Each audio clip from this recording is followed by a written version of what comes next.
In the name of the African ancestors who began the march of humankind in the womb of Mother Africa, we ask these ancestors to be with us, to strengthen us, and give us a vision for the future.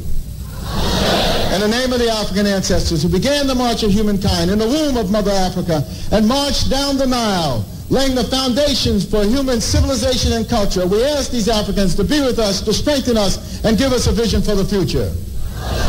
In the name of these African ancestors who built their pyramids and their temples to their God concepts, to their principles, and to their moral values, who left us a legacy of architectural and monumental building unparalleled in the history of the world, we ask these ancestors who built the pyramids, who built the temples, to be with us, to strengthen us, and give us a vision for the future.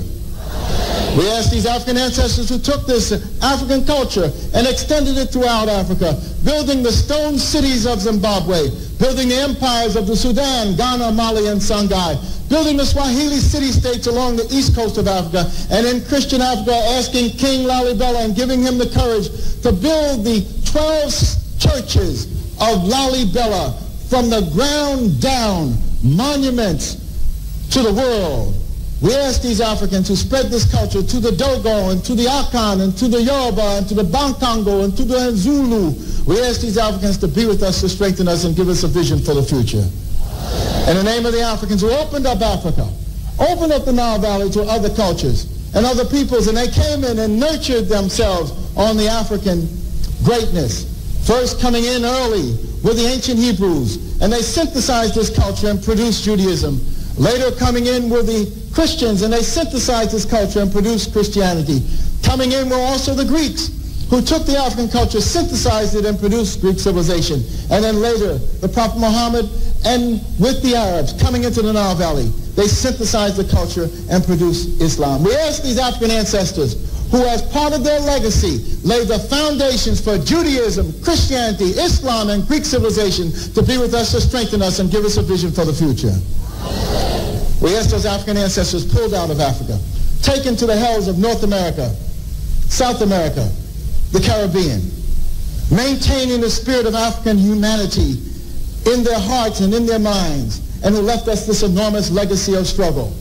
We ask those Africans who resisted enslavement in the villages of Africa, who resisted enslavement in the shores of Africa, who resisted enslavement in those forts and dungeons, who resisted enslavement in the holds of those ships, who resisted enslavement when they arrived on these shores in the New World. We ask these Africans who ran into the highlands of northeast Brazil and established for 100 years the first free republic in the Americas, the Republic of Palmares, and their last great leader, Zumbi, who spirit and sacrifice. We ask these Africans who replicated the Brazilian experience and went into the highlands of Jamaica and became the maroon-free communities. We ask these Africans who went into the backwoods of the Guyanas and Suriname and created free republic of the Suramaka and the Ajuka. We ask these Africans who went into the backwoods of Georgia and the swamps of Florida and moved with the Seminole Indians and resisted oppression. We ask these Africans who left us a legacy of struggle and resistance, the likes of which no one in the world has, to be with us, to strengthen us, and give us a vision for the future.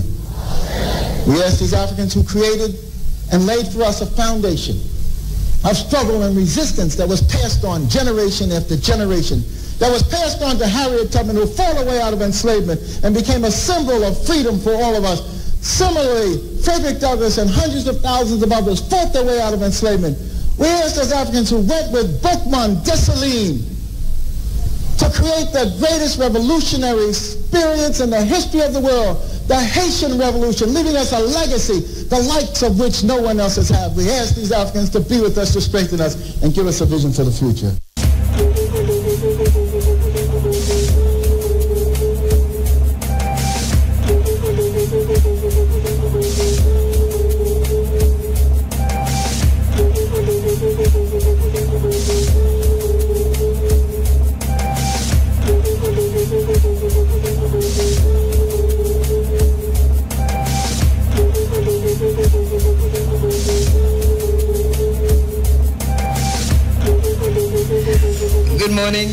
Good morning to you.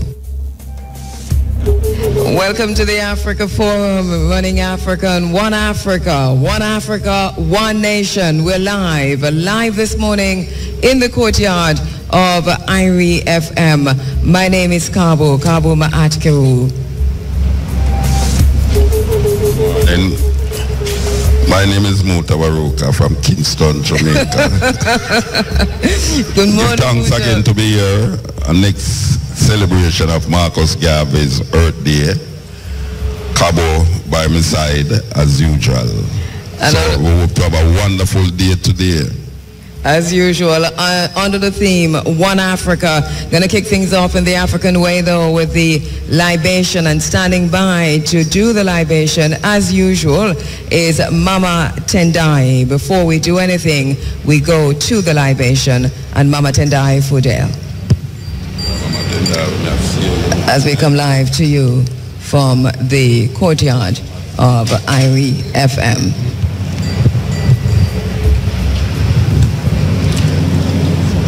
Good morning, Jambo Jamaica, Jambo World.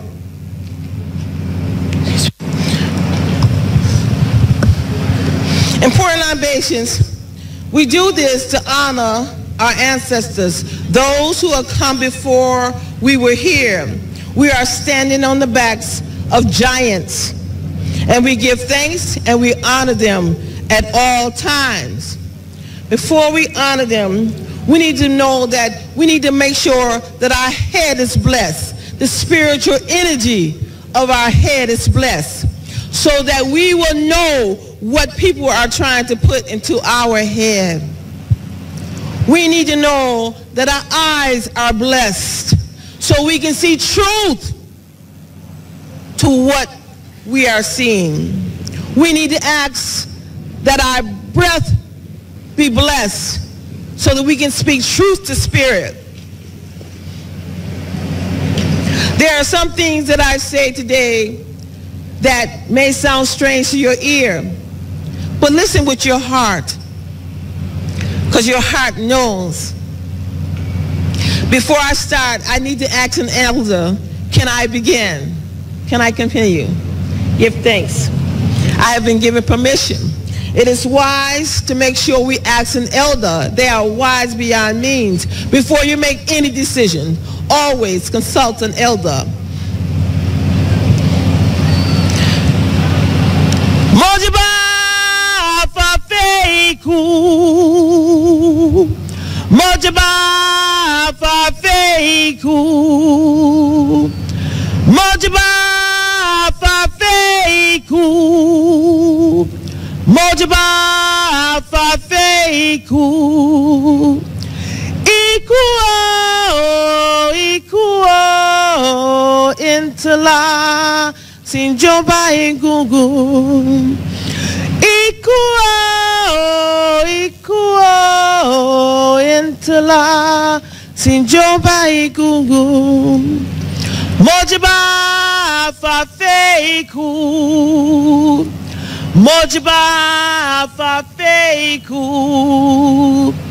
Mojiba fafeiku, Mojiba fafeiku,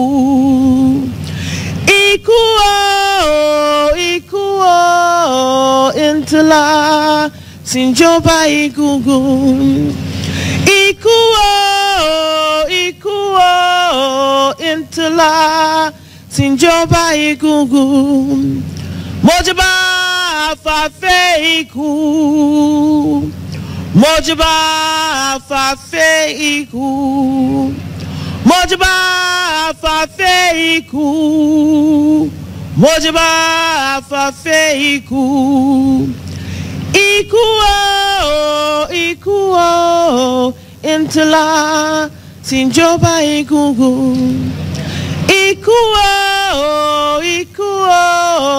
intala sinjoba igugun.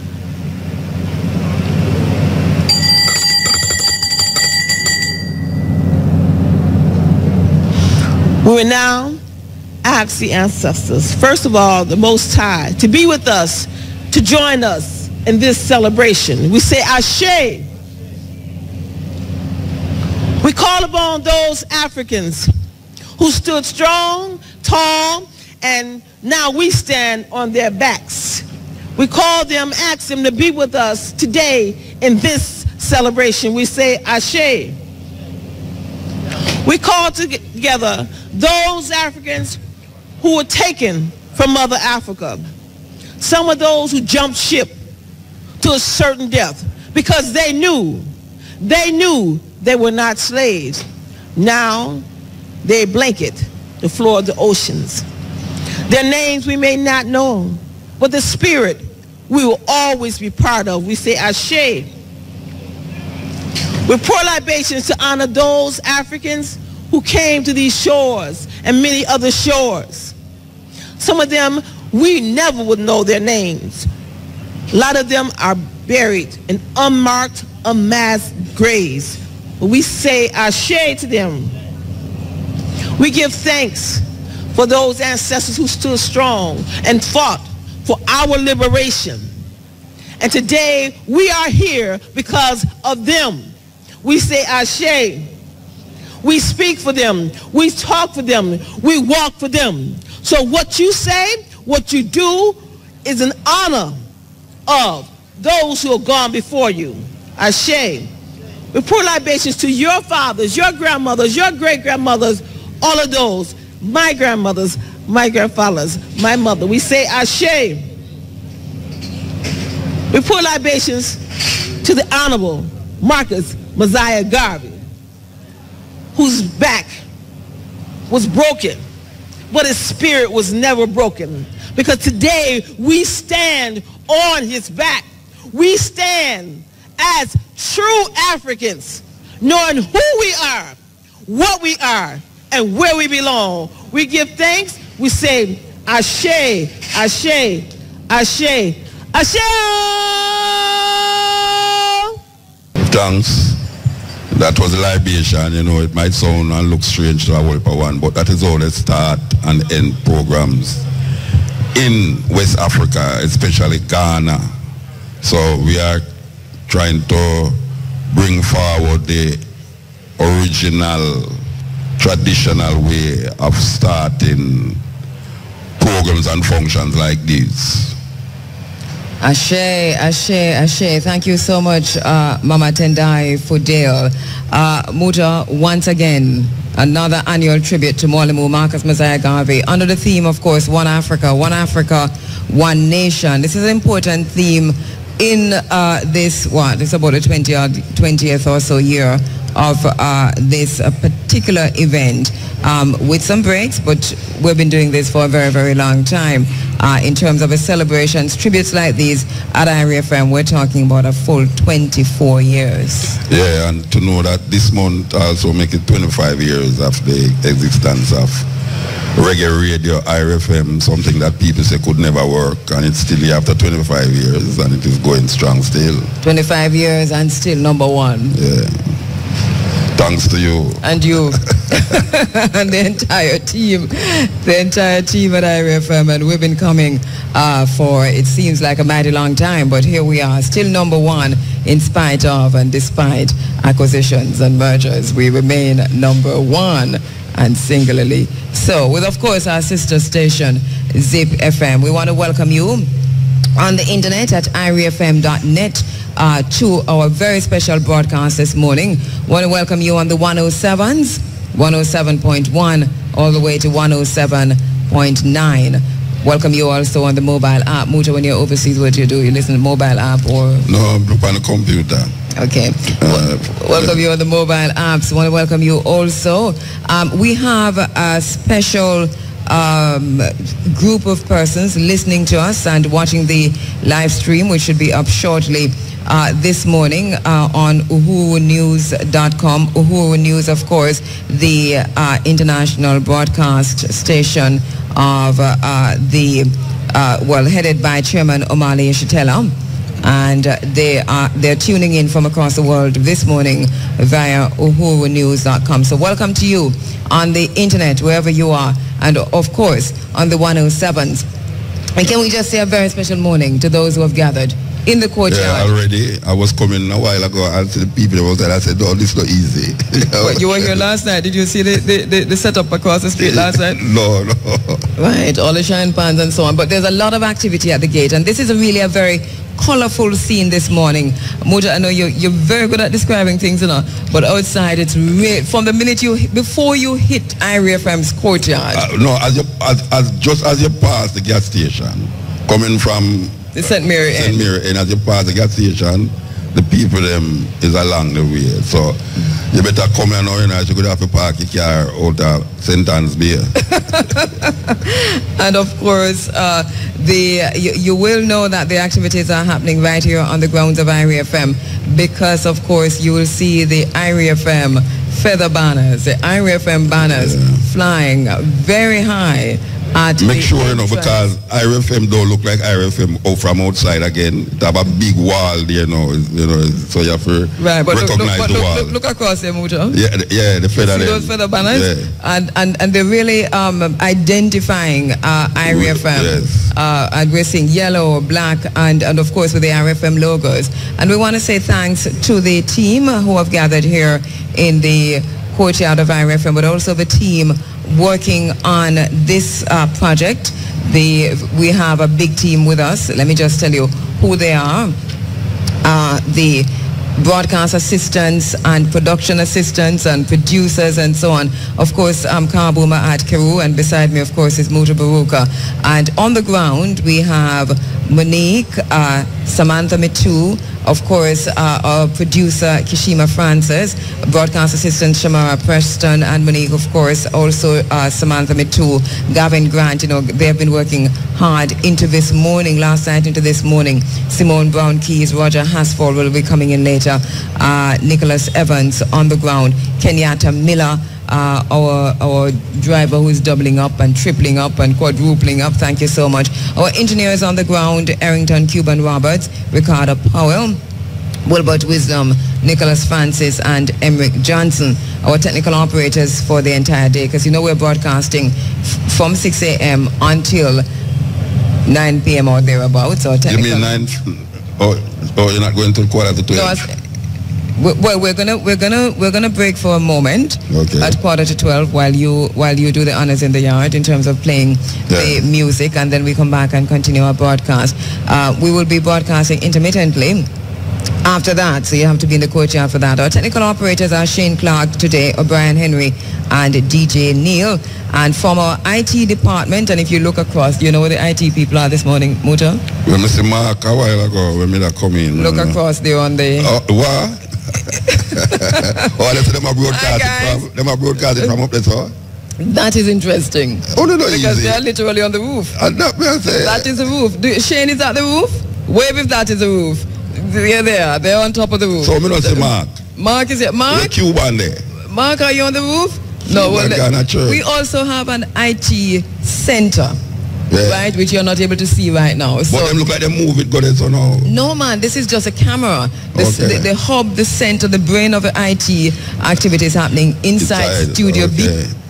And that is a great operation. You should go inside there and see that. I know you're going to see that in the break, Muta, and then when you come back, you'll tell us about it, because that is quite something that's happening at Irie FM this morning. I don't know if Shane have a mic, but they can tell us exactly what they're doing this morning. So if you're getting us on the live stream, or if you want to check us out any at all on IrieFM.net, it is being broadcast for free. Is it, Shane? Is it being broadcast for free? Please wave if it is. There you go. So just log on to IrieFM.net, and they'll be able to see also the live stream plus listen to the audio. This is being done with, how many cameras do we have, Shane? 3? 4? Okay. Shane that. We don't know that Shane. That is Shane Gohigan from IT department. So we have Mark. Yes, Mark. Shane, wave if you see me. Hi again, Shane. Don't wave anymore. Okay. Anytime you think about Shane Clark, you think about Shane Clark is in the studio. Okay. Right. So Mark Hudson, Shane Gohigan, Jermaine Byfield, and Romaine Murray, and that's Romaine beside Shane. Wave if that's you, Romaine. We just like the waving. We just like the waving from the roof, right? And they're controlling the live stream this morning all the way into into tonight. Yeah. Yeah. You know, I'm not telling a lie, you know. You know, say this man in the hotel room, and I expect Jai Morgan to wake me. I know, you know. I know. You know, I thought so. No, I say wait. I get the car. It's a local team, things are working. I say wait. I expect Jai Morgan to wake me. But why you love Jai Morgan anyway? And Joy, you should have done it, Joy, because you should have, you know, that was you should have done it. All right. You look, before me forget, I two things I want to before we forget. That make you go on it. Yeah. One, I don't think we allow no more car inside there. So anybody who come with them car, which part them for park? Monique with them for park. Monique is our broadcast assistant. Come this way, Monique. We're a producer on the stage. Come with Yeah. Tell them for park. Good morning. They can park at Coconut Grove.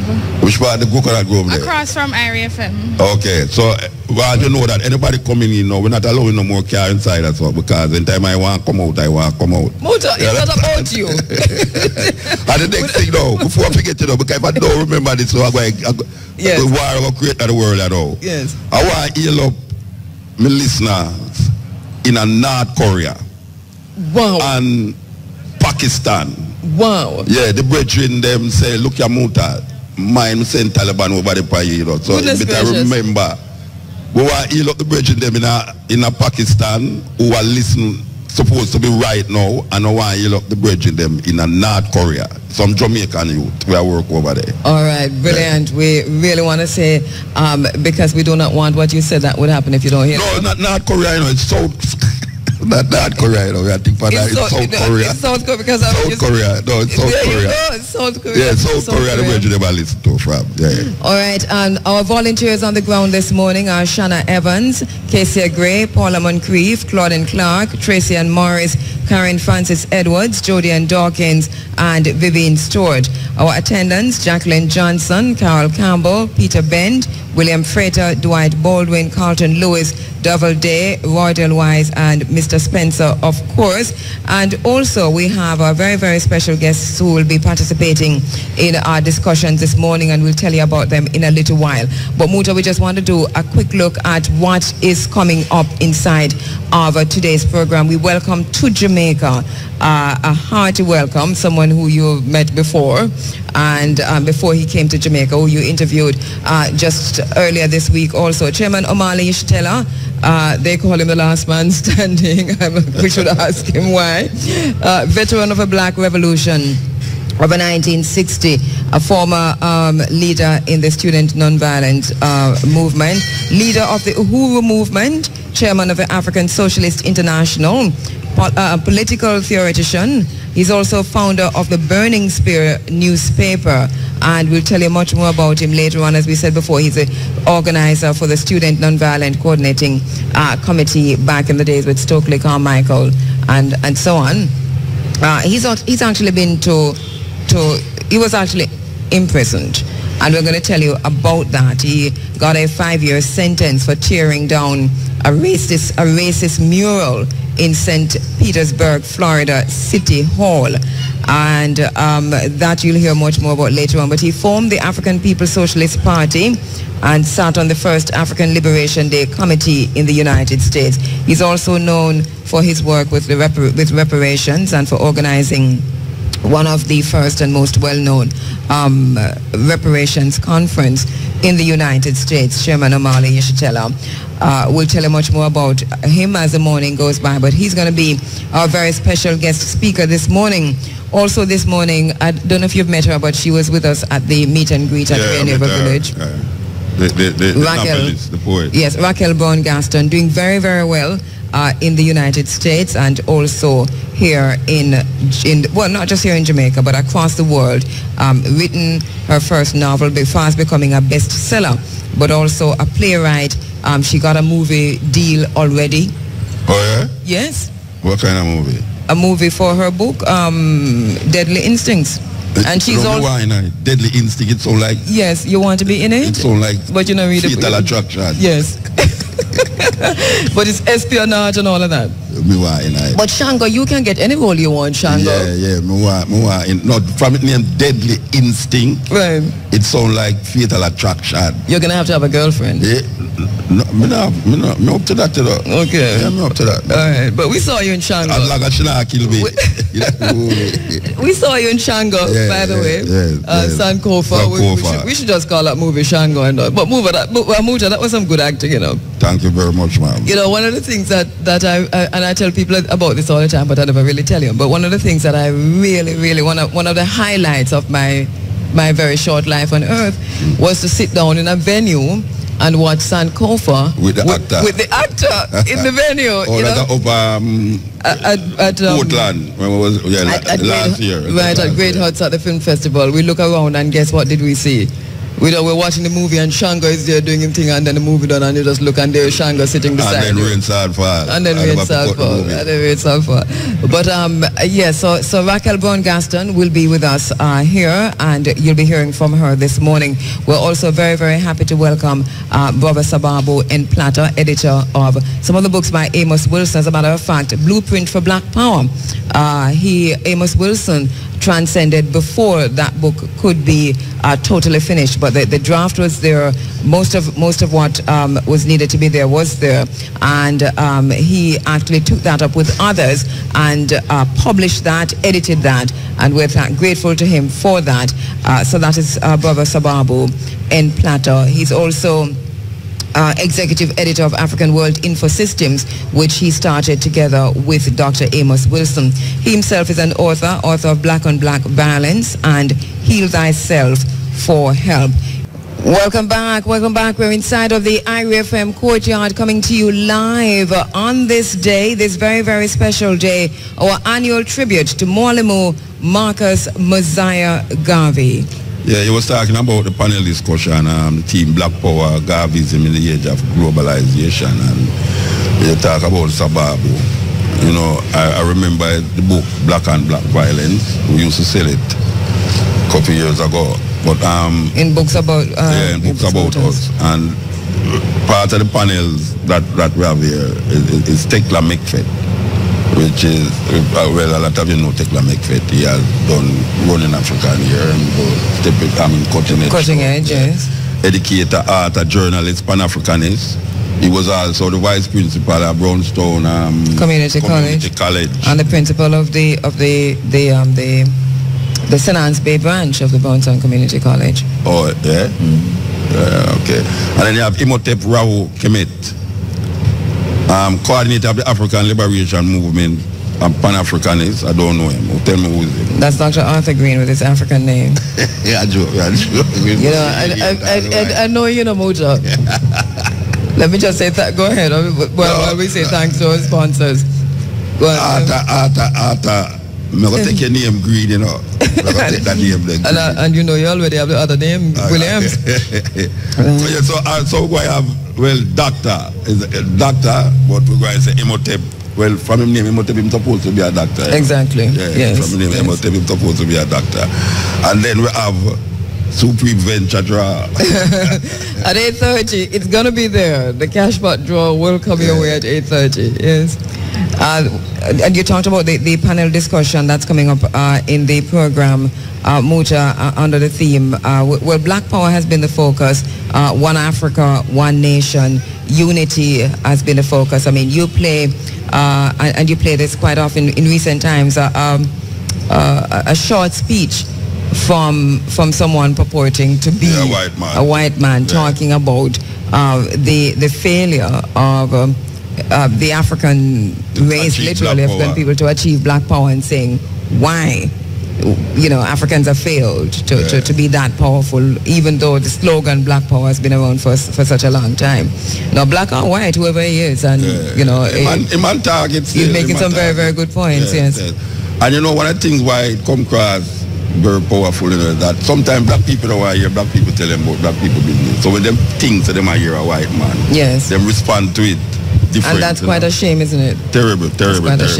We want to welcome in our midst, and I'm very, very, very, very happy to welcome Queen Mother Marian Samad, who has joined us this morning. This is a really big surprise for me. Yes, we got here just about the same time. Yes, Queen Mother Samad is here with us. Thank you so much, Queen Mother, for making the trip here. So the program will be in 3 segments. Today, of course, we're broadcasting Running African all the way to 11:45, just before we get to the newscast. And then that's the time that you will be playing black music, Muta. What time? 11:45. Okay. 11:45, no problem. Okay. I look probably like... Yeah, because you asked me what time. Yeah, we cover it all. 11:45, okay. So, all right, some of the people that you'll be seeing today, we say Professor Vereen Shepherd. Professor Vereen Shepherd, has just been elected on the United Nations, what do you call it? She's United Nations. Right. We're going to get the correct term before we make any mistakes. She's the chairperson of the National Commission on Reparations. She has been in and out, here and there and everywhere, really standing up for this cause. And we must really give thanks and appreciate what she's doing, no matter what you think and believe. She has been really on the ball, and we really appreciate it. Relentlessly. Professor Vereen Shepherd. Relentlessly. Yes. She's also the Vice Chair of the CARICOM Reparations Committee. Oh yes, I must mention that too. And then we have Steve Golden, who is the President of the Kingston Division of the UNIA. I think he's the President General of the UNIA in Jamaica, isn't he? Yeah, I think so. Yes. And we have, as part of the oneness of Africa, we will be drawing from the different African retentive communities in Jamaica. And when we talk about African retention, we have to talk about the Maroons of Jamaica. And we will be having Maroons from Akompong, and we're having Maroons from Moortown, and we're having Maroons from Charlestown and Trelawney Town. I mean, there's a wide cross section of Maroon community that a lot of people still don't tap into. Because most of the time when you talk about the Maroons in Jamaica, people think of Kojo and Akompong. But on the other side of Jamaica, the east side of Jamaica, we have a large community. I was invited there this year to a Charlestown, where they had this wonderful celebration, and it was really good to see a lot of, I wouldn't say a lot of young people, but people who, is not necessarily into that, but it is good that you can draw them in sometime, and very important now that we draw in young people. And talking about young people, look at those little ones coming in Muta. 1, 2, 3.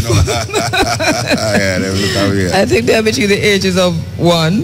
They look like them come here by themselves. And 5. That one look like I drive.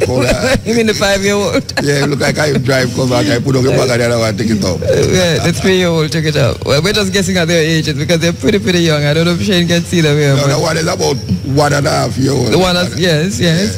Well, God back at the car, As we welcome our guests and welcome the many persons who are streaming into the courtyard of Irie FM. Thank you so much for coming in. If you haven't left yet, we encourage you to, cover your head because it's going to get hot later on. And don't feel away for sling a chair over your shoulder if you can. Because bring chair. Yeah, bring one for me too. Take a chair. But we're providing chairs in a little while. But just to let you know that we are coming to you live from the courtyard. It is our very special tribute, and there's something that we usually mention at this time. We mentioned it when we started way back in the day, and we have mentioned it every single year since that. And it's coincidental, it would appear, but maybe it is not. And even though he's no longer with us, today is the birth date of Chad Young, who was born on the very same date as Mwalimu Marcus Messiah Garvey. And his mother actually sent me a note this morning to say, could you please mention Chad this morning? She's not here. She sent her apologies that she couldn't make it, but to say, please mention Chaddy, she says. You know, since Chad passed away, we have made a special effort. There is a jingle that Chad did when he was like 6 years old. Yes. Reggae radio. Yes. I've made a concerted effort every week. Yes. From the 2 program them to play that jingle. I've heard you. Yes. Really, because it's really sad that a young man like that could have passed away so, and then now leave this. And to see that this is still happening, so we could have even do it in a film name too. Yes. You know, I mean, we know it's a Marcus Garvey celebration, but which is, and if you do it in a young name, you'll be fine because his dad insisted on it. Yes. You know, when he was still a child, and he came and maintained it. Our new managing director is Debbie Andua, and she's also ensuring that this remains. Yeah. So I'm going to suggest to you as the program manager and what's your name, Debbie and. Our managing director. If the next time when it is done not only in the name of Marcus Garvey, but Chad. So if we say the Irie FM... Yes, because Chad he said Young. the birthday, Chad Young. No, I'm serious. I heard you. You know, yes. If you not do, I'm going to have something. You know? Right, and if you don't do it, me you're going to have something. No, if you don't do it, I'm going to fire the whole out, including them yard. Go ahead. Go ahead. I hope to see you next year. Yes, I'm going to have to see it. All right.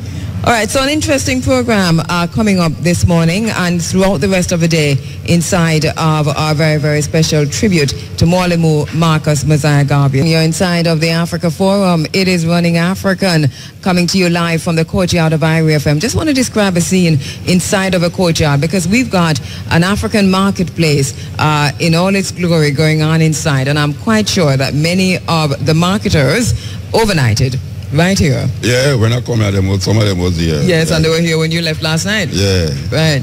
So really, really a beautiful sight in terms of the layout of a tent, a very, very colorful tent in the yard. We must say thanks to Errol, who decorated our stage and decorated the yard. No, I tell you, the stage move up, believe you me.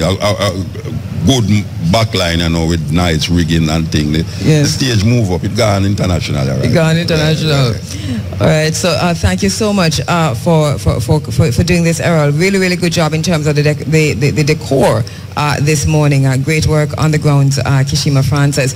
All right, we're going to be, I was describing the scene in the yard. Me like the color of the tent them that never go for pure white tent. Right. But it a multiplicity of different colors, even though the green and the orange stand out.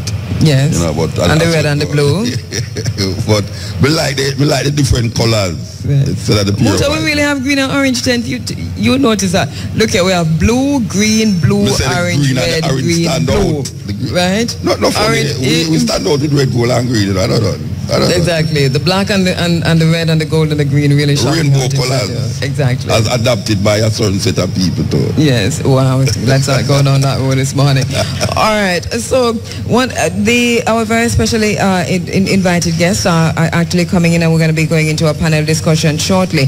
But also to let you know that the panel discussion, of course, focusing on Black Power, Garveyism in the age of globalism. Not entirely our words, but we've found it fitting to use those this morning.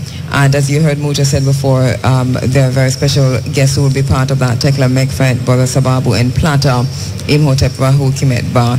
And later on, we'll hear from our very special guest speaker, Chairman Omali Yeshitela.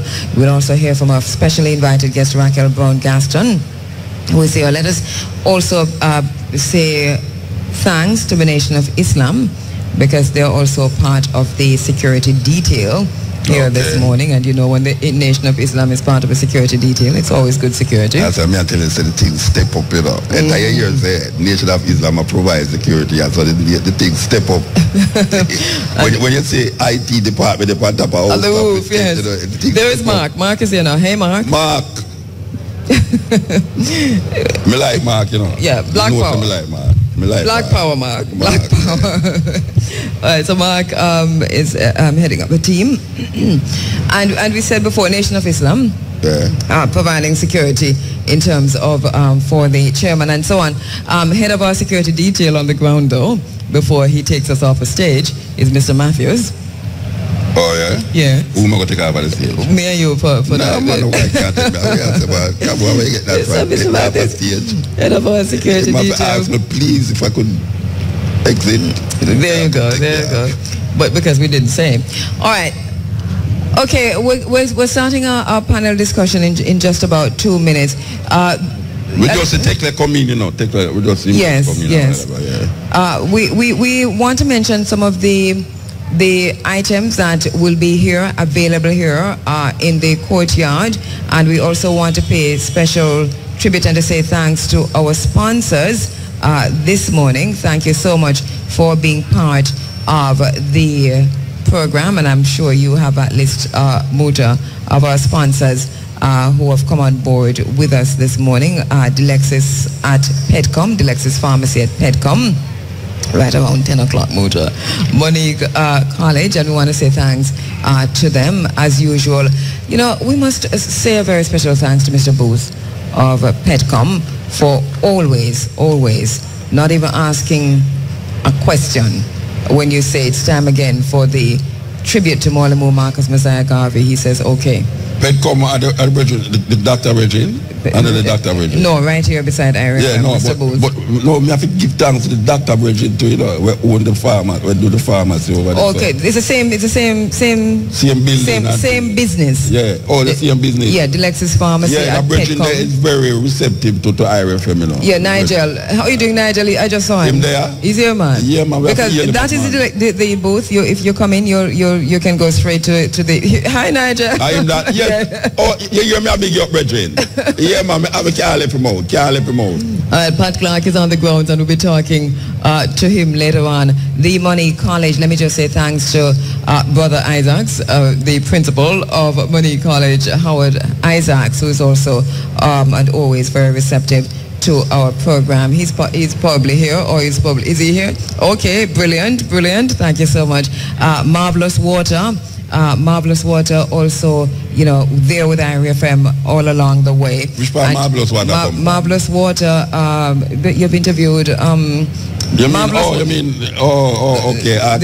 was the original name for Marvelous Water? Miracle Water, right. Him there? Of course, one of our main sponsors. Well, I tell you, man, the man all over the world, you know, believe you be... All right. Right here, Miracle Water. Yes. And Noranda backside. And we welcome Noranda backside. Them up in the cockpit country. They are all over Jamaica, so we welcome them. All right. We welcome. I do it. So you tiptoe it. No, I'm not tiptoe it. You ask them in the cockpit country. They're not just in the cockpit country. They're everywhere. They're all over Jamaica. Right. So Noranda backside company. Noranda backside. All right. Lifespan spring water. Yes. And to go back to Noranda, if you're taking, it's good to give back. All right. Now, let us not go there. Lifespan spring water. Yeah. Thank you so much. All right. To our sponsors this morning on the ground here. But we see some people also where we hear that Pat Clark going interview them. Right. And Janak. What's Janak? Janak also another sponsor. Janak is here on the ground. Where them do? And we'll find out in a little while. Okay. Yes. Island Dairies. On the ground here. Rada. Welcome, Rada, also here. We will see some suckers inside them. We'll want some sucker, you know. Anybody out there who have sucker, bring them, come give me. Right. Rada is here, so I know it's going to be good. Vegetable sucker, right, yeah. Yes. Liquid Herbal Nitro. I think Liquid Herbal is right behind you there. Okay. Yes. It's a boom drink, that too? Yeah. Explosive. Is it explosive? Liquid Herbal? Oh, they got a beautiful spot. It's a Nitro. Yeah, Muta, they're looking really good behind us, sir. Okay. They've set up a kind of a, wow, that look good. What is it? Bar and thing. It's not bar, man. It just look like... Bar no mean liquor go selling there. Well, there you go. But they look kind of park-like, you know? Okay. It's about, you notice? Oh yeah. Yes. Well, yeah, red and green and all them stuff there. It's a different kind of setting from Liquid Herbal Nitro. Okay. All right, so those thank you so much to our sponsors for coming on board and for allowing us, helping us to make this event free and accessible to the public. We also want to welcome, coming in from the Bahamas, Mr. Alex Morley. Mr. Morley, of course, is representative with the with Omale Yeshitela's organization, the Uhuru movement, and as I said before, a movement that is worldwide, and movement that is worldwide. And Mr. Alex Morley came in last night, came down on the Knutsford Express. All right. Yes, and we have to pick him up down at this place there. So that is the kind of commitment. Money, you hear that? That you have. All right, as we make way for our panel discussion that will be coming up next. Of course, we're looking at Black Power, Garveyism in the Age of Globalism. Going to be hearing from all the Maroon Colonels this morning. They will be making a presentation throughout the program. As you said before, we'll be hearing from Professor Vereen Shepherd, chair of the National Reparation Commission. We never mentioned the mayor. The mayor. St. Ansby is supposed to be here. As a matter of fact, in a little while, the mayor is here, will right? be... The mayor has arrived. Thank you very much, Mr. Matthews. That is Mr. Matthews. Okay. The mayor has arrived and will be delivering the Marcus Garvey, Mwalimu Marcus Messiah Garvey message. We do have that message every year. The Marcus Garvey message is actually the words of Mwalimu Marcus Messiah Garvey himself, which still remain relevant. Oh, we did do something like that with a group of last right. time. I say Yes, that was the point. But we still always have a separate message, which is usually delivered from downtown. With Jackie Roots and the UNIA children. The marching. Right, so for those persons... So why we don't have the march this year? Tune and water? No, because we lack of sponsorship in terms of carrying the event in the way that we usually carry it, which is the march from downtown with the cadets, and 200 or so marches usually come up from downtown. Right, a very big production, and we thank Jackie Roots, and also thanks to Mr. Ray Hamilton of the Interschool Secondary Brigade, who have always made themselves available with the cadets and with the UNIA children to make this available. The mayor for St. Mary was here last year? The mayor was here for Mr. Freeman from St. Mary, not that I know, but for St. Anne's Bay. Okay, the mayor from last year. The mayor from, right, Mr. Okay. Well, we know that from St. Mary we had a member of parliament last year and so on, but we also had the St. Anne's Bay mayor from St. Anne's Bay, Mayor Gilmore, presenting the Garvey speech last year, the Garvey message, and he will be doing that again. So it's not the mayor from this year. St. Mary? No, St. Anne's Bay. Oh, because we don't really want to create no problem at the market either. What about St. Mary? We really have a yam for pick with the mayor of St. Mary. All right, go and pick your parish. Go and pick it. That's why I'm telling you, go and pick it. Yeah, because here one now. After them mash up a road, well, them not fix the road properly down the road, that's all. I don't remember. Like you have part of Rockabets there, and they make a little bypass road. Oh, just below Idlewild, going into Galena, coming out of Galena, going into Port Maria. I'm going to say, boy, right now, it can't work that way because every time me pass there, truck man a blow me down, taxi man a blow me down, and I say, Muta, you can't talk about it and make the man them fix the road. Me go call the mayor now, and the mayor say, right now, we must call somebody else. And me I say, but we... The mayor say to call a member of parliament? Yeah, me I say... I figure, yeah, but... I mean, in me call. Yeah, because I would think that is a job of the parish council, so I understand why it's like him I say that is not, it's like me call you now and you're going to tell me now, say, boy, right now, you can't talk to me. You can't, somebody say, Cabo said you can't talk to me. Yeah, that is sacrilegious. So, but you see it fixed now, you know. 2 weeks after I see it fixed, you know. It's not fixed. Yeah, man. I mean, the main road not fixed, but the part we needed that. Oh, okay, that part. Yeah, because it was a problem to go round, to come round. So them fix it nice, you know, but me I say, right, now that them fix it, now look like them now fix the main road again. Well, that is that's the thing. That's them people that stay, you know.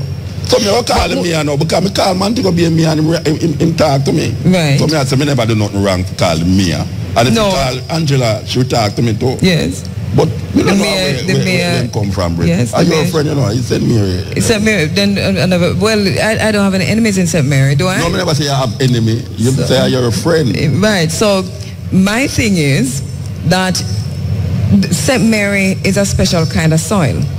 So you have to deal in fixing roads in St. Mary. I think where are the engineers? You have to deal with it with the land in St. Mary differently than how you deal with the roads, making roads in any other part of Jamaica. And I don't know where else is like St. Mary because the land is always slipping. Yeah. So it's a soil. But me not like when me call that is a loamy man soil and none of the soil. responsible for something, he might tell me say like, you know, me find it insulting.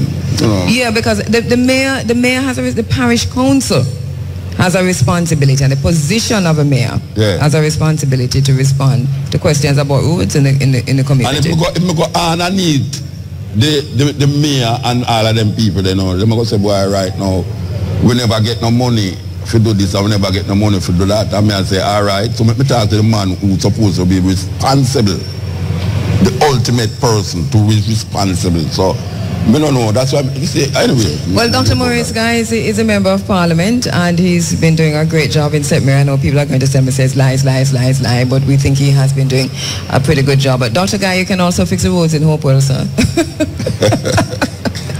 Hopewell, St. Mary in serious condition. I want to welcome to the courtyard of Irie FM, Jackie Roots, and the UNI children. Sweet. And we just said, you heard, you know what we just said, but here they are coming in their red, black, and green. You know, she line them out from the shortest to the tallest. Yes. They come like a pyramid. And the shortest is about. How much her birthday is? About 1.5. 2 years old. That's the youngest one. All right. So here we have quite a few children. This is something that we always like to see when the children come in. And the gentleman you see walking across the courtyard of Irie FM now is the mayor of St. Anne's Bay, who is Mayor Gilmore, who has 2 serious. Hey, the mayor outfit look like something out of Ghana, though, you know. Yes. It don't look like, like where they would have wearing a Ghana. True. I wonder if that's where them get it from, even though a queen business. Quite possible. But like most of, but you see a lot of the regal regalia that the British use actually. Yeah, the African yes.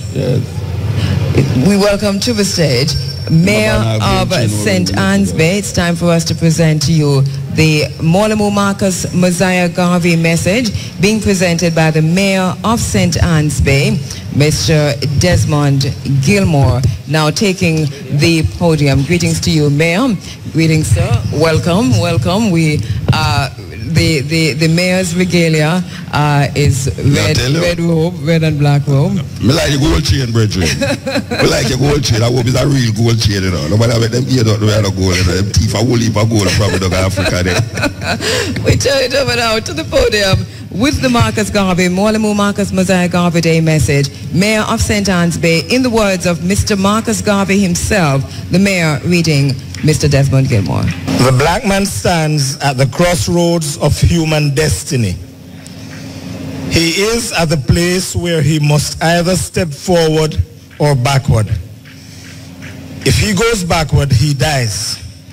If he goes forward, it will be with the hope of a greater life.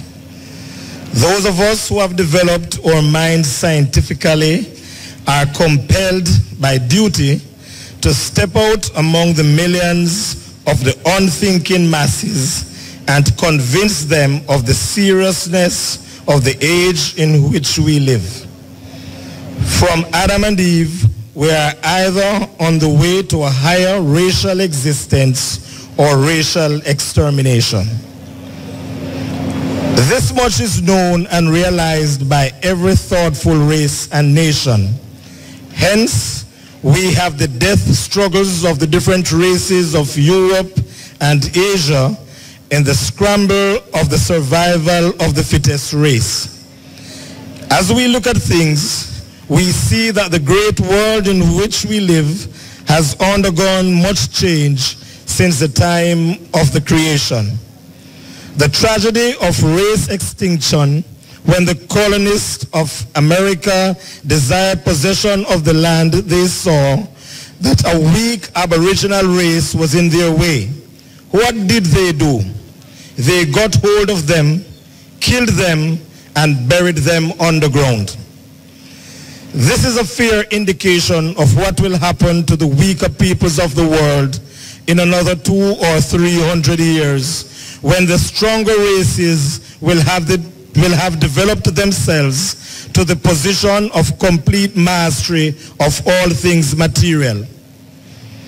They will not then, as they have not in the past, allow a weak and defenseless race to stand in their way, especially if in their doing so, they will endanger their happiness, their comfort, and their pleasures.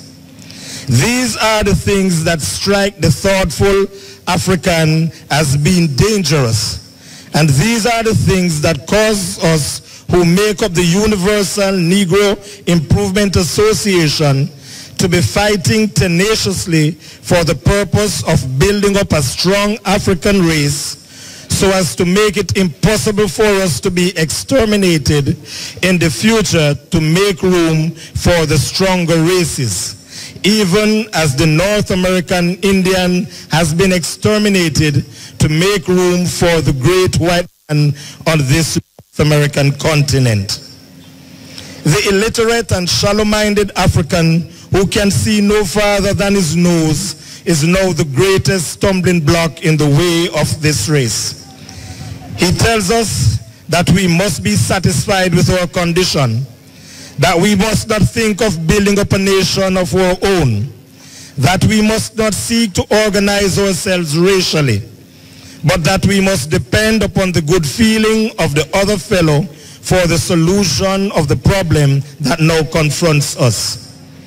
This is a dangerous policy, and it is my duty to warn the 400 million Africans of the world against this kind of a leadership that will try to make Africans believe that all will be well without their taking upon themselves the task of bettering their condition politically, industrially, educationally, and otherwise.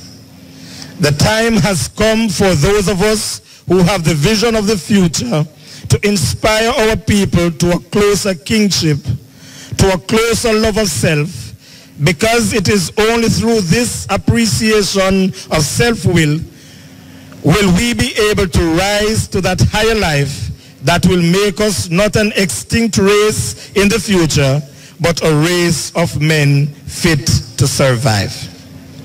Thank you. Thank you so much, Mayor Gilmore, Mayor of St. Anne's Bay, Desmond Gilmore. And as you have the microphone there, Mayor Gilmore, very, very potent. I know you have to go, but we give you 2 minutes. Please sit with us for 2 minutes if you don't mind. Very potent message there from the words of Mwalimu Marcus Messiah Garvey himself, and strong points about leadership, which I know it is, here you are as a mayor of St. Anne's Bay, a leader, and also in a little while, you know, you're heading, where are you heading in a little while, Mayor? I am heading to a selection conference in St. Anne's Bay. Where am I going? I'm seeking to represent this constituency at another level. Okay. Mayor, I have one question I want to ask you. We don't care which part of the day. If I call you about something pertaining to St. Anne, you're not going to put me on to somebody else? Certainly not. I answer my phone myself. You answer your phone yourself? Yes, I do. All right, sir. So, I'm going to call the mayor, and the mayor now going to put me on to some subordinate. Because I don't like talk to subordinate, you know. I like talk to the big man. And especially as an elected representative, you are the ones who the person elected, they want to... No, I never elect you still, but I just tell you, say... I just tell you, say... If some... You see, when I call somebody, it's because the people them ask me to do it, you know. So, me like talk to the big man. So you are the big man, and so I want to talk to you. That means you're not going to tell me, say you're not talk to me, I have to talk to somebody else. I guess we have a lot in common. We both represent the people. Okay, sir. So I'm glad to hear you say that. Mayor, just before you go, we're still talking about the home of Mwalimu Marcus Messiah Garvey. We've been talking about that forever. There's a lot of talk. Can you give us any update as what's happening with that? Unfortunately, I'm not able to do so this morning. I think the matter is still being discussed with the Jamaican National Heritage Trust. And that is where it is at. But hopefully, when next we meet like this next year, yes, we will be able to say something far more definitive. Or by that time we'll be able to say something has been done. It has been done, in yes. the interim. And one final question before you go, Mayor, since we have you sitting there. We know there are plans to develop the Roaring River property, and that is where, and I'm not taking you by surprise, Mayor, that's where Mwalimu Marcus Mosiah Garvey, his family was enslaved. What can you tell us about where we are with the plans? We heard Minister Omar Davies saying recently that is something that is being looked into now because that information is new. Can you give us any information on that? No, the discussion has not yet reached my level. It is still in its conceptual stage. It hasn't reached your level yet. So I have not the big man in that. I have the same information that you have. But you just told Muta that you're not putting us off. You won't push us to anybody else. It's just like, right? No, I'm certainly not. Once I have the information, when Muta calls, on behalf of the people, I will be obliged to pass that information on. Okay, Mayor. Yeah, thank you very much. Thank you very much. Thank you very much, and do have a wonderful day. All right. I'm here talk now, you know. No, we're here, man. All right. I'm here talk now. There are the here talk to Omar Davies. The minister, yes. We call Pearl Child irrelevant relic. Yes. Him kind of relic it too, you know, but him go like him not relic it too. Him a Pearl Child in the log side way, but I know that we are talking about. Me hear you call him one time and ask him about if he knows Marcus Garvey have some connection with down there, so. And him say him go check it out. Right. Him call you now because me never know. I know you did call him the next time. No. Him call you now and I talk about the China thing and the China that and the China that. Now you are asking him now. So did you check out the thing, the original thing where we are work with? It's like him a go around it, you know. That's why I don't like talk to politicians or the way, you know, because I know you ask him the specific thing where I'm supposed to go back, go check out and come back. And him come back and I talk about something different and now address the thing where you ask him. I hope you don't interview him again, you know. No, I'll interview him again because I see the person responsible for, because he has oversight for what China is doing in Jamaica. Yeah, but the Marcus Garvey thing, he was supposed to go check out. No, but that is directly responsible to what China is doing in Jamaica. Yeah. We have to make that connection because China is about to develop the Roaring River property. And we're not against development, you're just making that clear. But what we're against is a kind of development that steps in the neck and step in the throat and strangles our heritage. Our heritage. Yeah. Right, so that if you develop that property into a commercial high-rise or low-rise hotel tourist, European tourist situation, it means that you're walking on the grave, literally, of Marcus Mosiah Garvey, who is your first national hero. So that is why I am taking my time making that connection for the minister. So if Robert Hill, which is a scholar Robert Hill has produced and published the biggest volumes of Marcus Garvey work, them like about 6 volumes or more, a thick book bigger than the Bible, a Marcus Garvey thing, and you did a give him a homework for though. Go check it out. Yes. Where take him call Robert Hill and say, Robert Hill, me hear this lady on the radio talk foolishness, you know, it's what you talk about. I mean, I understand how it takes so long to go find out. And if you notice, Muta, Robert Hill was in the studio a few weeks ago, just 2 or so weeks ago, talking about that very same research. Yeah. And talking about the very same information that and him verified. He verified it, yes. So so we really do have a struggle, and even as we pay tribute to on the eve of the birth date of Mwalimu Marcus Mosiah Garvey in St. Anne, even as we pay tribute to St. Anne, and we have and another thing, remember that we have invited, the mayor was just here, but we have invited, say for example, the Minister of Culture to be here this morning. But the PNP I think is also having a kind of conference situation today, and so can you imagine a kind of conference situation the PNP having on the birthday of, say, Norman Manley, or who are the other people? Now just think about it, and you're having it in St. Anne too, or wherever else that you're having it. Tomorrow and birthday. No, they're having it this weekend. So the thing for me is the birthday celebration, man. No, they're not having no birthday. So you don't have any birthday celebration? No, but me just give them. Me don't want to see them a relic, that's why me don't want to see them a relic. Give them the benefit of the doubt. Yeah. Well, make a take a break and give them the benefit. Yeah. We take a break. Relic. Muta, looks like about 29 degrees or 30. The temperature is getting hot. The time courtesy of Huggies is...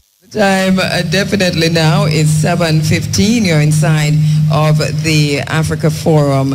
It is Running African as we welcome the brethren and the sistren and the just the people who are streaming and who are coming in nicely dressed and nicely turned out to the courtyard of Irie FM. Thank you so much. Remember, we tell you if you're coming from far and you haven't headed out yet, you haven't started out yet, swing a chair. Yeah. All right, I can go back to this roaring river though. Yes. Yeah, I can go back just to the as we welcome our guests to the stage, for Brother Sababu in Plata, Tekla Mekfet, educator, author, journalist, Pan-Africanist, Imhotep Rahul Kimet Ba, who are joining us in this segment of the discussion. Yes, Muta. All right. The idea of developing the roaring rivers by the Chinese, as you say, you not really fight against development. But you think say the part where Marcus Garvey communite, you think them should have bypassed that or just recognize it? We bypass the area, but we don't know the area. Well, him tell you that the area is further west. No, he's telling me that the area that is identified for development is further west. But that was that property, the Roaring River property, is an entire part property. of the further west. Right.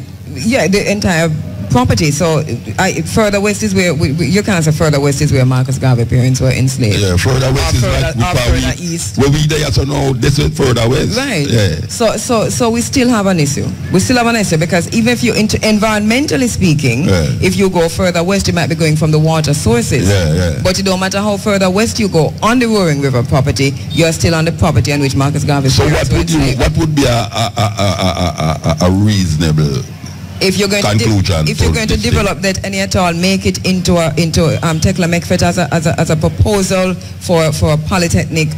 Put that idea in, stretch the Marcus Garvey High School because it's on a very small compound. Take it down there and make it into something like that. But don't develop it. Don't give it and the land there where them say Marcus Garvey relative was. Right. Okay. So that would be a decent. That for me that would be yes. Yeah. Okay. All right. And then that again is just, and that is development. That is not development, Muta. Yes. And development is not just. Well, maybe them listening again because obviously was listening to your wife call back again. So Muta, I'm gonna ask you something. Where's the sewage? You build. If you notice the building, the hotel development along the coast, from Negril Point to Moran Point, the high-rise hotels and so on. Where all that sewage going? The sewage are going at the mouth of the Jamaican people who are swim down there. All right. No. And some of the tourists too good at, so them import sewage by way of fertilizer. Yes. In Jamaica. Yes. Maybe not funny if somehow Jamaican sewage going at some of them. So, in the fertilizer, or you mean in the sea? No, in the sea. If you go back, they can't go back to America. But you see, and that's the thing, and this is pretty serious. I don't know if you have seen the documentary by our sister Esther Figueroa, Jamaica for Sale. Oh yeah. Yes. We play for right, yeah. Oh yeah, it's true. But that, I mean, there's some great journalism, showing you exactly what's happening on the coastline of Jamaica and the extent to which we have tourism being developed. And not just the sewage, but how ordinary Jamaicans, how Jamaican citizens are being pushed off their land and being excluded from properties and from areas that they grew up on. Yeah. But what hurt me too is that you have white people, American white people who come to Jamaica and recognize this problem, and keep presenting it to them. Because me know of people, white people, American, who is very into environmental this and environmental that, and them pressuring the government and people in the government to deal with certain things, and them just can't come to grips with the reality and the situation where them are really, where them confront to the. I don't know what else to take for people though, because we are telling them, white people, America tell them what it going to happen, what it going to cause. And them just not listen. And we say this almost every year. Here we are now talking about One Africa. Here we are talking about how do we achieve that power and what do we mean by black power. We're going to go into that conversation. In the meantime, I just want to say thanks to all those persons who are gathering in the courtyard of Irie FM and to the little ones especially who are coming in the sun. Yes, thank you so much for coming in. We want to go into the second segment of our discussion. We want to talk with our panels in this segment. This program today is divided into the three segments in terms of the broadcast. So first segment is the Africa Forum, which will go until 11:45, and then into news. And the third segment includes an hour of black music being played by Muta. And right after that, we go to our sister Amina Blackwood Meeks. Thank her so much for coming in every year for the cultural performances. And you mentioned the performers who will be on stage this morning. We also have a unity call, and the unity call will feature the Abeng blowers from the different maroon communities represented here this morning. They will be on stage and doing that Abeng for a few minutes. That should be beautiful, Muta. The Abeng is always something to behold, you know. I mean, given that it is also African retentive and it has been maintained here by especially the Maroons. But you know, if it was Africa, you're there, you know, so you'd have a man stand up over, with the umbrella to guard you from the sun. Some don't know which man want to take that job there right now to guard Cabo from the sun. You sure say me want guard from the sun? No, you want guard from me. Me want guard. No, me alright, you know. Me a sun man, you know. You can't burn fire. But probably I said, I know true, me love you, me protect you. You need some sun. Me a man stand over me with an umbrella. You don't need it. No, I don't really need it, but if you say me need it, me no, you need it, because me ask money to turn up behind you, but you said it's on about G2. I said, so what? Oh, the sun really hot on my back there. I don't know, but that's what I said, no. So my face look alright? Yeah, but it's so rich. No, it's so rich. Oh, your powder, your face from the sun. That's not stop, you know. I saw you go to the sweat, because it's this powder melt. Me no powder, man. No, but you need to protect you. Alright, somebody please protect me. Yeah. Jiban. Gavin. Get our umbrella, come turn up over Cabo no Rasta. Alright, Jaban. I think, and then move to the third segment of the program will feature the stage show performances now, which will include. I mean, in the night. That's in the night. Evening, that's in the night. Well, the month of the stage show right now done till tomorrow morning. And right, where the lineup there again? Let me see the lineup there. Kishima is out there somewhere. Will give us a lineup in a little while for that aspect of the. We want to say thanks also to the Nyabingi drummers who are coming in, and you'll also be hearing from them inside of this program. Ras Irie and the 50 odd drummers from the whole other Nyabingi chant going to be happening here today from across Jamaica. Fafai and the Nyabingi drummers will also be here. I think they're already here. Also Prince Tiba and the Sons of Thunder on the ground here this morning. Who are the African disciples?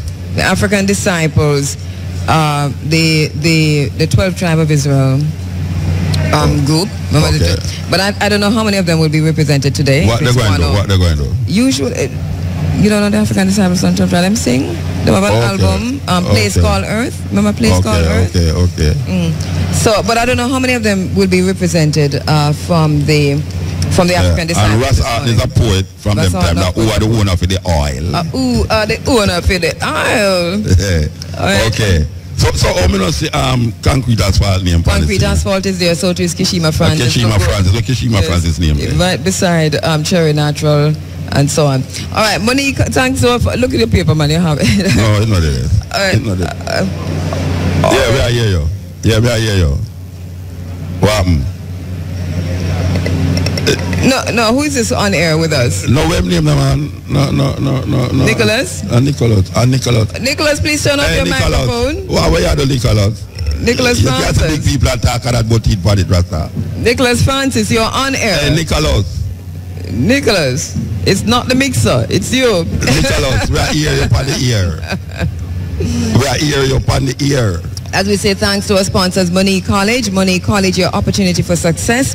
The Lexus Pharmacy at Petcom Ocho-Rios, open every day, including public holidays. Island Dairies is Jamaica's best. Brown's Dry Cleaning and Laundry and Laundromat, Salt Spring Road and 36 3rd Street, Montego Bay. We keep people clean. Adwa Nutrition for Life. Let your food be your medicine and your medicine be your food. Ours, United and Mind Power Records promotions of Focus new single. Total Tools, Main Street, Ocho-Rios, Port Antonio, Portland and Slipen Road. Total Tools, we got the tools you need to get the job done. Better wheels, better service, better prices, better wheels. That's what the company name? Better wheels. Better service, better prices, better wheels. No, that's the name of the company. Better wheels is the name of the company. But it now I'm not come up between it. Better wheels, better service. That's true. Yes. No rando backside, we say that already. Marvelous water, we say that already. Prostate infection and marvelous water, proven to prevent. Oh, to prevent, we talk about that already. Lifespan, we mentioned lifespan. Bullet Mountain Spring Water, we never mentioned that. Just natural. Pings Fabric, Pings, the real fabric store. RADA, People, Land and Opportunity.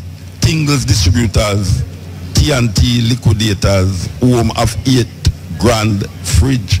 All that going on. I'm sure one part they must sell it for 8 grand. I don't know. Okay. The Jamaican National Agency for Accreditation, confirming competence, providing confidence in the marketplace. Okay, so that is JANAC.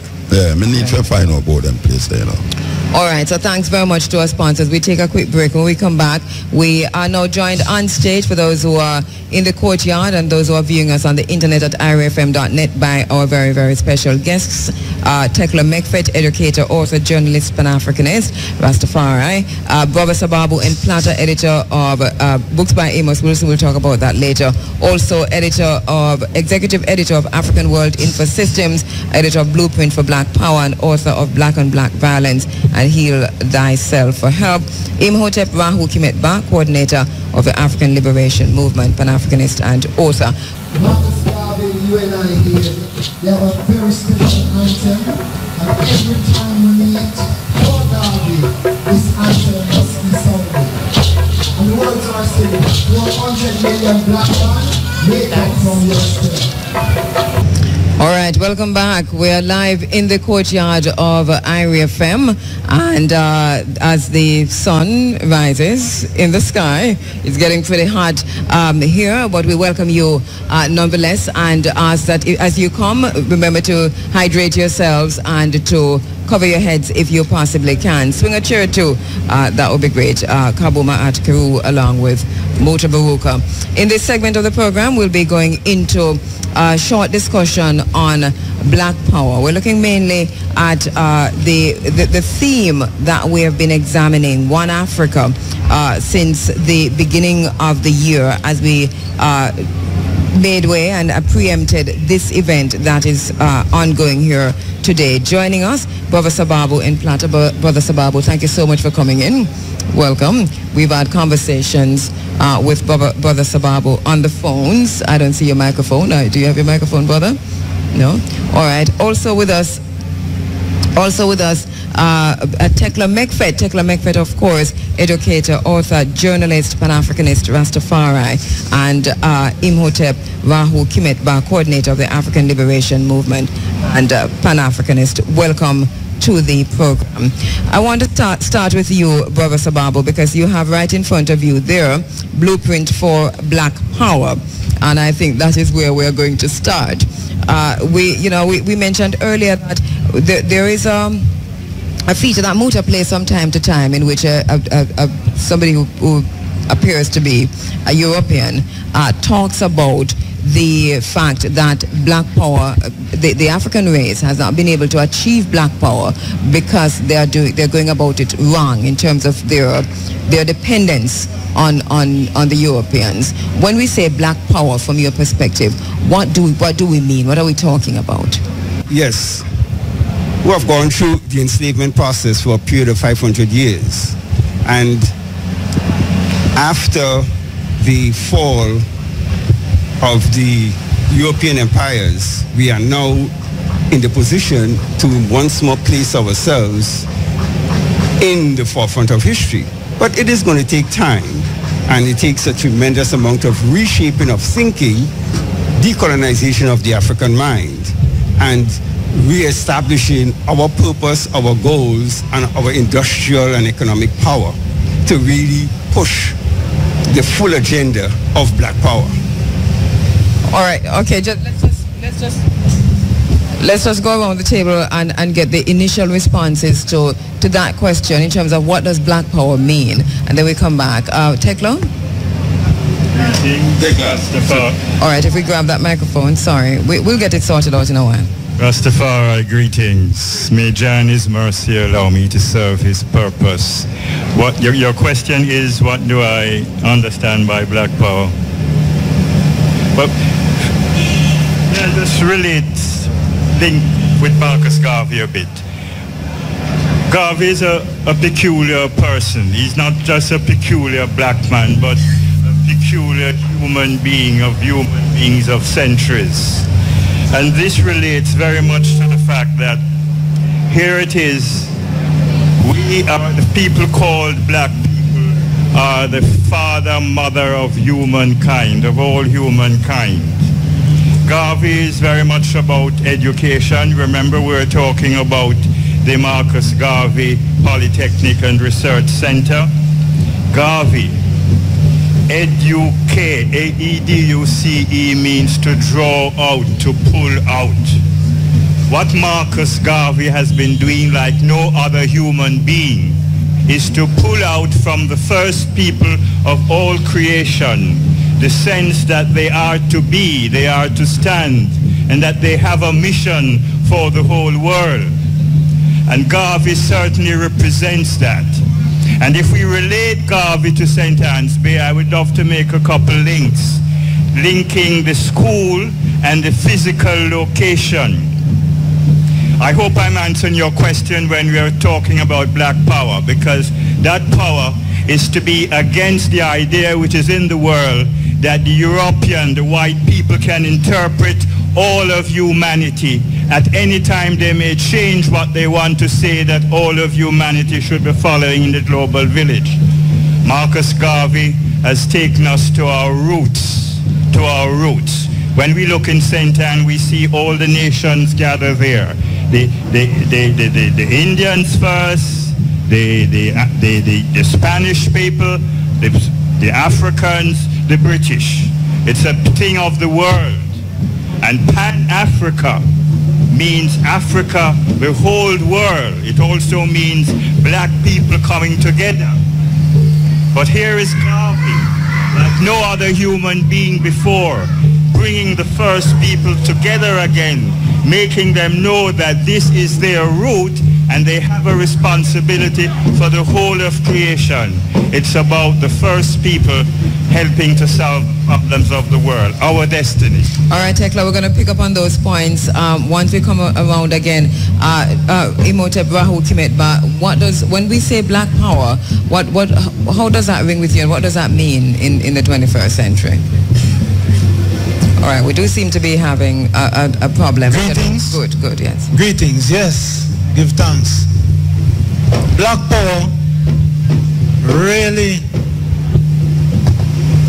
would suggest to us the ability to create one's own narrative, to create one's own curriculum, and not just at the level of institution, but generally speaking, in the way we think and act and have our security. Black Power really means the ability to determine one's own destiny. It means the ability to determine our economic status in the international arena. It also means, more than all, the ability to protect ourselves. Now, all of these areas were elucidated clearly by Mwalimu Marcus Messiah Garvey, by the institutions that he actually set up. And those were seen in things such as, his industrial assets, the Black Cross nurses taking care of our medical affairs, and the African League, our legions, which were really in place to determine our security. And at this particular junction in time, when we look here in Jamaica and to our neighbor in North America, and to see how black lives can be snuffed out with impunity, it's really appalling. Despite the fact that there is a black president in the White House, the black man's life is no more secure. In fact, it's even worse now. When you look at what happened in Charleston, 9 people's lives snuffed out by a white devil. So, black power is the ability to secure ourselves physically, economically, and more than all, as Garvey himself said, it is the ability to scientifically take our place on the world stage to be able to broker our own security at all levels. Muta? Yeah, well, to me, black power is where Mr. Green says is the idea of black people, so-called black people, deciding them social, political, religious, and all the other things that is necessary to make black people secure, in them concept and ideas of what the world is. So when we truly have black power is when African people control Africa politically, socially, and spiritually. Yes. If I may just make a further link with the physical layout of the Marcus Garvey School. At the bottom of the road at present is a statue of Christopher Columbus. To make the point about what Marcus Garvey is, we would propose to have that statue removed just in front of that church, Catholic church, which is supposed to be the oldest church, representing the Spanish, representing that the Pope authorized the exploitation in the New World. The Marcus Garvey statue will then be at the center as you enter that road. And that is the release from the exploitation, the colonization, which the Pope and Christopher Columbus represents. It also has this point that Christopher Columbus is said to be a Jew, what you call a conversus, a Jew who seeks to be a Roman Catholic. And the word Jew means scattered people. And so we'll have Marcus Garvey's statue looking out to the sea, the scattered people returning to their roots, black power.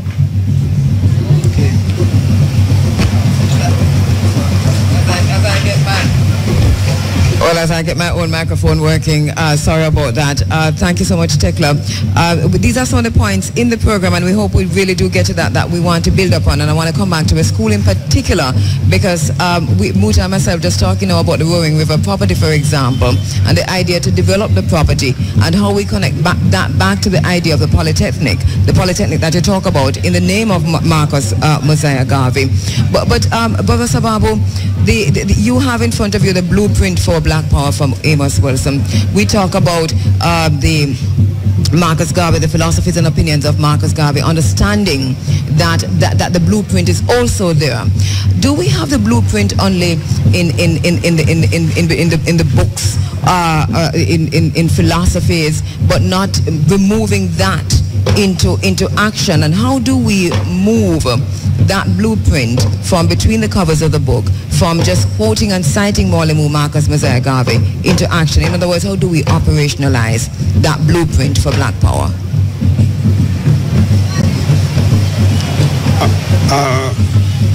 In the text, we tried over 912 pages to outline in 32 chapters an approach. I think the first thing that was required was an inventory as to where we are and the forces of the function of power and the forces that control power in the society. And we took an extensive amount of time defining that and then dealing with the issues as to what were the resources contained and controlled by us.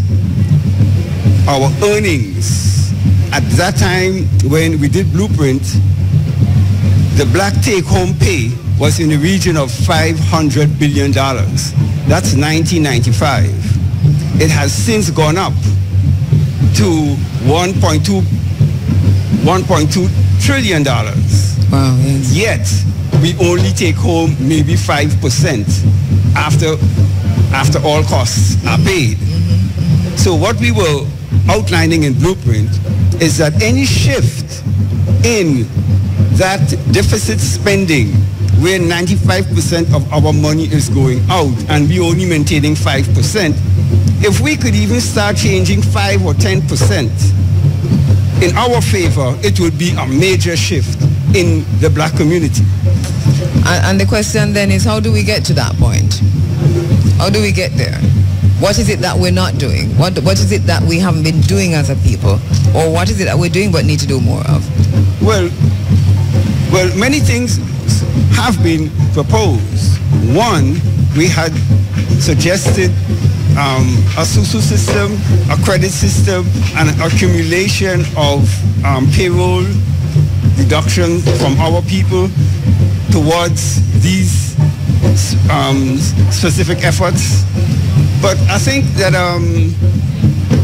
also even, well, in the States it was even proposed that through the vehicle of the black church, which pulls in millions of dollars on a weekly basis, that base could be organized as an economic front to acquire property as they did. Good. Many of them got tremendous amounts of monies in terms of federal funds to advance their interests. And tithing. Right? Tithing, and so many things in these areas can be done. Of course, it most importantly requires a different type of thinking style. And this is a point, I think it goes back now to your point, Tekla, because it seems, you know the song There's a Hole in the Bucket, because we will always get back to this point, that it requires a different kind of thinking. But how do we get to that? And is the idea, for example, of a polytechnic, how does that fit into fostering this different type of thinking? Well, first of all, we have to recognize, that these people called Jamaicans, you're divided by this class and color thing, the whole colonial way. That's why I say people keep saying, let's get rid of the Queen in the Constitution. That's not the main point. Get rid of the thinking. You understand? We don't need anybody to interpret the world for us. Are you going to be chasing down every new thing that's on the market that the white people do to make money? Devoid of any morality, they will do anything, or are we going to seek a new path? Do we know that within the African tradition there is a philosophy for bringing people together? Are we confident enough in ourselves as Marcus Garvey, one United States of Africa? We have to realize that there's a lot there, try to find features which link all of Africa. We have to do that for ourselves. And it is in fact so. When the world goes crazy, we of Mother Africa are the most likely ones. His Majesty says when African righteous people come together, the world will come together. It is our divine destiny. Because we are the first people when things go wrong, but we have no confidence in the things of Africa. Every fashion that changes, you hear these African brothers and sisters talking about how they're doing up the fashion, they're putting a bit of this tribe and that tribe in the fashion, and they're talking just like the fashion designers of Paris and New York. They're desecrating symbols of Africa.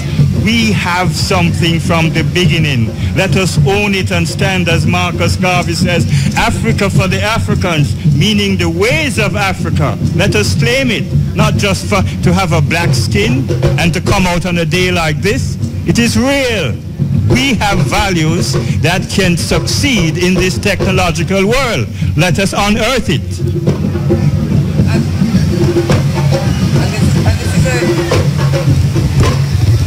having a microphone problem, and this is a good point, great point that Tekla is making, Muta, in terms of coming out on a day like this. I mean, we do this every year. Both of us, we sit and it's good to have these kinds of rituals. But how do we move it now in terms of organizing? I think is a question from the rituals, from just coming out, going through the African marketplace to being powerful people. Because when we get here like this, for example, this week it's One Africa. The theme this year is One Africa. It's unity. But when we leave here, what happens? How do we actually begin to achieve that unity? Well, it's as simple might take it. These rituals is part of the logics of Africanism. I mean, we can't underestimate rituals in the African context, and when we say people gather specifically for a certain day, we understand that the idea is not getting less, it is getting more because of the rituals. Marcus Garvey talked about propaganda, and how white people use propaganda, and what you do, you keep repeating the thing over and over. That is not a problem, because that is what you talk about education, because white people use indoctrination to get us to this point. We need now to use education to get the people them to the next point. So rituals is very important. Rituals is very important to the scheme of how do we get to black power. We get to black power by what we say now and what we do now. We keep saying and doing it over and over and over again. Marcus Garvey said that. Propaganda. You do it over and over. That is how people, we give thanks to whoever voice on a radio station. We can't underestimate the voice on the radio station. The radio station is a very powerful medium to which to propagandize the black power movement. And if we keep doing it, we will see the change that we so desire, Yes. Though small it might be, but it is getting there. I know it is getting there. I understand that, Muta, and I saw Dr. Green nodding there, so you can pick up on that. But how do we move now to owning our own radio station, for example? Because even though we're live on here at Irie, and it doesn't belong to us, even as a black entity. So how do we move from a spot on a radio station to controlling satellites and to controlling, our own media conglomerates? Is this, in other words, at the level we are, this is access. How do we move from access to power? And how important we have black-owned radio stations even across Africa. We have black-owned radio stations, and I think that the need to connect with Africa is part of the solution. I think we have not been able to connect to Africa as how we should, and especially in Jamaica here, we need to have more connection with the continent, because there lies the solution. And even on a day like today, simulcasting this across the continent of Africa, you talk about that level of power. And I think that's why I'm coming back to the idea of communication at the highest level in terms of the satellite. There are many, let me throw it to Dr. Green before I continue and go back to our very special guest in the interest of time. But your views on that, Imhotep? Well, that is true. Access is good, but of course, when you look at it, we can look at it locally and globally. When you look at the local situation, you have just outlined it. Here in Jamaica, 99 or 95%, let's say, of us are Africans, Africans, black people. Now the other conglomerate make up the remainder. Nevertheless, economically, it's the other way around. So economically, 90% of the economics really is controlled by that 5% minority. And that itself is a imbalance of power. So right here in Jamaica, one of the greatest diseases inflicting us is simply poverty. And we see this every day on a daily basis. It is staring us in the face. And really and truly, I think we should approach the eradication of poverty with the same fervency in which these bodies go about trying to eradicate mumps and measles and all these type of diseases. and AIDS. Dr. Green, we're not going to keep you much longer because we know that you have to go, and so we're going to allow you to go with one last point. Yes, Marcus Garvey himself said, make no mistake, Europeans are not in Africa because they love us. They are there to pillage and take what they can get to develop themselves. Therefore, it is high time that we as Africans, wherever we are, unite and take over the motherland, and that must and will be done. Thank you very much. Dr. Arthur Green has to leave us at this point. Muta, we mentioned earlier that our very special guests who are coming in from the Bahamas are actually coming in right now, and so, you know, African people on the move, as we said. But Muta, the point you made, and I think it is very important to go back to it even as we talk about those who are coming in from the Bahamas, and welcome to this broadcast, uhurunews.com and One Africa in Uganda, because that is happening at that level. And the idea is to be more cohesive, to take this not just on a one day, but to have this simulcast, similar to what you did, for example, when you were in Cote d'Ivoire just recently, to bring Africa to Jamaica and to bring Jamaica back to Africa and the Caribbean, that kind of way, because of the communication links that have been broken. I want to go back, Tekla, as we move on, because I want to spend a little time talking about the Polytechnic and to ask a little bit about how important is education and what would a Marcus Garvey Polytechnic look like in assisting in this move, in fostering this move toward African unity and toward black power.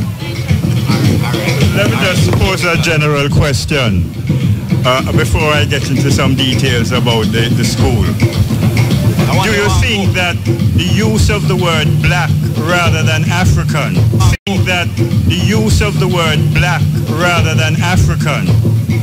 may in fact hinder the coming together of people who are African? Because the word black comes as a result. The word black comes as a result of a reaction to white. And the word black is soaked in all the colonial things of class and color. Whereas Africa underlines the values, the culture, which can unite as a community. So the question is, do you think that we should stop using this word black and talk about being African? And I agree with you, and then you're going to have to assist us now, because this is where education comes in, because most of our people prefer to refer to themselves as black as opposed to African, and so because Africa is a continent of starvation and etc. etc. So when you say I am African, then you get that derision, but they will say that they're black. How do we move that thinking? I think it comes right back to that point of moving the thinking, embracing the fact that we're Africans not because we were born in Africa, as Higgins tells us, but that we're Africans because Africa was born in us. We're still fighting that struggle to get people to accept being African. We had to be told that Marcus Garvey is one of the philosophers of the 20th century. And this is the inability to recognize in our own people. Other people have to be telling us. Garvey has outlined a way of building nation, dealing with education, schools, dealing with organizing business, dealing with organizing the Western world in which you're a part. The tragedy of white injustice tells you about all the carryings on between big business and media. So that's something written long ago. So all these things are in the writings of Garvey to help us go through, to help us make a nation of our own within the world. And that school would automatically relate to basics. What is education about? It's about being able to, in your environment, being able to provide food, shelter, clothing. And the education there, right from the very early level, all students would be involved in understanding those basics, providing food, shelter, clothing in relation to the environment in which you exist. That's quite simple. That's Garvey's way when you look at his plans. And that is how we need to move out of the Western model, where we wouldn't have those ecological problems, although we live in the same world, but we'd be contributing to slowing down that by the way that we live and exist, and the way that the rest of the world is coming to see that they have to do. You know, in the way that Leonard Howell set up this organic farm, way ahead of his time. We need to learn from this and begin to use what our people like Garvey, like Leonard Howell, have shown us. There is everything in Garvey's writings to build a nation, to run a school, and to compete in the world among the so-called best. And you know what's interesting, as I listen to Tekla there, Muta and Brother Sababu talk about that changing the thinking. For me, it is also important to point out that we see this happening with Jamaican athletics, for example. We see almost a revolution. Remember the days when we used to go to the National Stadium? Tekla, you might have been there for states, for champs. Or Sabina Park. Yeah. and it's a handful. Just the other day, it was a handful of us, and we used to come back on air and said, you know, why aren't we supporting the athletics? Why aren't we supporting our young runners, our athletes? And here we have now the thinking, not just locally, but globally, that Jamaica is a place for athletic development because of Usain Bolt and so many others. But that work started many moons ago at the home level and at the level of the high schools and the tertiary institutions. We used to be there. So something has changed in that process in terms of how people excel. Is that a possible route, even as we think about the school, education? Okay, let's deal with music, which everybody deals with. Now, in the African tradition, music, as strange as it might seem, is not about what the West call entertainment. It's about reinforcing the values of the tribe. It's about social control. So the thing of ridicule and jiving somebody in the music is a way of social control. But we have allowed, because of how white people have responded to our movements, the dance is not about winding up on sex. The circular movement refers to eternity. It deals with the ability to produce children. But the white people have taken over these things, and then we feel glad that they have taken over. You would know, I think you're old enough, in the 60s, all these host of programs on TV in America, they were pretty stiff and all that, you know, and they would come. Now everybody comes out and they're like black people, and they're cool. And they're cool, and everybody now is making the symbol of greeting with the fist and so on. And that's the way they take over and corrupt things which have special meanings for us. But then we're flattered when they take it over. Why are we flattered by them? Yes. We have to know who we are and that we can stand in this world, that we are among the first scientists. We are the first people. We have been over the whole universe, except that we are not imperialists. We don't impose ourselves on people.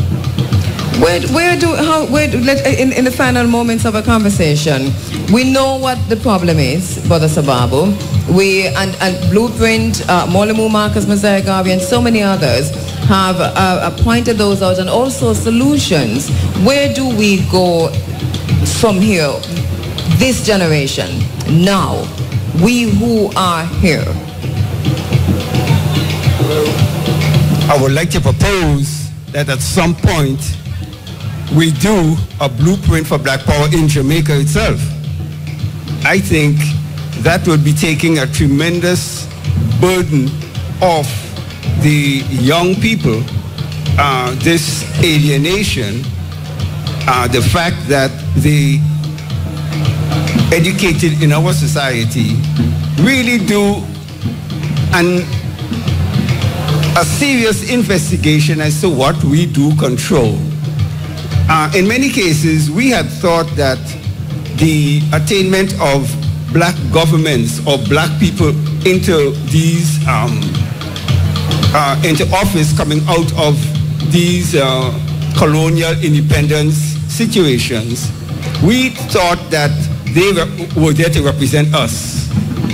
And unfortunately, as all over the Caribbean, we saw that these people reflect the interests of that European class. As a matter of fact, with Dr. Amos Wilson himself talking about putting the black face on white imperialism. Exactly. Which is what happened. And Muta, this is something you yourself talk about a whole lot. With Obama. Yes. You know, but I want to get forward to the idea of ownership, economical power versus propaganda.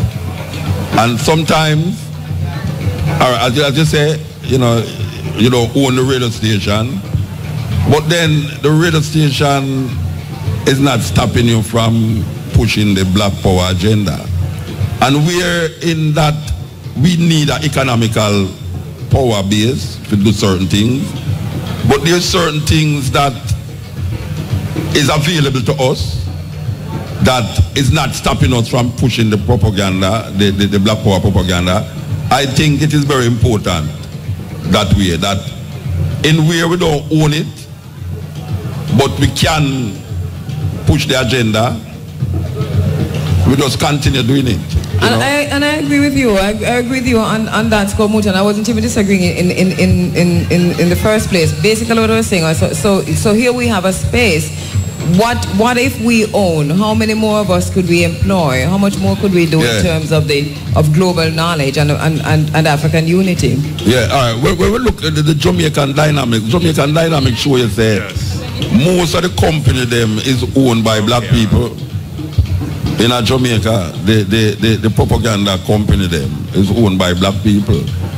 But then how much of them pushing a black power agenda?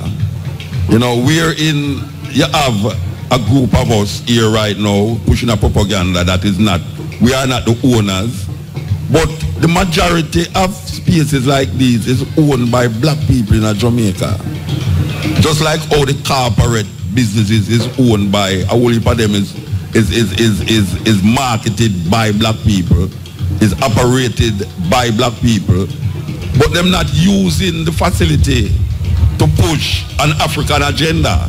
So economic. That I think is the crux of the matter. And that I think is the crux of the matter. So no, what I'm trying to say that owning it is not just a case of owning it, because owning it don't mean that the black power agenda will be pushed, but the level of education, that is the mindset of the people them who is owning it, is very important to the ownership of the thing. And see, we come back to the thinking. You have to separate ownership and education from the idea of being white. Yes. Because that's how some people become white. Yes. By owning. And by the education which facilitates the ownership. Yes. So we have to separate our head from all that if we're going to work together. Yeah, I'm looking on... And think of each other. I'm looking on something that I mentioned the other night about how is it that you have holidays in Jamaica, whether it's white people holiday or this kind of holiday, whether it's Christmas, Easter, or whether it's Emancipation Day, I think. But young people, we're talking about between the age of 25 and 35 right now, is not interested in these ideas. Yet still, they are the ones now that is pushing the same white agenda on the youth them. They drink responsibly and having big parties, not recognizing the symbolic and the importance of the day. It's not the older folks again that is doing it. The most of the marketing companies them is owned but is operated by the same black youth them who but not owned, Muta. Believe me, they are not owned. I mean, a lot of the conglomerates in Jamaica and the big corporations are globally owned and headquartered in Europe, Ireland, Scotland, England, but managed by the manager really. I can show you how we're thinking screwed up. Obama, African people, black people, take great pride. One of us is in the White House. The highest heights of power in the world by being president of the white colonialists. And none of them, all our black brothers here and in Africa, nobody asked this president of America Why are you treating our brothers in your racist America? Nobody raised the question in Ethiopia or Kenya or Jamaica, because they're pleased that he's white, and that's what they want to be. We have to get beyond that. Yeah. The way of seeing the world as represented in the Western world of Obama and Cameron of Britain and whatever name of France and Germany is not the way, is not the only way. There's a writer who wrote a book called Sleepwalkers, in which he talks about how this European way is all over the world, as if it's a new concept of living, a new slant on creation. And when you see how every day they change the values according to what is convenient, politically correct, or whatever expression they use, we have to separate ourselves from that and know until within our own space we can survive and do things to our benefit. We will deny ourselves of certain things because we are from you, because we are confident that we are of the Creator and we can solve any problem that the environment presents itself, because our children have the brains for it. Remember educe? It means that you pull out something because it was there before. Let us know the before and we can move forward. This discussion on Black Power, one Africa, one nation, is that even possible, Brother Sababa? I know you want to make a point before you answer that, but go ahead and then we answer that. You know, I find it very interesting that when it comes to days like Emancipation Day, it's never registered as African Emancipation Day. For example, in Trinidad and Tobago, to celebrate the arrival of the East Indians, they made sure when they got their day acknowledged that it was called Indian Arrival Day. When it's up, but we African people did not fight for our day being established as African Emancipation Day. And it is really problematic. It is problematic, Tekla. Well, that is problematic because Muta mentioned it around the holiday time. I heard him talking about it on this program, that here is a day that has come and gone at all levels. It has been named, but at all levels, government, state, and every single level, where it doesn't really mean anything. It has no meaning. How might the title, how might the name affect that though and impact that? Sorry, but your officials are called it emancipendent. There you go, that's true. You see the madness? Yes. Emancipendent. Yes. Terrible. So it is more confusion than ever. I am confused. So not about myself, but about what exactly they mean by emancipendence. So the idea of freedom is defined by their colonial masters. Of course, yes. Of course. When are they going to break free? That is the question. Sometimes I want to make a little link. When you hear Garvey talk, and the speed at which he... and it's like music. And you know what it reminds me of? It reminds me of like John Coltrane and what they call free jazz. And when Coltrane plays, somebody says, it's like one breaking, desperate to be free. So here is Marcus Garvey in all his writing, speaking, playing music. And don't underrate the role of jazz in America in bringing the Africanness to the fore. And screaming and for freedom, but we are interested in another idea of freedom, which comes of the Western world. And they justify all sorts of things which contradict the logic of nature. And we keep following them because we are in fashion, because we are modern, mad-earn. And let me allow you, Brother Sababo, to finish your point, because we did interrupt. On a personal note, it was 1967 or 68 was when I was first exposed to anything African in the history books, in the curriculum in Trinidad and Tobago. 1960? 1967, 68.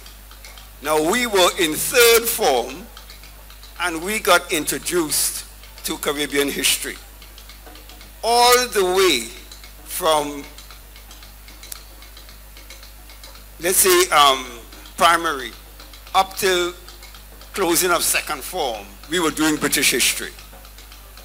And it was at that significant point when we studied the Morant Bay Rebellion and the Haitian Revolution is when I felt a part of the history classes. And it became the turning point of my life. And so that we have people like Vereen Shepherd and others, Professor Shepherd and many others who have been saying for years that history... And your program is significant, and Muta, this is very crucial, don't underrate it. You're talking about history being compulsory. We have been doing that, saying that history, the need for history to be taught in school and taught how to be compulsory in school, because it is not compulsory as it is now. And the importance of that in moving forward, in allowing us to understand more of ourselves, talking about identity, identifying with, knowing who we are. So many children born, who's your father? Where is the father? They need to know that the ancestor of Africa is, and that you come of that lineage. Imagine a baby born and no idea, you're just there in a room, you come no connection. Who are you, where you come from? Yes. And this, of course, is pretty important, Tekla, Muta, and Brother Sababu. We're going to wrap the discussion now. We have listeners on the internet. We have people watching us from all over the world. We have our audience here. We have a rapt audience right here. One Africa, right here. Yes, one nation. Who have been listening to this conversation. What do we take away from this? When we leave here today, what is our responsibility? Well, the first thing we have to do is make a serious commitment to do some study. We are not going to escape this trick bag that we have been placed in by going at the same rate with the enemy. We have, as even Garvey would have said, to accelerate our approach to learning. There is absolutely no excuse for any illiteracy problems anywhere in these regions. Do we need to define the enemy? Who is the enemy, as Kwame Nkrumah, Sergeant for Kwame Nkrumah asked? Because that's another question. You know, who is the enemy? Anyone that causes disunity among your people, that is an enemy. So all the ideas of class and color, those who propagate that, that's the enemy. And it's not propaganda that you talk, Muta. I don't know why you use the word propaganda. Because Marcus Garvey talk about propaganda. Yeah, no, it's effective use of information. Yeah. But it's truth and right and justice. That is what we are selling without any apology. We should call it selling. This is what we are offering. This is what your program, Muta's program. This is what happens here. People are hungry. It touches the confusion of the day. Every day the fashion changes. Even for the young people. What is right yesterday is no longer right today. Everything is convenient. It is the going thing on the net. It got so many likes on Twitter and this and that, and everybody can make a name for themselves. And you know, and it's as we leave here, again I'm coming to that. I heard you earlier, Brother Sababu, say developing a blueprint for Black Power even for Jamaica. And I think it's there. But maybe Marcus Garvey did write it. Yes, and even actively here. Marcus Garvey did write it. What is Garveyism in Jamaica in the 21st century? Is that relevant? Why not? As the other brother who left mentioned, that you basically have the same ratio of money leaving the black community going over to the dominant group compared to what we experienced when we did Blueprint in the United States. It's still a 95% of the money going, and we only maintaining 5% for our control. So what we're looking at is, what if we were able to trade among ourselves? What if we were able to trade with African countries, as opposed to going through European middlemen? What if we produced the books, printed the books that define our curriculum, from kindergarten or from grade 1 all the way up. It would surely provide employment for our people. It would be an educational shift, an ideological shift, and it also gives a sense of self, a sense that we can do for ourselves. But Sababu, I hear Muta saying that a lot of that is happening, a lot of that is taking place. So where is the disconnect? I mean, within our communities, the printing of the books, the writing of the books, the publishing and so on. Where is the disconnect? Are we incapable so far of bringing it all together to benefit the community, Tekla? Well, one of the things is that it also has to be done within the framework of your larger government. These things are not just being done, cannot be just accomplished on the grassroots level. It has to have the support of the overarching society and the government, these governments that we are voting in and year out. They own the largest treasure in the country. And the policies must be reflected. These policies of African nationalism, blackness, black power, must be reflected in their policy. We cannot continue this nonsense where our wealth and our talent is being exported. We're gonna have to wrap, Brother Sababu, so I'll give you one more thought. Yes. But the Chalkers many years ago did a calypso in 1968 called Brain Drain, where the cream of our talent pool is being pulled overseas, our nurses and everything else, to serve a country who many a times miseducates and undereducates even its black representatives in the United States, and then harvests the Caribbean for its talent pool because it refuses to develop its own. We're going to go take a final word from you, Tekla. Okay, fine. To show the relevance and how forward-thinking Marcus Garvey is. Very much relevant today. The idea of ecology is on everybody's lips. The way that we relate to nature, to the environment, is bringing problems on us, right? And Dostoevsky, the famous Russian writer, said, nature doesn't give a damn about whether you like the way it is. You either do it as it is or you suffer the consequences. Marcus Garvey, writing in the 1920s, said, it is only righteousness in nature that survives. Meaning we have to hold that rhythm. The idea of ecology is that all creatures, all organisms are as one. The whole cosmos, human beings, the plant, the insects. There is a rhythm. We're at one. We have lost the sense of knowing when a hurricane comes. Our ancestors used to know instinctively. We have to return to that idea. And I hear Professor Erna Godber saying that in terms of that, and I'm bringing her in, I know she's not here this morning, but she has been saying that the idea of returning to our African spirituality is the first place to start. And she said to me just recently, I am very happy that I'm now at a place in my life where I recognize the need to return to the African spirituality. Marcus Messiah Garvey, a peculiar man, a man for the world, carrying Africa, the Creator's children, in the degenerate white world, to help them to come around to the truth. We are the first people. That's our task. Let us embrace it. Let us embrace it. We are worthy. One Africa, one nation. Thank you so much, Tekla Mekfit. Thank you so much, Brother Sababu. One Africa, one nation. Muta, any final words in this segment? The final word? In this segment.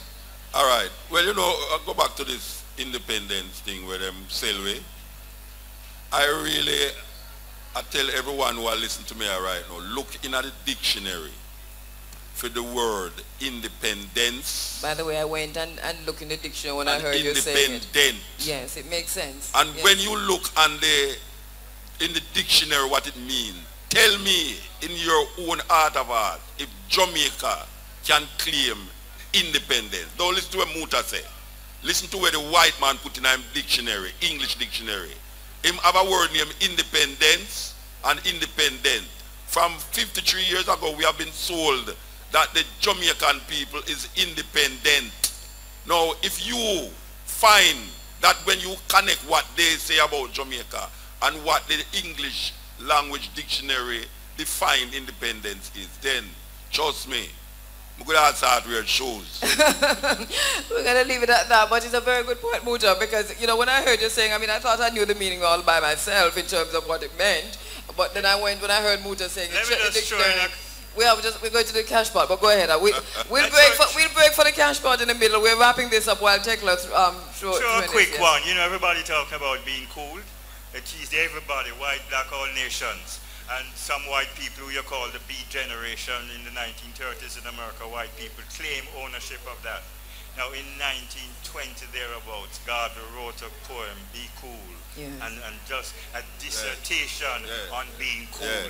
And they don't recognize this and they're claiming it. There's so much that Garvey has and we are ready. He exposes the route. Let us take the route and let us move forward. What is this thing of being intimidated by white people and their changing values every day? We come of the first people. White imperialism, and we must define, as Sergeant for Kwame Nkrumah did, he asked a question and answered, who is the enemy? All right, listen up, top draw, dollars, pick 2, pick 3, pick 4, and cash pot early bird draws are coming up next. Thank you so much, Tekla Mekfed, my brother. Thank you so much, Brother Sababo, for coming in and for participating in this discussion. But an interesting conversation, and one that obviously we'll have to continue. I mean, it's an ongoing conversation. Yeah. And you know, it's very difficult in a climate like where we're in now with Jamaica, with all the crime and the poverty, to really try to make the people them understand that one of the nucleus of them problem is because them don't know themselves as African people. Because people might have wonder where relevance that have, but it have a relevance because anywhere in the world you go, the Chinese them have a cultural revolution that take place in them country where enable them to reach a certain level. Yes. And Marcus Garvey talk about how the Jews them operate, and if you look on how the Jews them operate, Marcus Garvey said, look on what them do. You understand? Black people lose them connection with them Africanness, so them totally disconnected, and then now them can't find themselves. So now them must say, well, it no matter if you say you're African, it no matter if this, it no matter if that. Everybody else feels that them history matter, everybody feels that them culture matter, except African people. All right, we're back with you live in the courtyard of Irie FM, and boy, are things heating up in more ways than one in the courtyard. Muta, thanks so much to you for coming in. Thank you so much for those who are braving the sun right in the middle here. One Africa to you, one nation. I mean, this is really, really brilliant. One Africa. This is great because it is a hot day, and if you look to your left, Muta, you see that people are finding the shade over there. Yeah. And if you look to your right, you see that people are finding the shade there. You know, you talk about shade is a weird thing, you know, because there's a story in the Bible about the 10 plagues that licked Egypt. And if you follow the story logically, you'd have realized that it's the first plague because all of the plague them leading to the last plague. What was the first plague? I think the first plague was when the water, the Nile, start to get mucky. Okay. Bloody. Oh, okay, so water, okay. Yeah, and then you did have the frog them. Right. All right. But the last one was that the firstborn, everyone, whether Jew or Egyptian, would have dead, right? Right. Now, Jamaica, it kind of weird, you know, because last year we have something named chickpea. Yes. And that was because of dirty water. Now this year Jamaican people that love find some dirty water because the water that they bought again. So, you know. Is that the first plague cause the second plague? No, I say, well, I don't know if it's a plague still, but I just say how ironical it is that last year we didn't want to get rid of water in a all way, whether it in a condensed pan. And now this year we would love to see the water. So we don't know what will happen next year because the government seem not to understand how to get certain things in place before the thing happens. They are so reactionary that them don't understand that. I mean, we read something about the Mona Reservoir thing from before me and you born. Them things that they know. And Jamaica is like 2.7 million people so now. And them not put nothing in place. I know everybody run up and down about the place. We want water. We have to go start cry and drink it. There is a serious lack of vision. Land of wood and water, so much rainfall because we do have a lot of rainfall. It's really a land of wood and water for sure. Without the water. So many rivers, so many water sources, but then we also have another problem because the water sources and the watersheds, because here you're talking about global warming, etc., we can go into the environmental concerns, but the watersheds, if you look at the swamps, for example, the watersheds are being sold and are being developed for commercial, especially tourism interests. And you have rivers in Jamaica that big guys redirect. Yes. For deal with fig implantation in a Jamaica. Me know personally about that. Where you have rivers where up at the top, the man them who they at the top will have them big land where have buckle this and feed that, them redirect it, and where the river used to flow, it now flow there again. Them things that happen in Jamaica. So who stands for the people of Jamaica? Who will represent the people of Jamaica? At what point are these decisions being made? And who facilitating those decisions? Well, we can't say the people them who put the people them in power, them put some irrelevant relic there, and even the younger ones them now seem to be irrelevant relic, because if that is a travesty, Of course. That is a travesty, because we're looking at the younger generation, we're looking at the next generation in Parliament in terms of representatives, talk about representational politics. We're looking at the next generation who are more tribal, more cantankerous. Yeah, you once if you touch the queen, you got dead. Where the brother there? We can't revive him, we invited Mr. Denton Campbell to be part of the event. I know him. I know him. No, I'm just saying that he's a member of Parliament. I'm just saying that there's a whole generation of politicians that we're looking at who are coming up. Young politicians who are more tribal, more divisive. But we look on them on TV and say, we look on them. Look on the brother, well, him did a long time, but the Wormington brother there. I mean, the Wormington brother, I don't understand him now, because remember, Siaga did chastise him a long time ago too, Siaga did chastise that same brother here too, and Bruce Gold did chastise him too, and then film party, And now we see him a chastise Jamaica. It is a shame. It is a shame what is happening in Parliament, in Garden House, the action of the politicians, young and old. It is a shame. Man, I call next party drunk and all. I mean, really. I will ask the question again, Muta. The drunk one, them waited me turn me back. And them size me. And me so we ask the question again, what is our responsibility? Our responsibility. Even as we say, one Africa, one nation and unity, what is our responsibility? When are we going to stop talking? No, we can't stop talk. And doing. No, we are doing, this is doing, we are what we are. No, what we but do, this is doing, This is doing, So we can't underestimate the power. I mean, as people of talking. Of talking, because Marcus. No, I don't, Muta, I don't underestimate the power of talking. Yeah. But you see, there has to be. If we talk and leave it. No, I mean, me personally, or you personally. I mean, as a group. If we talk and leave it, it is as we have left it. Yes. What we are going to do, well, as we keep saying it now, because we see that the next generation seem to be, the oppressed has become the oppressor. The people them now who are fight against poverty, used to inner poverty, and now them inner power, them is now creating poverty. And now we see a set of youth that come right now, where you that the things say them see the problem and they try go around it and maneuver themselves around it. But them now come like, they might go back to the same old days. You know, the politicians still get young people gone. You didn't know that, Cabo? I didn't know that. Politicians in at this time, yeah, still get young people gone. I mean, things that they done with, you know.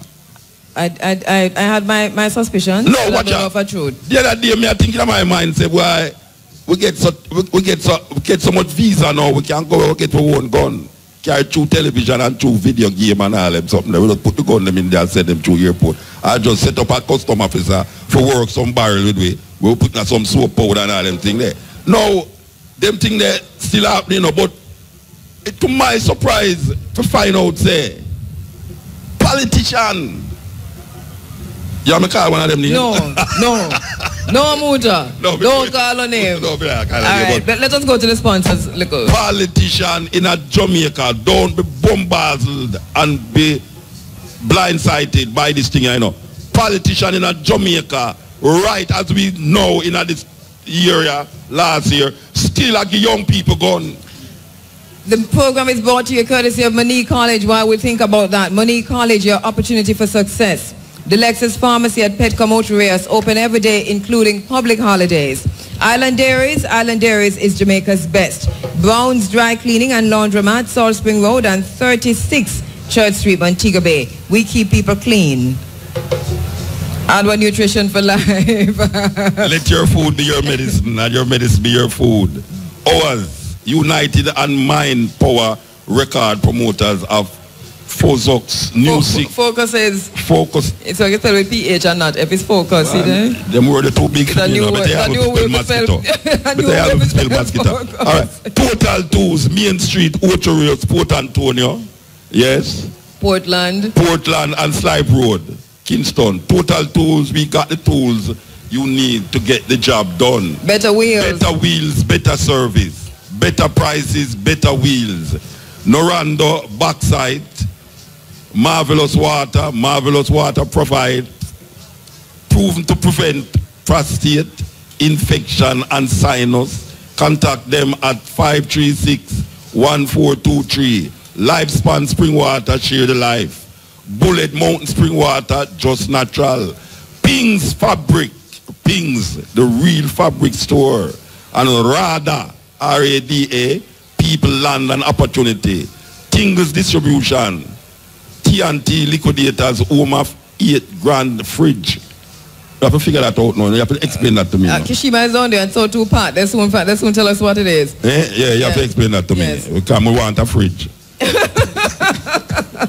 The Jamaican National Agency of Accreditation, confirming competence, providing confidence in the marketplace. All right, we want to say once again, can we just say welcome to our listeners on the internet? Will the IT department tell me what's happening with uhuru.com? Uhuru, the folks at Uhuru have sent me a note. Can you tell me what's happening with uhuru.com as they embed this very link that we're broadcasting live and rebroadcast to the Uhuru Nation? Thank you so much, IT. Thank you so much, Mark. Want to welcome you on the 107s, 107.1 all the way to 107.9. Muta, is it because I'm in my dark glasses or the sun gone down? The sun not gone down. The sun can't go down. All right, there's something gone down. The cloud gone over the sun. Yeah, the cloud moved towards the sun a bit and it could cool you down, you know it? You feel better. I feel better and everything look dark. It soon come up back, you know.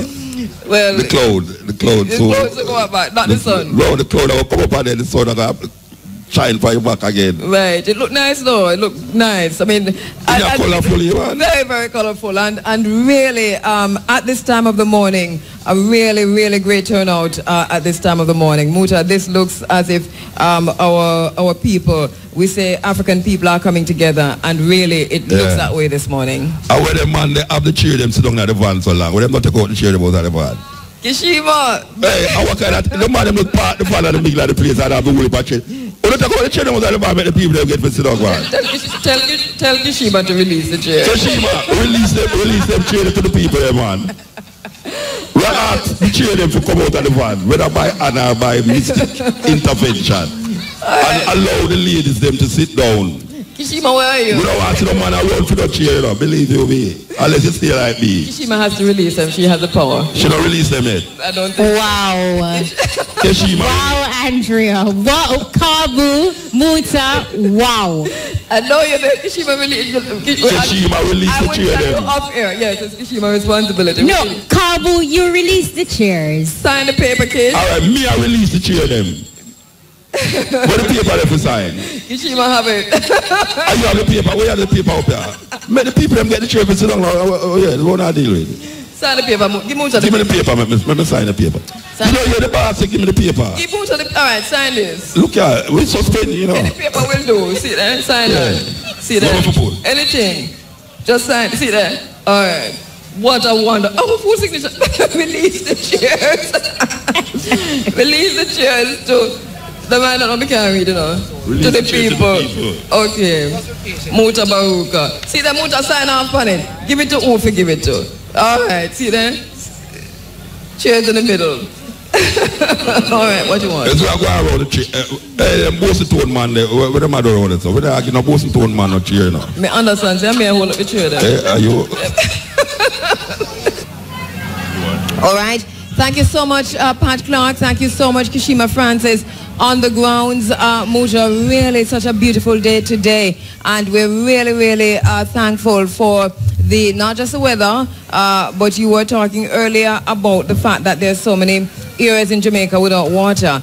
We have sunshine today, but we had a little rain in Kingston yesterday. I don't know how that is helping people in Kingston, or it helped, but it must have helped it just a little bit. Why rain fall? Yes, it did. Oh, grab. Thanks so much. Yeah, I tell you, I have a big shower there before I reach down here yesterday, you know. I know, yes. Fall heavy. Well, it is. The heat is on, and if you're still on your way, remember now to cover your head. And as for those in the courtyard of Irie FM, get yourself hydrated because it really is hot today. We have on stage Muta, Vasaivai and the Nyabingi chanters. And if we were to estimate, I know I have a sister right here, maybe she can tell me how many persons in the group now, but this looks like a really, really big group, probably 60 or so persons. About 30. 30? About 30. Vasaivai, is that 30? It looks 60 to me. Wow. It's a lot of, well, all right, so really, really big group. Thank you so much, Vasaivai. Thanks for coming. All right, it's time now for Vasaivai and the Nyabingi drummers. The chargers are here.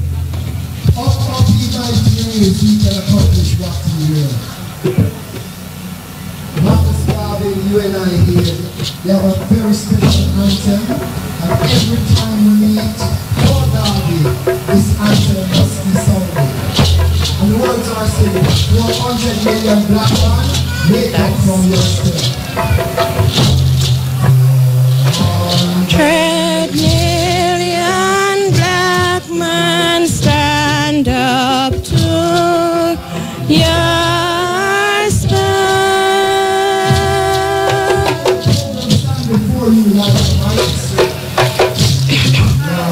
program stand before you like a mighty swell.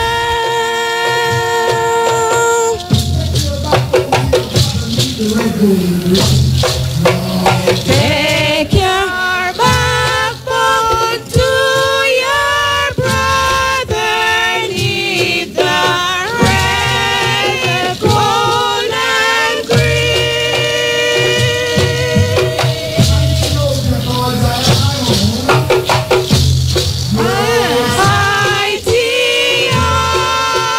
Ethiopia, 'cause I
What I nighted, I write it with the red, the gold and green.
One more chance to see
that we must ensure those who are knocking at our doors.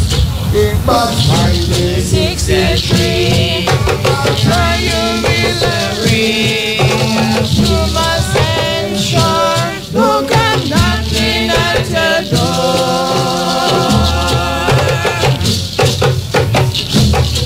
But 63, I am sure you will agree. Again will never be. Oh, what a crime, crime, crime, what a brutal crime. The crime committed by the state. Oh, what a crime, crime, crime. What a brutal crime. The crimes committed by the state.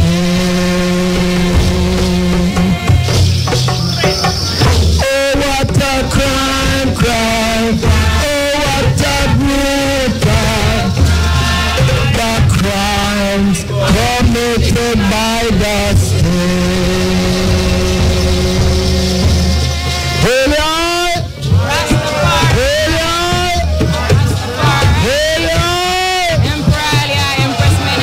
We give thanks, sons and daughters, again and again. Irie FM family, we give thanks for I and I presence here. Rastafari, give thanks. Haile Selassie, I'm first. Yeah. Thank you very much, Rasai Vai, and the Nyabingi chanters. What a brutal crime, a crime committed by the state. Remember the Coral Gardens massacre on the stage here at the courtyard of Irie FM. And crime still are committed by the state, still. It looks like the government is the enemy of the people in Jamaica, you know, I mean. And the people them can't even wake up to that reality there. So we are going in Jamaica, you know, it's not related to the feel-goodness of the people. The people have to find their own feel-goodness. You know, really and truly, no matter what you want about the music, if it wasn't the music in Jamaica, you know, trust me, man, things gone upside down more than how it is now, if it wasn't the music. It's just a little music where I keep the people them right now. That's why you have more party in Jamaica than anywhere else in the world. You didn't know that, Andrea? More Cabo. No, at first I'm missing a Muta. Yeah, true. I forced me miss. I miss. Look like me hungry. You look so. No, you know, yes, you have more party in Jamaica more than anywhere else. We have more church, more rum bar, more crime. I mean, well, we are number one in everything. I hope we can keep the number one going with good things. With the good things. The party is not so bad still. Depending. No, well, when I say no, the parties, even you know, even if you don't agree with all about the music, but the music there help the people them to keep a little solid state of mind. Because trust me, man, if you not get a state of mind right now, man, may I tell you, you walk upside down. And in addition to the music, Muta, I mean, look at the times we're going back to the weather. We're going back to the fact that we have an unusual weather in Jamaica in terms of the sunshine, in terms of the fact that we have lost so many of the coastlines. So the sun gone down there again. That's nice. Yeah, but you know, them say we're gonna lose at least the size of Barbados in the Caribbean. We're gonna use the amount of coastline we're gonna lose is the size of Barbados. And it makes sense. I mean, can we stop it now? Is it too late? I want to say welcome to Sister P. Sister P, I see you, but I'm not seeing you right now. I see her because you're on the dark as well. You know, oh, yes, Sister P. And I want to say welcome to our brother Alex Morley, who's coming in from the Bahamas. Welcome to the sacred space, this African-centered space. Yeah, we want to welcome Irie. Irie, me I watch you, you think me I watch you? Me I watch Irie. Irie, I'm watching you. Irie, we cannot wait for come over there too. Maybe maybe you're gonna have to come to us talking about the raw foods, sun-fired foods. Now our sister P hugging down there. We need to say hello to Sister P. Also I know Pat, who is with Mother Samad, Kishima or Pat. All right, Pat, you are with Queen Mother Samad. All right, we're not hearing Pat, but I know she's with Queen Mother Samad. We're going to be hearing from her in a little while. Sister Kabu? Oh, there you go. Oh, Pat. yes, I am right here with the very regal Mother Samad. And I was just expressing to her what a pleasure it is for me to be here, sitting beside her, sharing the space with her, because I remember the very first time I heard you interview her on Irie FM, and from then, oh my gosh, I was hooked. That must have been around 1990. 1990. Oh my God, yes. what a lady. Yes, you know, beautiful. and if never I heard Garvey, I can tell you, this lady has enlightened me to who Garvey was and to Garveyism. It's an honor, Queen Mother Samad. Thank you, darling. I'm delighted to be here. Thank you. Okay, Mother Samad. In the early days of Irie, you had much to say about Garvey and Garveyism. Could you give us a message today? I mean, for those young ones who may not know so much about Garvey, could you please just say a word about Garvey? Because I know you were such a Garveyer. Oh, I still am. I'm 93 now, as of the 1st of next month. And I tell you, to the youngsters, I say, truly, truly, unify, love one another, care about one another, and be ethical. Be ethical, because that we seem to be short of. Ethics, wonderful message. And another thing too is in terms of our presentation, especially for the females, how we present ourselves in terms of dress. I have always admired, you know, the African styles and how elegant it truly is. Could you just say something to us about the whole African fashion and why it is important for us, you know, to keep to our heritage? When I first developed the dashiki and African wear in the United States in the 1950, I said to our people, to get back to ourselves truly, we must know who we are, look in the mirror, and say, I love myself. And that's why I developed the idea of us wearing our clothes. And the whites who said to me, Madam, can we wear them? I said, why not, darling? I've been wearing yours for 500 years. Totally understood. And I can tell you, whenever I put on my African raiments and I step out, I'm always hailed as a queen or a princess. I mean, it is truly remarkable. And this is something that our young women should really, really do, you know, whenever they have the opportunity. They really should embrace their African fashions. That's right, darling. I believe in that. As I said, as of the 1st of next month, I shall have completed 93 years. And when I started wearing our clothes, my clothes, from that day to this, I have not taken them off. Oh, yes, I have. I mean, you know what I mean. Oh, yes, I've taken them off. But the thing is, we must wear them and identify ourselves. And when we look at one another, we wink. Everywhere I've gone in the world, Africa, everywhere that I have been, we know each other. Truly, we know each other with full understanding. Love ourselves, because we're the best we have. And I love you too. Love you, Mother Samad. Back to Cabo. What a wonderful lady. So true, so true. Thank you so much, Pat Clark. Thank you so much, Queen Mother Samad. Now, Muta, you mentioned 25 years. Irie FM celebrating 25 years as of the 1st of August. And what's interesting about that is that one of the first letters, and I think it might be the very first letter that Irie FM got, was from Queen Mother Samad. Oh, yeah? Yes, and the first letter that Running African got was from Queen Mother Samad. And her letter was one of encouragement to say, this is a beautiful thing, continue it. And then she would write, I think she wrote Mr. Young a letter once per week to ensure that Running African remained on air. I'm serious, no, honestly. And Mr. Young would say, you know, they wanted to talk, you know, but you see this lady right again. And we didn't know who that lady was until I went out of my way to say, no, we're going to have to find this lady. Yes. And we're really, really grateful that Mother Samad could make it, could be here with us today. Well, you know, if Mr. Young did not follow people none of them things would not happen. True. Because it's not a man. You know, him used to tell me, say, boy, right now, he might collect 2 reparation money, one from Chinese and one from black people. But him say, him know why you put no hole in a feed pocket. Yes. So from you not put no hole in a pocket, you know, you just do what you do. You understand? Yeah. So if him did have follow, years ago on Sunday, you know, I tell the people, them say, to take down the white Jesus off of the wall and put up Bob Marley upon the wall. Me I tell you, Mr. Young call me and tell me, say, if I know how much call me I get to take care of the radio, you know. But not now put no pocket, no money in my hole in my pocket. Look, we are there, man. Nobody have to what I say. Yeah, we have those stories.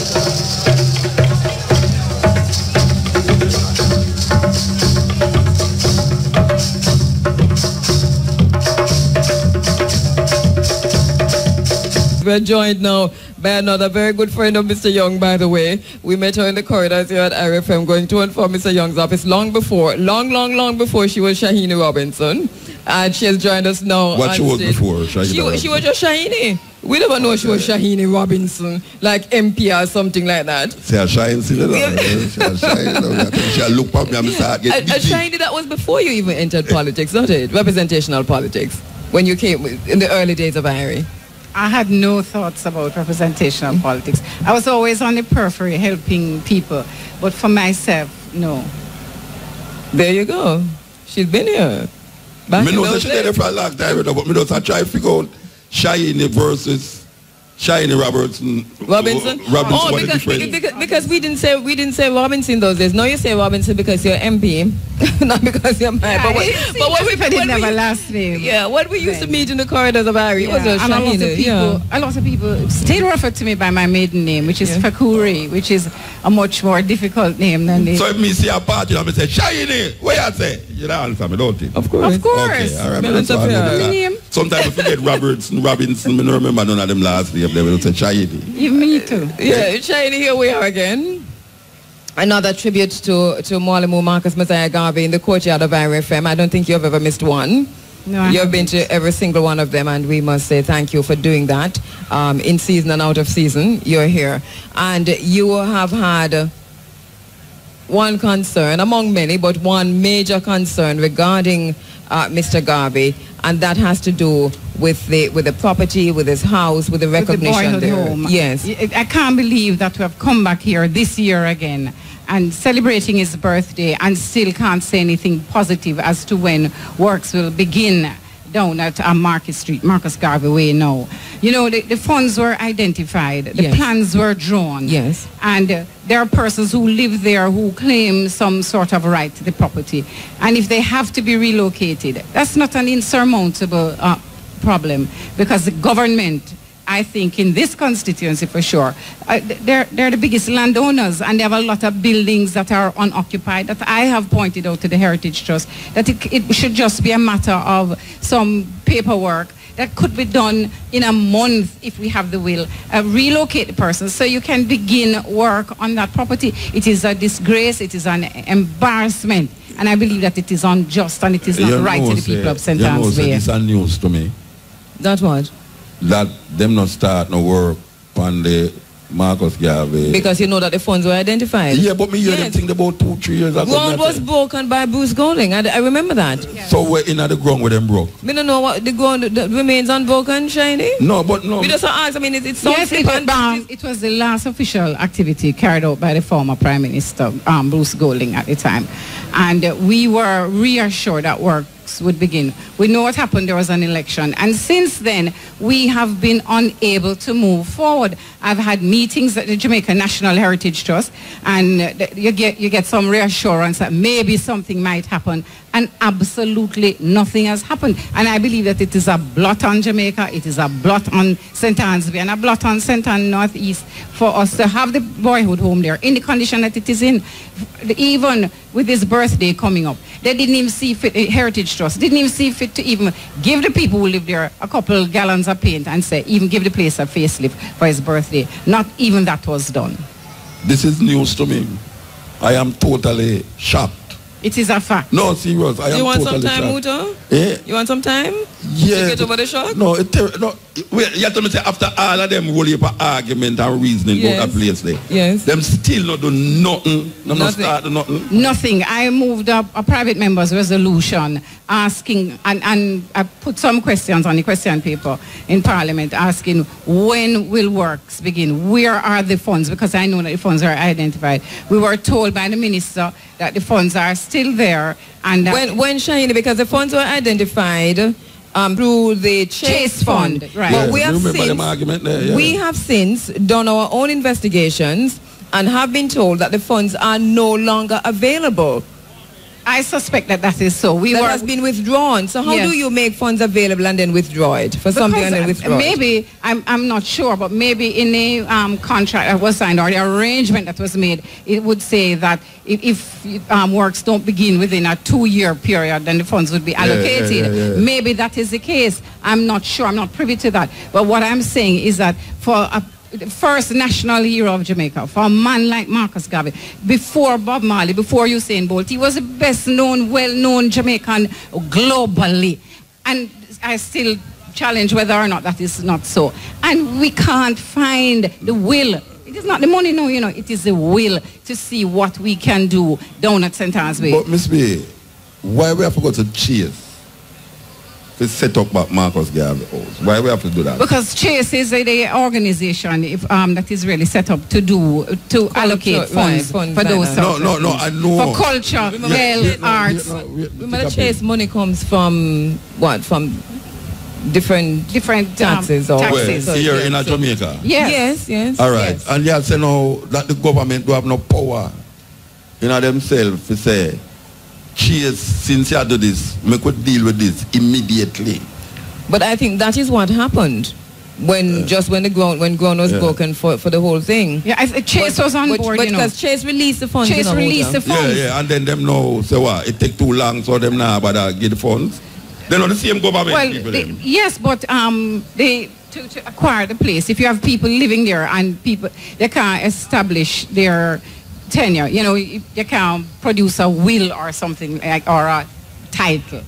They have been living there for years. They are Jamaican people. In the interest of Jamaica, I'm saying that those people should have been relocated. Because that is the obstacle, The obstacle is that persons live there. Relocation. Government, I'm saying to you that government owns properties in St. Anne's Bay. And I'm saying that whoever the government is, I don't matter who it is, we must have the will to say, these properties belong to the government. These people need to be relocated. Let us relocate them. So why not relocate them to Roaring River property that you're giving to the Chinese? Question. No, but the Chinese the government relocate people for the Chinese already. To make certain places where them are billions or no, the whole heap of people get real. I don't understand this thing. I don't have to really get me. Get me understand where I go on. Chase is a government organization. Yes, it is. All right. Chase allocate some money to fix up Marcus Garvey place. Yes. Yeah. It never do what it's supposed to do. And Chase now draw back the money. Then wait there. No, the government is Chase. Me not understand it. I don't think the government is Chase. Who is Chase? It's not Chase, but it's not Chase. Never do what they are supposed to do. Right. Chase gave the money, saying that on the premise that the culture people would, by compulsory acquisition, acquire the place and relocate the people. I think the compulsory acquisition has already been done. I think where we have a problem is relocation. The people not asking to give them gated community, the people are reasonable, and the people also know that there are houses that they can move into tomorrow morning that are owned by the government that are unoccupied. So I can point to those houses right in St. Anne's where they can walk from where they are to there. What is the problem? So is it a lack of will? Is it a don't care? Is it a damn Marcus Garvey? I mean, what is it? What is it after all these years that we can't get? It must be a lack of will. I can't believe that it is scant regard for Marcus Garvey, the first national hero of Jamaica. Or you don't want to believe? I don't want to believe that. Well, I believe it is scant regard. It has to be scant regard. But let us move on a bit, Shiny, because you've been working on this. What now then? what are you doing? I mean, I know you're the member of parliament in opposition, but you no, have I continue to meet. strong voice. I continue to meet with the National Heritage Trust. I have put forward these suggestions. Last time I spoke to Mr. Henriquez, who is the chairman, he said he was not aware that these properties existed in St. Anne's. And I can see with that they could use as relocation places. So now that he's aware? So now that he's aware, he promised that the legal department, you know how bureaucrats and government talk, that the legal department will look into it, and they would have to engage the National Land Agency too, because all properties that government own fall under the National Land Agency. So you see, it is a very it is Pinnacle. It is Marcus Garvey birthplace. Where else we're talking about? It is Roaring River. Andrea, it is. Talk where you're talking. Because you see me as well. The program could have done if we start talking. Believe me. So just go and talk to her. And let me really figure out my brain. I know. I saw that. We're going to give Muta some time and move on. We're going to start blaming all Cheeto. No, you can't blame me. No, I never say you can't say me can't blame you. Me can't blame you, man. But you know why I'm blame you? Me can't start blame you too because your government. You're in the parliament, your government too. So if you have two set of people in the government, the PNP and the GLP, and the PNP are run this thing a certain way, and the GLP in the thing, I tell me the GLP now no power in a parliament. No man, you don't have power too. No, but that's what I said, Muta, that I have raised it. We have debated it ad nauseum. The actual to put the thing into operation now is in the hands of the government. I can't physically go there and. Which sector of the government? One of the things, Muta. Which sector of the government? Culture. Who the Minister of Culture? Who now? Who are the Minister of Culture now? Minister Hannah. Minister Hannah. Lisa Hannah. Yeah, as if you don't know, Muta. No, me I try. You see, that's why me I tell you when I get me mixed up. You need some time. So my brains now work properly. But the ministress is Lisa Hannah. Lisa Hannah is Lisa Hannah. Me didn't talk about the Chase one. I think your program should have talked about the Chase thing. No, I spoke about Chase to Shiny way back in the day because we were following this, and this is why I'm going to come in a little bit because I know the work that she has done in terms of getting to the point where Chase released Shahini. Yeah. In terms of getting to the point where the funds were released by Chase to fix the house. Yeah. What happened, was an election that the JLP lost, and I'm not standing up for no political party, kind of know that, but we just know how it works. It's an election that the JLP lost, and after that, everything just dropped. It's the same thing with Pinnacle. So nothing was done. Nothing was done. And I think, as Shiny is saying, somewhere in the contract, it seemed to me, because we have done our investigation, that if you didn't use the funding by a certain time, it would have gone somewhere. But it hasn't been since 2000 and that. So it's been a long time and it has not been done. How much money it take for fix up that place, Ms. Shiny? At the time, $28 million, I think, was $28 million? Was $47 million. Them just used to have a propaganda thing up in the stadium, Where the CM Lisa Hannah say that $47 million can't fix road.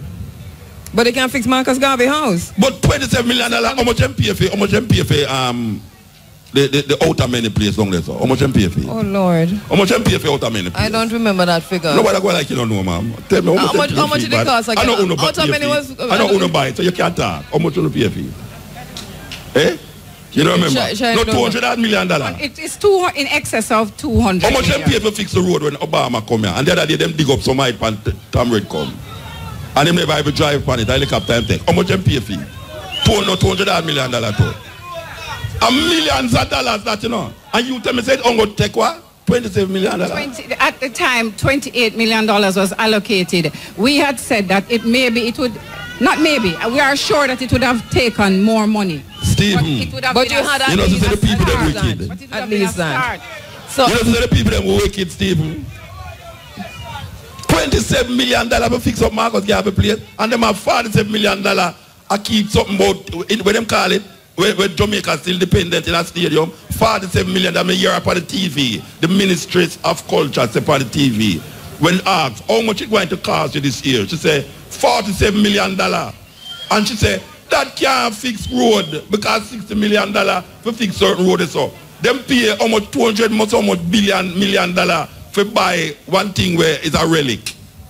And them spend for fix road for Obama, we never drive pan, must be $200 million. And them can't find without even going through the chase thing and chase that and I run down everybody. So the question remains, I just want to clear up something, Muta, because as I understand the issue to be, it's not about the money, you know. Government doesn't own the property, so they have to acquire it. When you acquire property as a government, it means that somebody has to be paid for that property. So we don't even get into talking about relocation, because you would expect that you get compensated and then you can set yourself up somewhere else. The issue, as I've understood it with the Marcus Garvey birthplace, is that they cannot identify who owns the property. But how come Bruce Golding ground there from what he did was to get the market value of the property and plan to put it in escrow. But Stephen, move ahead on the property, and later when we find out who it belongs to, you can collect that money. Stephen, that don't make sense now, because if you've gone ahead to break ground, it means that you have gone through some of the processes. Yes, he's prepared the compulsory acquisition. Right. So but you're compulsory acquiring something, but at the end of the day, you still have to pay somebody for it. So that money has to be placed somewhere for somebody to collect. But how can you break ground that you have not yet bought? Is a question, because that is where the confusion comes in. No. Compulsory acquisition. Compulsory acquisition means that you're not asking the people to sell it to you. You are telling them they have to give it to you. Them broke the ground for do something. So how come them broke the ground for do the thing? Because the money was allocated and the money was to be put in escrow. I don't know what happened after the change in government. No, but I see the question is, I think that before you break the ground, because that's a process, you would already know who owned the ground, which means you either buy it or you acquire it or whatever. Because or you plan to put the money somewhere for a collect. No, but you've gone. But that's a question that's been going on for years. Somewhere for a collect. No, but you've gone. But that's a question that's been going on for years, you know, as to who owns it. It's not the first time government has tried to acquire it. But it is the first time. It is the first time government decided to do a compulsory acquisition. No, it's not the first time. But what I'm saying to you is that the money was identified and ground was broken. I'm saying let us forget all of the compulsory acquisition. The land is there. You go up, you take a fork or a spade and you break the ground. It means that somebody now has acquired that land, own that land before you have the right to go and do that. That's what I'm saying. So what I'm hearing from you is that that was not done. It's the first time I'm hearing that. Let me ask him something, Miss B. I need an answer to that, Muta. All right, yeah. Answer. Right, so that was not done. But if government decides to compulsory acquire something, it's not a one-day thing, you know, Andrea. Yeah, it's a process. So he begun the process. We should be asking, why hasn't that process continued? No, that's what we were asking. That's what we're asking. Let me ask you a question. Which thing the government in Jamaica broke wrong and you don't see building the planet start? Tell me. You don't have any project in Jamaica where the government break a ground and it not start some work on the buildings or some work there? We don't have none of them. So why is it that Marcus Garvey, you broke ground somewhere and it a go? Watch a man. I wanna wait for me get whole and care. Muta, I sat on that committee with the Heritage Trust and others, you know. The plan was to put there a park and to put a replica of the house, not to refurbish the house. And there were even questions raised at that committee of whether or not that was really Marcus Garvey's birthplace. Exactly, and those questions are still being asked. But the substantive issue right now is what now? What now? What now is that next year we'll come and talk about it again? Shiny, you're the member of parliament. And can you say anything to us right now about what now? What can you tell us about what now as an MP for this region? The last time I inquired, because I keep inquiring, I keep in touch with the Jamaican National Heritage Trust, and it is the relocation. Because the people who live in there are adamant that they have a claim to the house. And relocation continues to be a problem. I, as a member of parliament, took it upon my head to look at where we could relocate the people to. There are places, as I have said before, that are very near to where they're living, that they could have put put them there that they would not have objected to going to. It has not been offered to them. The people who live in the house themselves, they want to move because it is in a dilapidated condition. It's in a deplorable condition. They want to move. And they have done their checks and they have made their own overtures to the Jamaican National Heritage Trust to try and bring the thing to a conclusion. We have to put the blame squarely where it ought to be, and it is in the lap of the Ministry of Youth and Culture and the Jamaica National Heritage Trust. And I have said that we cannot allow this to go on for another. Last year I said it, I said, are we going to go to another birthday celebration and not have anything concrete to show the people, not to tell them, because it past tell now. What people want to do is to see something tangible happening. And I am using this opportunity to call upon the powers that be to act and act expeditiously to remove this shame, this blot from Jamaica and Northeast Centre. On a quick another matter before you go, Shahini, the Roaring River properties. Professor Robert Hill's research has shown that Mwalimu Marcus Mosiah Garvey's grandparents were enslaved on that property. Now we see that property about to be given to China or to China Harbor in return for the China Highway. I have been checking, and of great concern to me is the Roaring River Great House, which is on the property. And I'm wondering if that Great House, it was refurbished about maybe 5 years ago or 6 years ago. And I hear that it has, I've only heard because I've asked questions. I've not been given any answers that say definitively that this section has been given to the Chinese or that section has been. I asked about the Great House because I see them using the Great House. Who? The China Harbor. Using the Great House? To do what? They used it for a luncheon recently that I attended. And I asked the question if they were using it courtesy of the UDC or if they had gotten it. I was told off the record that they had gotten it. Now there are a lot of... I'm about to put down my microphone. Muta, you take it from here, sir. There are a lot of concerns. The watershed... Yeah, tell me if you take it from here to the program done. That's your thing, because a pure madness me here. A pure madness me here, bro, sister. Trust me, it don't make no sense to me. It don't make no sense. We are dealing with Marcus Garvey, and it don't make no sense to me. It don't make no sense. So, I don't know, if you're not saying nothing, me not say nothing, I could go eat, drink, and be merry, because tomorrow we all die. You see, it's a big part of why the people have lost their own cultural identity, Things like this happen. There is no consultation with the people. There is no consultation with even the representatives of the people. If you don't respect me, that's all right. I don't care if nobody don't respect Shahini Robinson. But respect the office of Member of Parliament and dialogue with me so that I can tell the people and the people decide what they will accept and what they won't accept. That has not been done. You only hear little snippets, through the grapevine. And there are great concerns. We have the watershed up there that we need to protect, where we get water from. There are so many concerns. And the government needs to address them and address them in a fulsome way. Any questions? Say, Mr. Bunting make a statement about drunk road the other day. Say, them wait till him turn him back. The drunk road, them wait till him turn him back. Say, I want to turn me back. And see how much drunk road I go fly up. Believe you me, because it come like it's a drunk road thing I go on in Jamaica now with the people them. It's like them take the people them for the meat where the drunk road eat.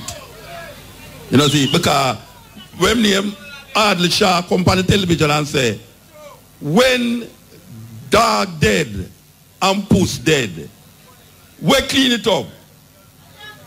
Drunk bro, hear him now. Then when the PNP do something wrong, who clean it up? No say drunk bro. And himself, he might call drunk bro in the party, So he might accept the idea of drunk bro cleaning up things. Metaphorically calling theme party drunk bro.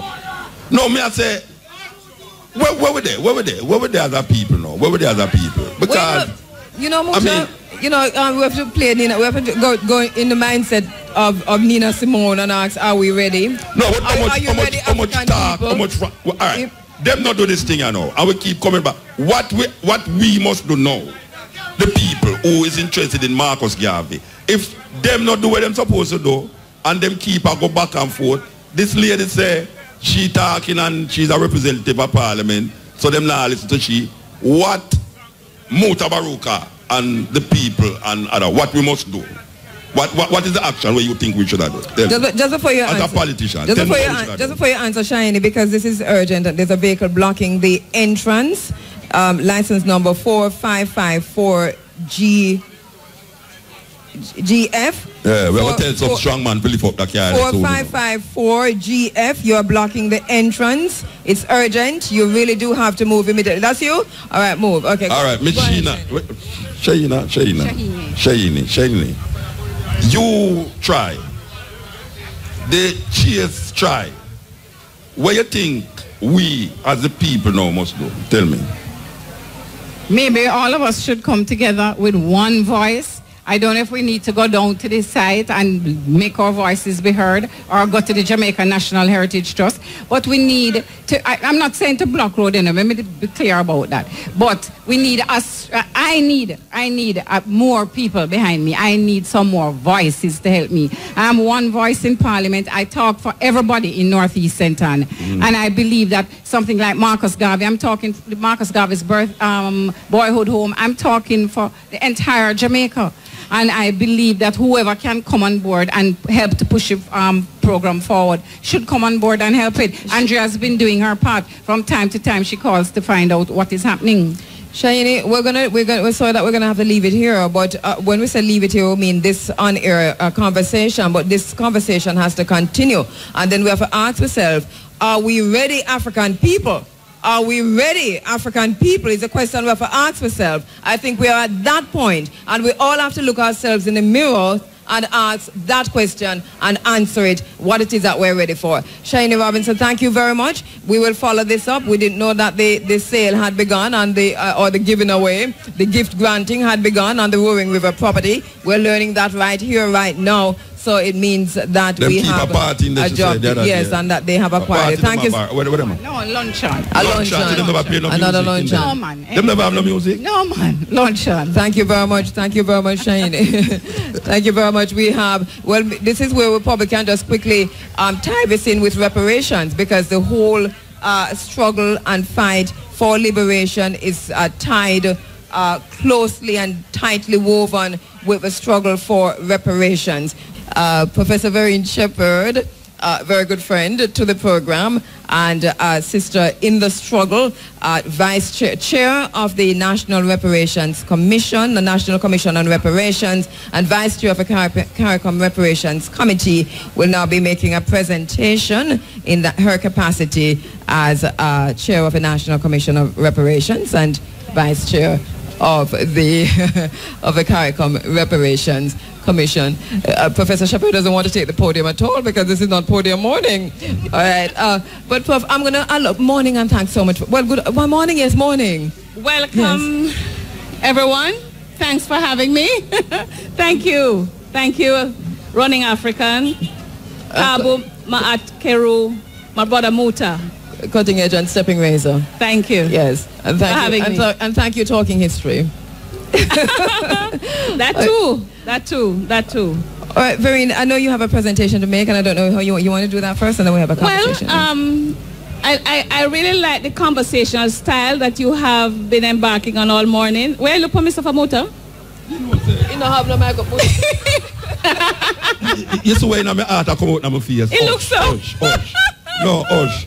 Like Muta makes this morning. No, you're one of my favorite ladies, yes. In this struggle. But you may say no, Mama. Believe you me. I asked you the question I asked Shayna a while ago. Shayna said she had tried her best to represent the people them to deal with that. She is give them money and it now work out. Where we fed don't know.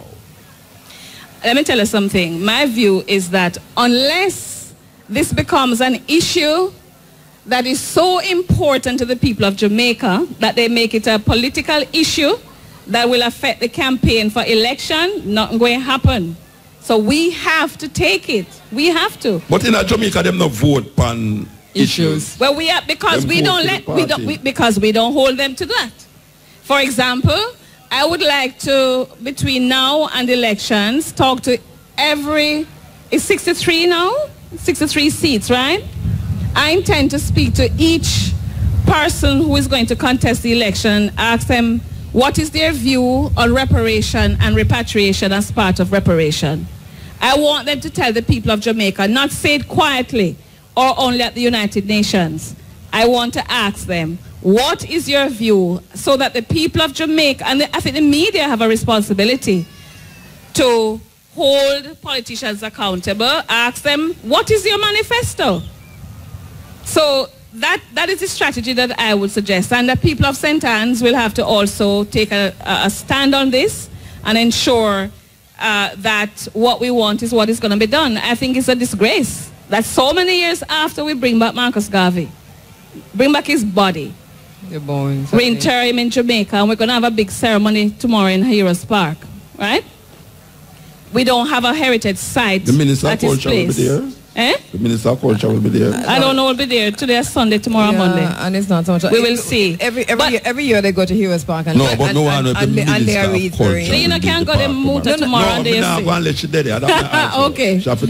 But let me just say quickly. Just go there to lay a wreath. By the time you get there, it's finished. Me must go lay a wreath. I'm saying that's what happens every year. On Marcus Garvey's birthday, you go there and you lay a wreath, and before you know it's done. Yeah, but me not lay a wreath on birthday. But you can interview. You can interview the people who are there. But people gathered here, let me say, again, greetings. The National Commission on Reparation is in the house. We are here, one, to support the celebrations for Mwalimu Marcus Mosiah Garvey, because we have to. We also are here because we want to support Running African and the team here at Irie. This has become a staple on their annual calendar. And it is very important because they are consistently saying to us, we must be one family, we must unite. They are bringing the African family together, and we have to support their One Africa project.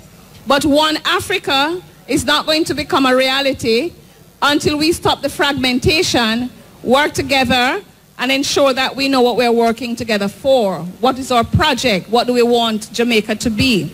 I'm also here with other members of the reparation team because we support Rastafari and their struggle for repatriation. Our report to the government of Jamaica includes repatriation. We don't have no return ticket. Nobody gave us any return ticket when they forcefully relocated us here.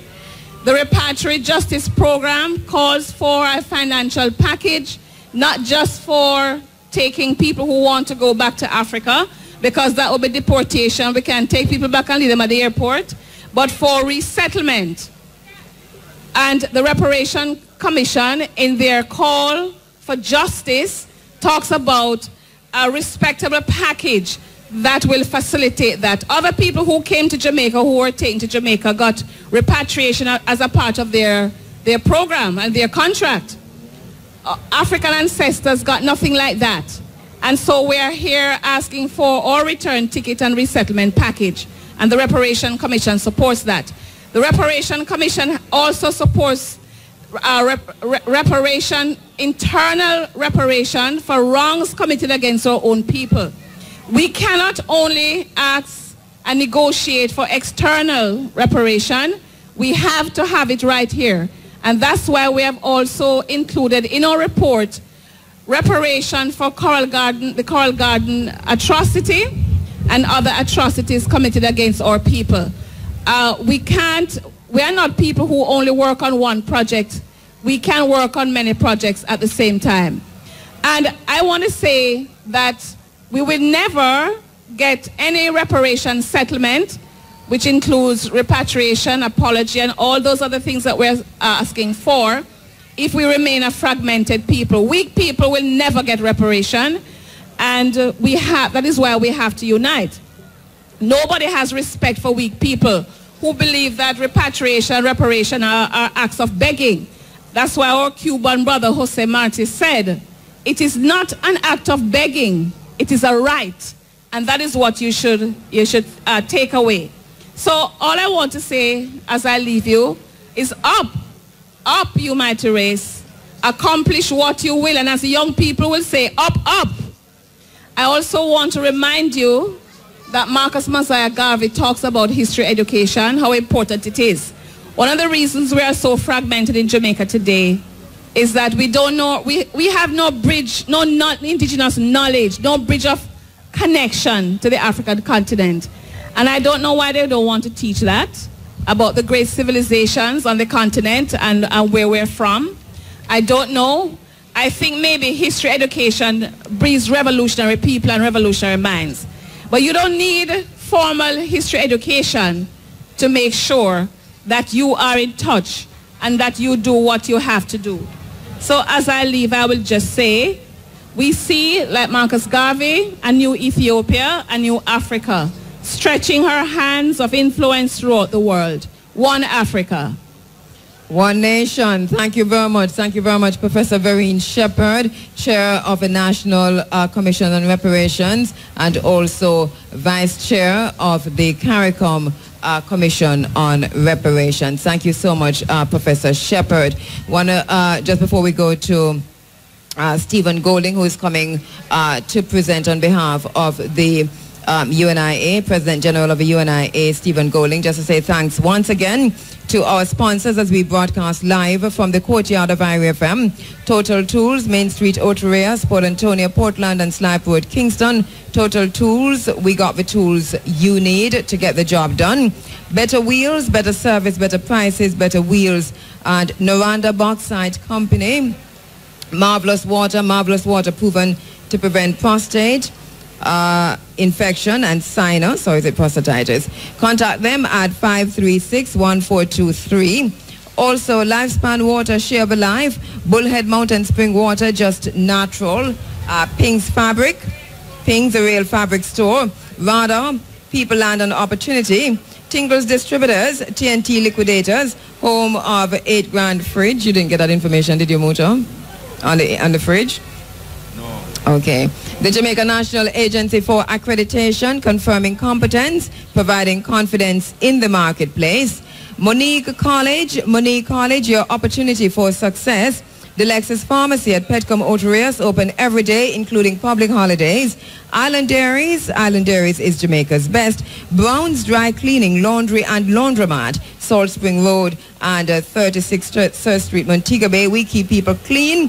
Add One Nutrition for Life. Let your food be your medicine and your medicine be your food. And Ours United and Mindpower Records promoters of Focus's new single. Do you want to take the podium, Stephen? Or are you going to do it here? All right, the podium is available. All right, from the President General of the UNIA, Stephen Golding, joins us now with his presentation. Give thanks. Thanks, Muta. Thanks for having us, Cabo. And let me say greetings and blessings to everybody here in the courtyard at Irie FM as we celebrate on the eve of the 128th anniversary of the birth of our first national hero right here in the parish in which he was born. I represent the Universal Negro Improvement Association in Jamaica. Of course, many of you know that's the organization founded by Marcus Garvey here in 1914. So this is our 101st year. And in light of that, we are announcing our Garveyism 101. We spent the past 4 to 5 years really piloting, teaching Garveyism in the schools at the primary level, at the secondary level. And come September, we are launching a program which is exploring teaching Garveyism at the early childhood level. And we will be doing that at the Marcus Garvey Basic School or the Marcus Garvey Early Childhood Center in Kingston. I want to say to the brothers and sisters here that the UNIA is still alive and well. We spend a lot of time speaking about Marcus Garvey, and indeed we're here to celebrate him today and his birth, his life, and his work. But we have to remember that the majority of his life and his work was dedicated towards creating this racial confraternity. And we don't give it enough emphasis or focus since he has left this dispensation in 1940. So I want to encourage brothers and sisters to seek out more knowledge about the fraternity, seek to establish divisions or chapters wherever you are. We have a young chapter growing in St. Anna, and we hope to tell you more about that later. Garveyism means, exactly as the theme says, one Africa, recognizing our African identity and not recognizing our differences as nationalities, as rich or poor, as Jamaican or Trinidadian, but recognizing our common ancestry and working towards a collective security and a collective base of creating wealth. Tomorrow, August 17th, the UNIA in Kingston will launch their Cafe Africa at the Small Business Association, which was once the private offices of Marcus Garvey, right across the street from his former home, Somali Court in New Kingston. And this is one of the things we are big in pushing, in sort of re-energizing and restructuring the UNIA. Certainly it's about racial education and understanding Marcus Garvey and understanding his philosophy, but it's also the practice of us linking our businesses together to create conglomerates. We live in a country where we are over 90% black people, but yet we control less than 15% of the wealth of this country. And that shouldn't seem normal to anybody. We have to remember we've moved from a plantocracy and from chains on the plantation to an economic structure that sees us being the little man. When we speak of business, we speak of small business. It's time for black people to start speaking of big business. This is what Garvey inspired us to do. Black Star Line, hotels, groceries, trucking companies, you name it. And so we start tomorrow with the launch of this restaurant, because one of the first businesses the UNIA started in New York was the Universal Restaurant in 1919, a few months before Garvey launched the Black Star Line. And so with enough members, with enough interest, and with enough support, we can reestablish this legacy, and we don't plan to stop until we create also the Black Star Airline. So I salute you, my brothers and sisters. One God, one aim, one destiny. Get active, get organized.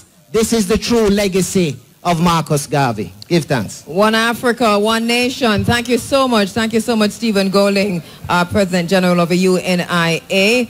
With yeah, that, but him go away. No, I don't want him to go away. Come back here to come sit down, bridge. Where you run, come on.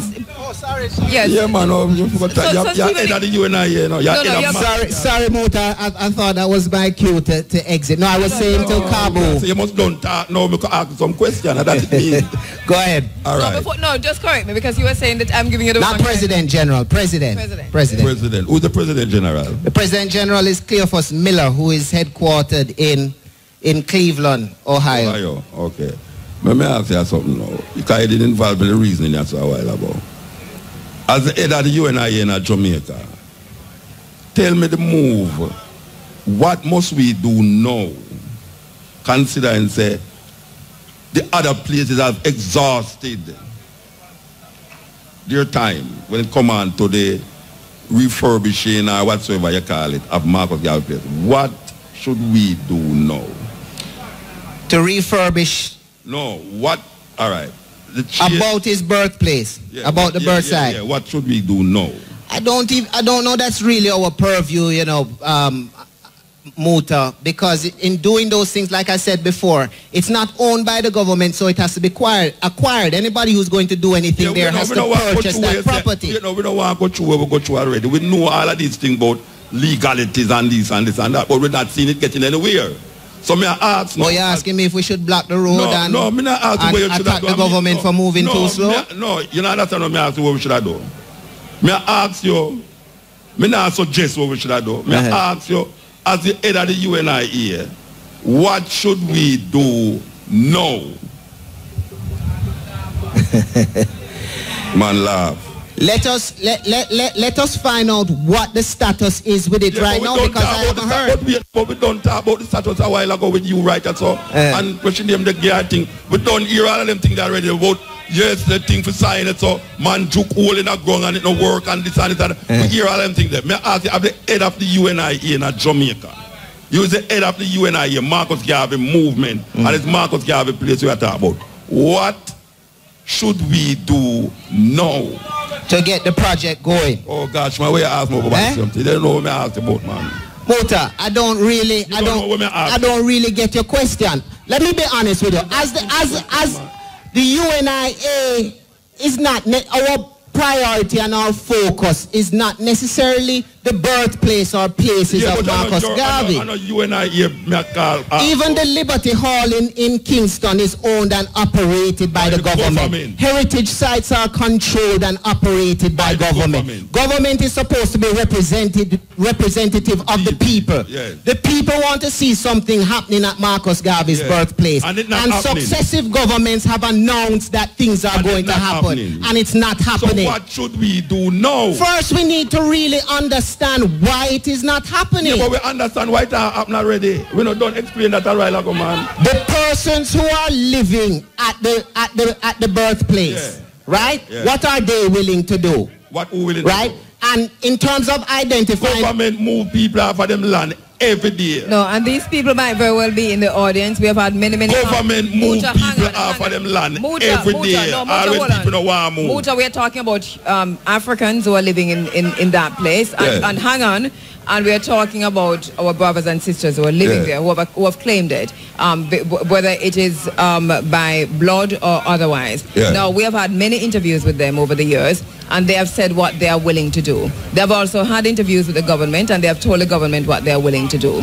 The process is far gone. It's gone beyond that. Well, but that's just don't talk about. Right. So it is not even a matter of so don't put it on the people then. No, it's not. It's not the people who are in the place, because they have already said what they will do and what they're willing to do. So, Stephen, you don't know what we should have done now then. I think government should compulsorily acquire it and develop it like other heritage sites. But I also understand the hitch in a compulsory acquisition. No, it's not there, man. Compulsory acquisition and really... Government thief things from people every day. Government thief things from people every day. Yeah, but Muta, are we talking relocation? Hang on. Let me put I feel I have to put an end to the line, Muta. Let me tell you why. Because the people who occupy that property have been there for a while. They're human beings, they're Africans. And you can't just move them like that. And we don't want just to talk about moving them or pushing them out. They have said what it is that they will do. They have communicated that to the government. Yes. It is whether or not the government is willing to meet it. So they need to decide that outside. But these are our brothers and sisters who are occupying that place. So the government is the stumbling block in the whole thing, not the people. No, it's a government. But I think we have, Muta, because we have so much more to come, Stephen. All right. We have other speakers. I'm going to give you a final word on it. All right. I understand Muta's frustration, Cabo, because we would like to see that develop too. But so you were not frustrated though? Muta, I was there when the ground was broken. I sat on the committee that planned what was to do there. You not frustrated. I am frustrated, but more so than us building these relics to glorify Marcus Garvey. I am more concerned with our people understanding Garveyism and practicing it. I mean, one more site with a hero's name on it does what to change? No, but the symbolism of it, it's important. Symbols are important to African people. I understand that, Andre, and Marcus Garvey has a lot of symbols and a lot of recognition. What a parish name? Saint Anne. Who was Saint Anne? Saint Anne, I don't know which one of the European queens. Yeah, which. Who was Saint Anne, Muta? No, but this you ask me when me ask you. Me I try to show you say, what the sister say, symbolism is what white people use to press themselves in a people culture. Exactly. They put up statue, building and name road off of them. We not do that because we not see it important. So when you are say you're not interested in that as important. It is very important. No. Because a group of youth from Oakland. Don't misrepresent me, Muta. A group of youth from Oakland 2 weeks ago. Me go meet them a Montego Bay. One of them main visit was to visit that same place what we are talking about. So you see symbolism, and black people not understand what symbolism is. Because when you call a country, when you call a parish St. Anne, I don't know what it means. Or who was St. Anne. And we are talking about Marcus Garvey so now, and you are say, well, really, that's important, but... Yeah, but Muta, we have the Liberty Hall, we have the Small Business Association, we have a number of things at sites where Garvey, we have the Indian club at the house that he used to live. Yeah, but right, we have signs put up. When born. When born, we are talking. Muta, don't make it look like I'm knocking it, you know. No, me not look like But rituals and symbols are one thing, but it's not enough to just put a symbol up there if we're not educating the people. But if you put the symbol up there to educate the people. Symbols alone don't educate, Muta, you know that. We have to go to a break. We take a break. We'll be right back. Thank you very much, Stephen.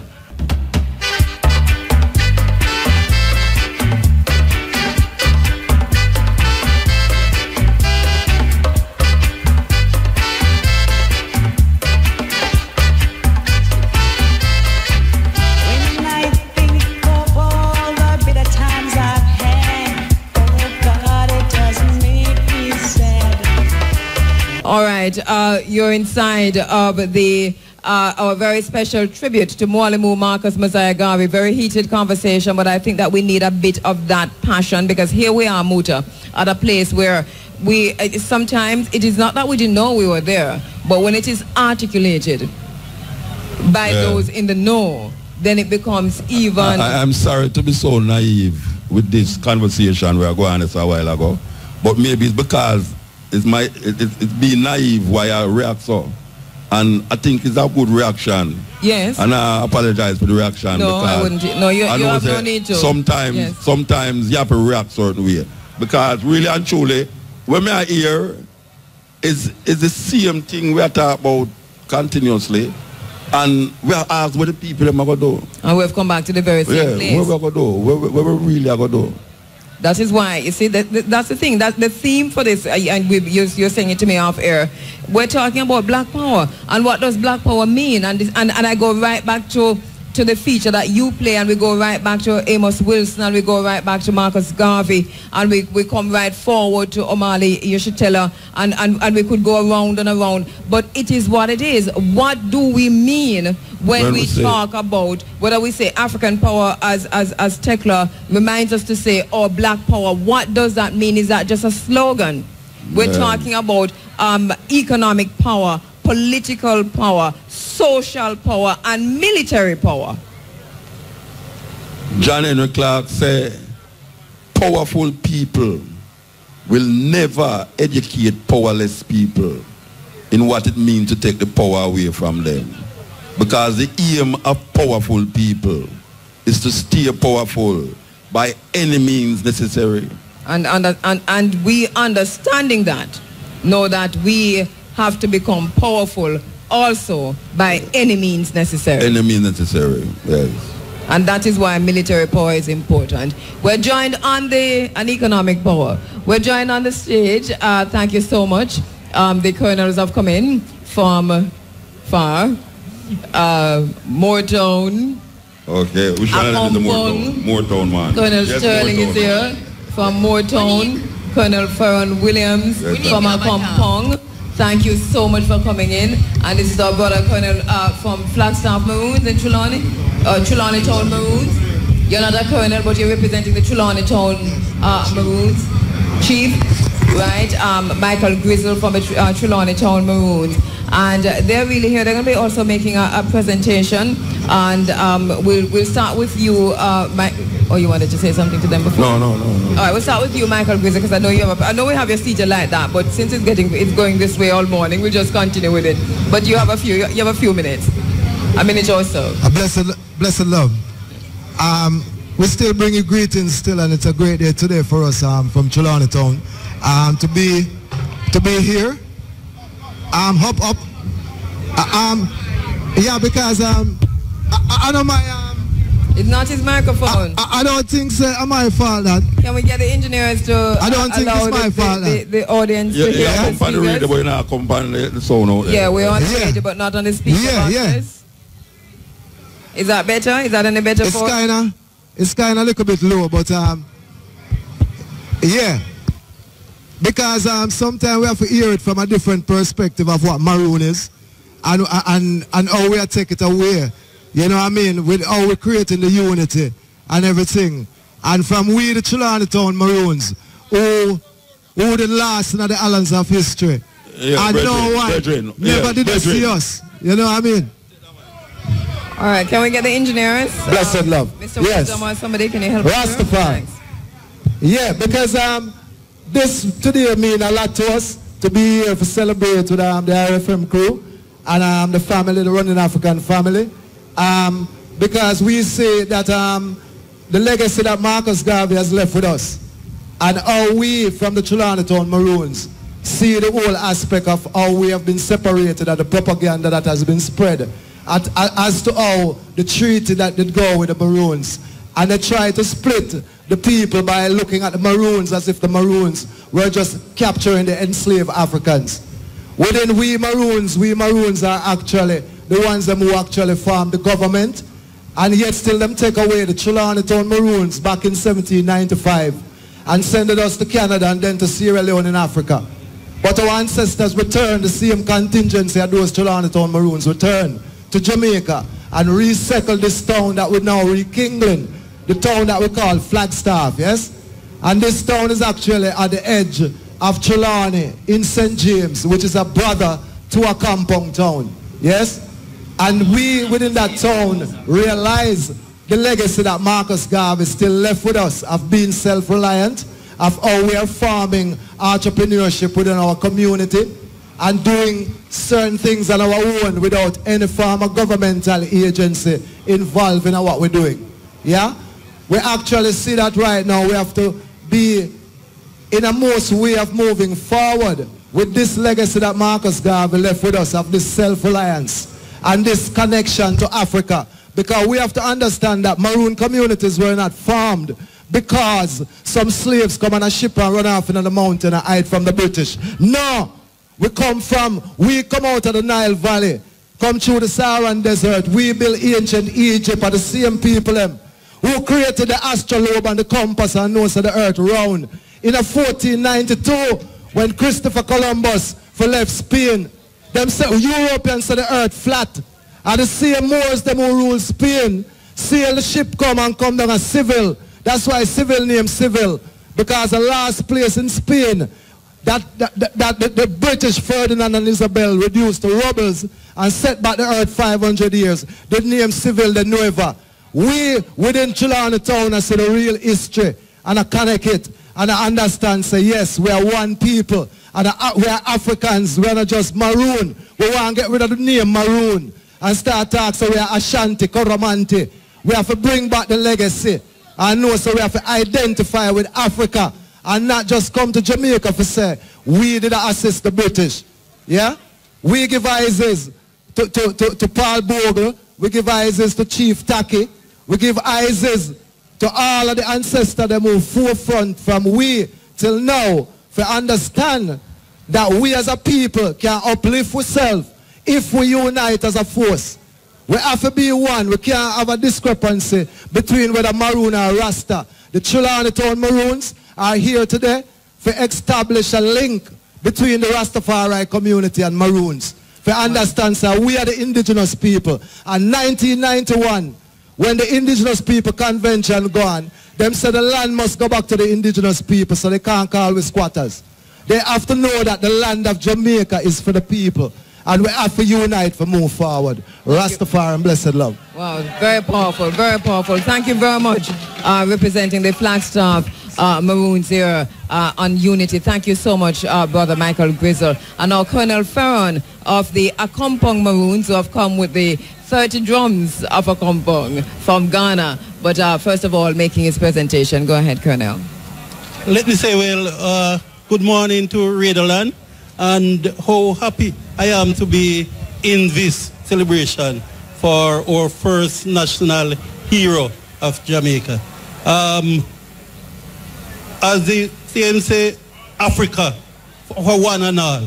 And if one should look at our skin, you know, it's appalling to see persons nowadays trying to actually change the color of their skin. I cry deep down when I see people on the street behaving as if the black man is inferior to the white man. Again, we should all remember that once we are a black man, we are an African. Wherever we go, wherever we come from, we're still one Africa. From the east to the west. And we, especially in a kampong, pride ourselves from coming from the Gold Coast. That's Ghana originally. And one day we are hope to be going back to Ghana to look for our foreparents, our relatives and friends. One Africa, one nation. Thank you so much, my brother. Thank you so much, Colonel Ferron Williams from the Akompong Maroons, and all the way from Nannytown, from the Moortown Maroons, Colonel Wallace Sterling. Let me first say good morning to everyone. And it is a pleasure for us to be here this morning representing the Moortown Maroon community. And I must make an apology for the absence of Colonel Frank Lumsen and from the Charlestown Maroon community. He is here with us in spirit, but he couldn't physically be here with us today. Now, the Maroons have always seen themselves as a liberating force in Jamaica. Not in Jamaica alone, but within the Caribbean and the New World. Africa is one of the most beautiful continents in the world. It is the richest in its mineral resources. Unfortunately for our African foreparents, Africa was invaded by European colonizers, and they managed to separate our people. They sold some of them into slavery, and those that came to this part of the world were our ancestors. But a lot of them were indoctrinated under the colonial system. But they were brave people within the ranks of those slaves that came to this part, because many of them that came were kings, and some of them were queens, some of them were princes and princesses. There are people who were proud. And I want to say here that amongst those were people like Krojo, people like Kwao, people like Granny Nanny, people like Marcus Garvey, people like Taki, people like Sam Sharp. All of these people stood out in the history of Jamaica because they stood up for what was right, and they fought for what they believe in. Now, the word maroon has been bandied around amongst our people. But I must say that our foreparents never called themselves maroon. They call themselves Yankunkuno. So we today refer to ourselves as Yankunkuno Pikibo. And I'm not going to be calling a word without I explain to you what it means. The word Yankunkuno is an Akan word. And it means a free and independent people. People who are self-reliant. People who rely on themselves for whatever they want. They would stand up and fight to defend their neighborhood, their community in which they live. So, in the first place, the word maroon was really a derogatory way to describe the slave that leave the plantation. And here I am saying slaves that leave the plantation. No slave run away from the plantation. They left of their own free will because they could do so. You run away from a place that you actually belong. No slave belongs to the plantation. If you want to say they run away, let's say they run away from Africa, because that is where they belong, to the motherland. So today we're here to celebrate the anniversary of the birth of Marcus Mosiah Garvey. And he was one of those Africans who knew what it meant to say to Africans in the diaspora that you are all one people, you are one African.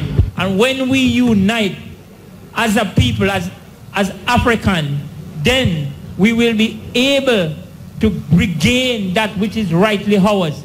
And I am hoping that today the legacy of Marcus Garvey does not die and remain somewhere in an obscure place. This is something that should be taught to the students in school. If you listen to the radio station, what happened is when the songs are played, the children hear it repeatedly. And because of that, they are very much familiar with it. The history of our foreparents is to be taught. And we, the elders, must ensure that it is done. We cannot wait on anybody to tell our history, because history is written from the viewpoint of the person who is doing the right thing. We as black people must go out there and put it in the forefront. Tell it to our children. Tell them daily. in the Bible, Moses said, you know, these things must be written on the doorpost. It must be written on the lintel. You must recite them when you go out in the field, when you are working. And this is what we need to do with our heroes. We need to talk about them daily. We need to repeat it to the children. We need to ensure that in the school, every classroom, and every door, and every lintel, the history of our foreparents must be written there. Because if we don't do that, then somebody's going to write what they want to write for us, and it's not going to be good. We are all one African. We are all one people. And I thank you, Medasi, Medasi. Medasi, Medasi. Thank you, thank you. Thank you, Colonel Wallace Sterling from the Motown Maroons. You know, say, I mean, I'll be disrespectful, you know. But the most sensible Maroon speeches me ever hear from a long while. From the three man, they sit down as well, you know. Yeah, man, I'll be disrespectful. No, it's not disrespectful. Me love when I hear. No disrespect, yes. Yeah, me love when I hear, and you have to remind me of that word, you know, because you see, you know, you're going to make me stop say Maroon from today. So you have to remind me of the word name, Kwang Kung Kuno. No, say it in the microphone. Say it. Yang Kung Kuno. Yang Kung Kuno Pikibo. No, why, you know it already. Any day you hear me say that on the radio. No, yeah, me know you're Maroon, but you know. Me know you're Yang Kung Kuno, but you're Yang Kung Kuno too, but you know, hear me say though. Me want to be corrected. Yeah, as of today, when I say Maroon, we want to be corrected. Because knowledge is power. Bless. And when you just say a while ago, I give me power now. Write it down, Monique. So me never did like the word Maroon for a long time. Yes. Yang Kung Kono. Trust me, I go to bed now, my wife, I go wonder why me I repeat it. Yang Kung Kono. Look here, make we hear everybody say Yang Kung Kuno Pikibo. Yang Kung Kuno Pikibo. Yeah, man. Over here, sir. Yang Kung Kuno Pikibo. Exactly. I joke them a joke over there, so you don't see I joke them a joke. Say it again. Yang Kung Kuno Pikibo. Yeah, man, a good word that. Me love the word because it's a Akan word. And the Maroon thing, they kind of throw me off, you know. Yeah, me don't like when people say them I'm Maroon, it's all like them want to separate themselves from me. Right, true. But the meaning where you gay, yeah. Young Kunkuno, we can relate to that because me are one of them too. Yeah, man. One Africa. One Africa. One unity.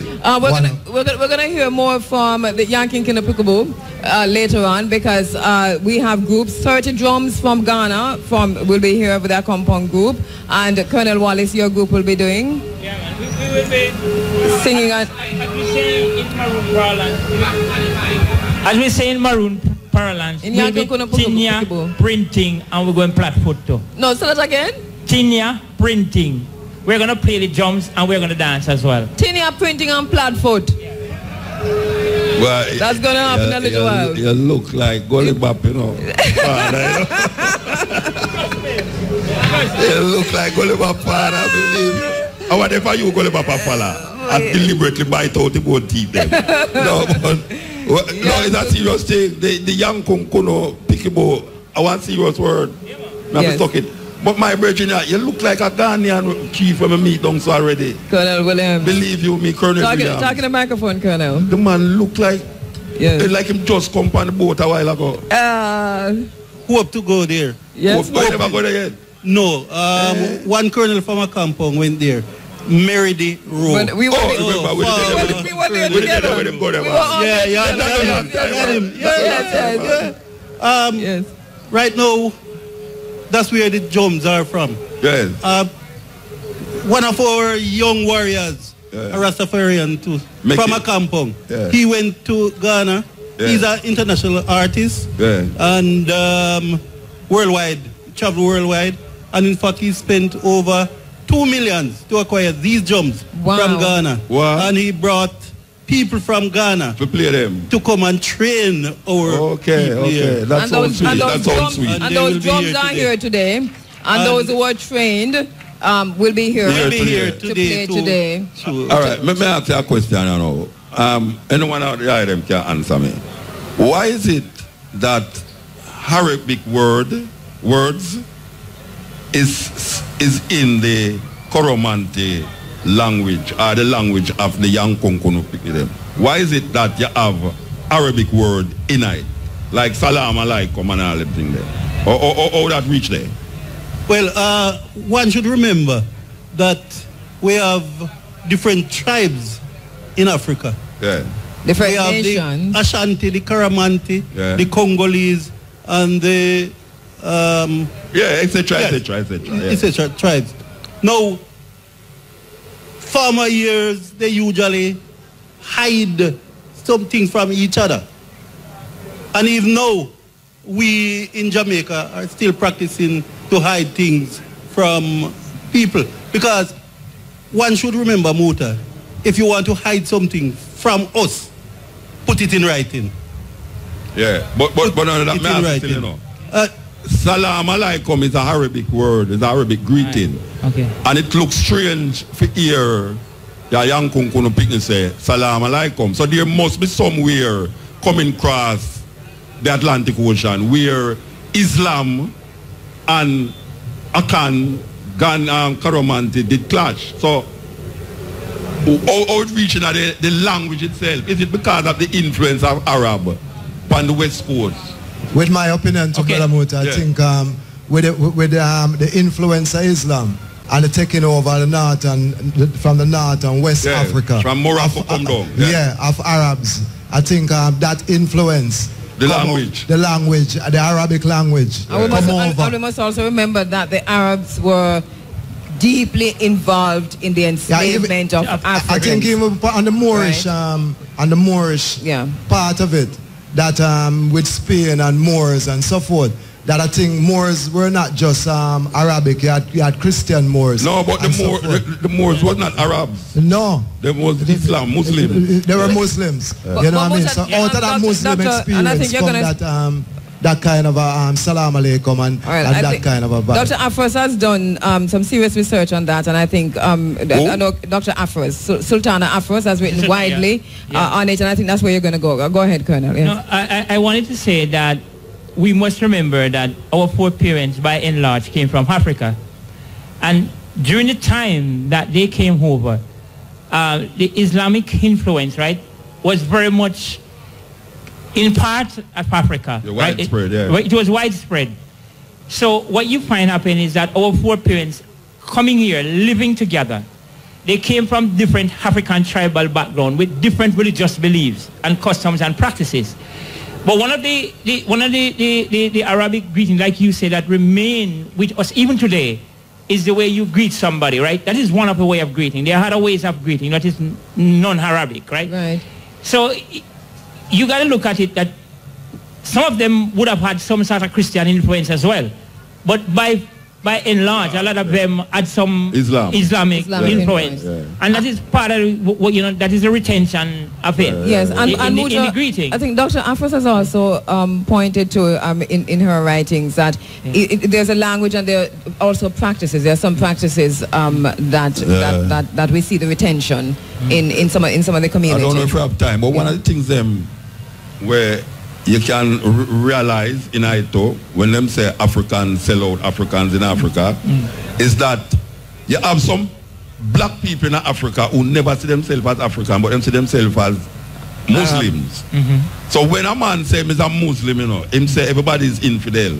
So him not have no qualms about, you see, you're not Muslim, so you just like what them are going, you know, Boko Haram, is what them call ISIL and them thing there. Even though you could have say you're Muslim too, you know, if you know for them kind of Muslim, them go and go do something to you. Well, I am seeing that was happening in Africa, where white people come there, and because some African who say them are Islam never say him brethren as Islam, because him never sell him out because him is an African, you know. Him sell him out because him was not Muslim. Right. You understand? And which we see continuing to this day. Yeah, and that we must really recognize, you know, African never sell out African because them is African. African sell out African because them is of them religious persuasion. And if we don't understand that, you know, we're going to make Christianity catch the same way and Islam catch you again, you know, the same thing. Like what we see going on in the Middle East, you know, where is Islam has set up themselves and Christianity has set up themselves on it. So And I don't know if Olimat at all is in the audience or she's texting me from overseas or somewhere, but she says... I think she got away. Her mother, yeah. Oh, she says the Senegambians were Muslims. They were enslaved Africans. 1,000 years the Arabs enslaved us before the white Arabs enslaved Africans longer than the Europeans. Yes. Yeah, that is true. And she herself from and the the enslavement was probably even worse too. But we don't talk about Arab colonization, you know. Hardly ever. We talk but about... we do. I mean, yeah, but I mean, European colonization was more devastating outside of Africa. You see, Arab colonization was devastating inside within the continent of Africa. Yeah. Thank you so much. We're going to hear so much more from the Yankunkuno Pikibu later on in the program. Thank you, Colonel. Thank you so much. If you don't want to say Yankunkuno Pikibu, you say Granny Nani Yo-Yo. No, a Yankunkuno Pikibu we love. But we love Granny Nani, you know. But mix up a brain with that word. But you want other greetings different from the Salam Alaikum? I might say Nanti. Nanti? Yeah, you know, you replied to me in Brabra. In Brabra? Yeah. Boss, the last time me talked to a maroon in the rata. Me had him go for war, you know. Oh, a maroon, eh? A maroon, not because me had him go for war. Because me I say, where you say, Reggie? When me I tell you about Taki and everything, they tell me why Taki did not fit dead. When me I tell you about Paul Boog, they tell me say, why Paul Boog did not get sell out. And when me I tell you about Three Finger Jackie, they tell me I say, wow. All right, yes. That is why we say one Africa today. One Africa. One Africa. Yeah, blessed one Africa. One nation. Yeah, man. The Rasta spirit make it stomach more. All the labels are in the house, but we're one Africa. Yeah, man. One Africa. Yeah. One Africa, Colonel. One Africa, my brother. All right, inside, coming live from the Irie FM courtyard and Muta. Wow. Yes. What do you see? The people them in the sun hut.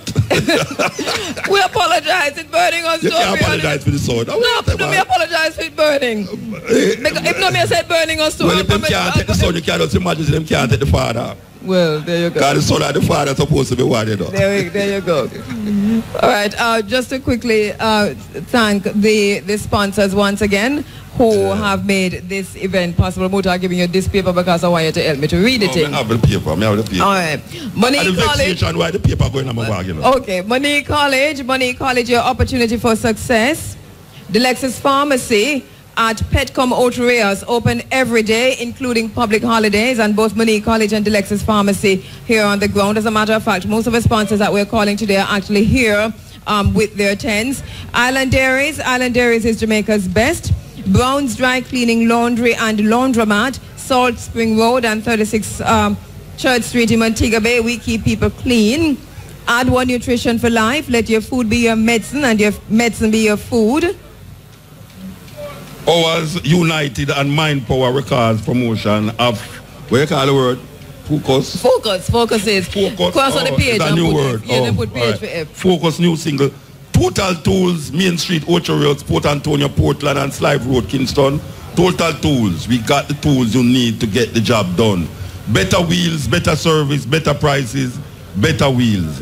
Norando, backside, Marvelous Water. Marvelous Water provide proven to prevent prostate, infection, and sinus. Contact them at 536-1423. In the premises. Yeah, so we have to all the man them who can't we go over there, so go find the man who are dealing with the prostate thing. Yeah, but I don't think it's proven to prevent prostate. I think we need to correct it. It must, because the prostate is what it is and it is there. So it must be prostatitis or prostate something cancer or something, you know? That I say. Yeah, I can't prostate. But if you can't you know say something wrong with the prostate, you have to go over there. So I think we're reading it wrong. Lifespan Spring Water, share the life. Yes. Bullet Mountain Spring Water, just natural. Pings, Fabric Pings, the real fabric store. RADA, People, Land and Opportunity, Things Distributor, TNT Liquidators, home of G Grand Fridge. Oh, it's G Grand or 8 grand? 8 grand. Okay. 8 grand. I know 8. 8, Mr. Dem. Yeah, 8 grand fridge. I still don't know what is that 8 grand fridge. Yes. Home of 8 grand fridge. The Jamaican National Agency for Accreditation confirming competence, providing confidence in the marketplace. These are the sponsors. Thank you so much for coming on board, and thank you so much to the large crowd that has gathered here in the courtyard of Irie FM. And remember, if you're coming, it's gonna be the sun is going to go down soon. Yeah, no, it will get low. Watch out. If Wait till the sun move. You're going to see how much people in here. me think you say sun can move. No, I'm going to where you are. So I don't want to confuse you. Me not wait for you to come. No, I wait for you. I don't want to confuse you. Yeah, I know. I mean, we are really, really, really pleased with what we're seeing in the courtyard of Irie FM in terms of a turnout and the fact that you're in the sun and you know, being part of the audience in the way that you're being. So thank you so much for that.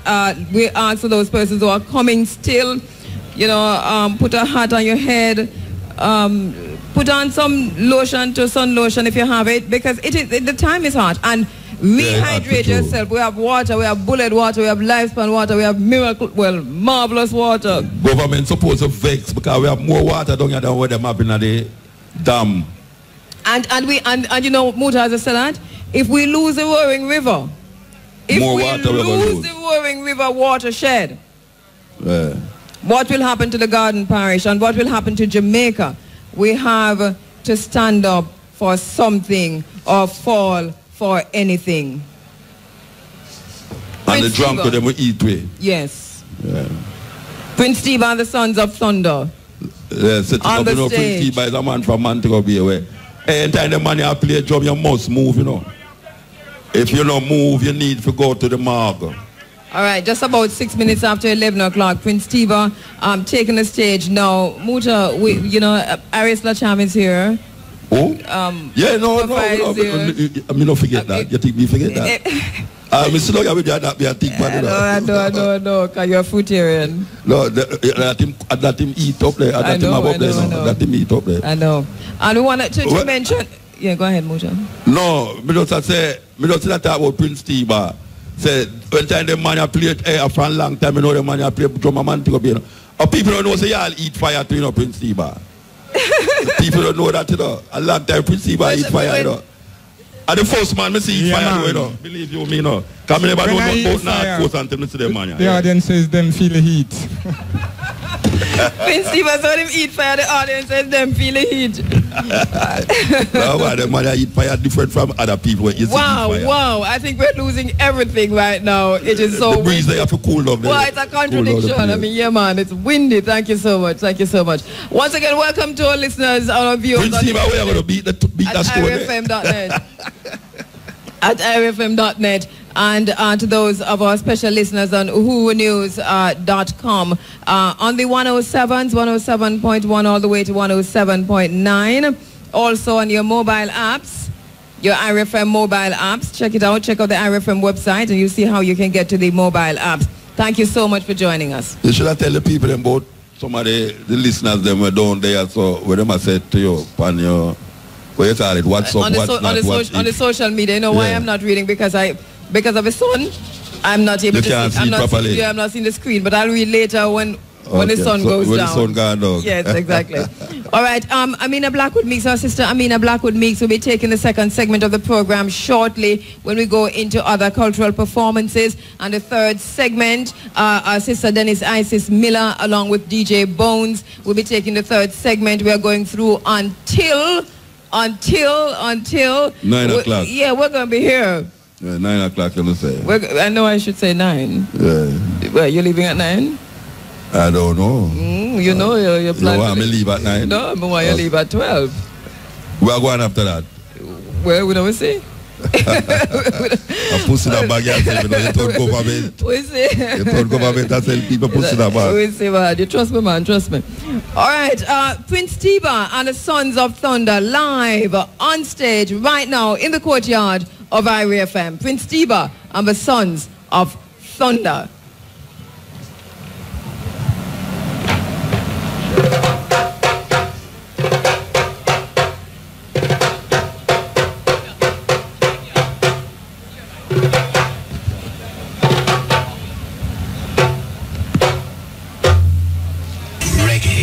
Radio, Irie FM.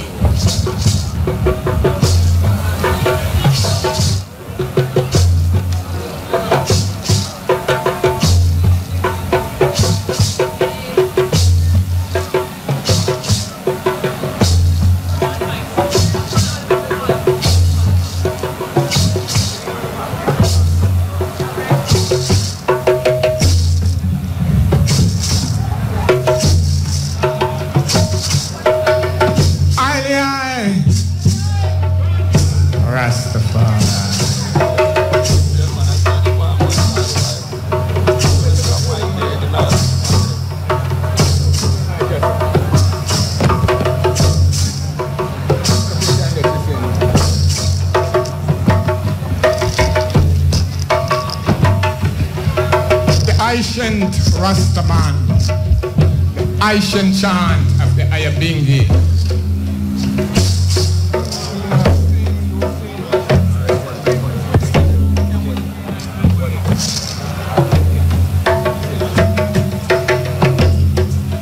Congo man say Rastaman.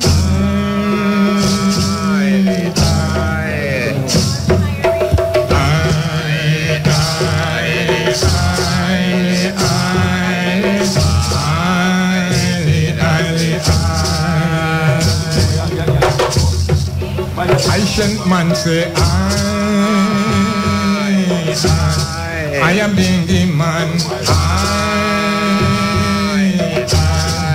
The ancient man say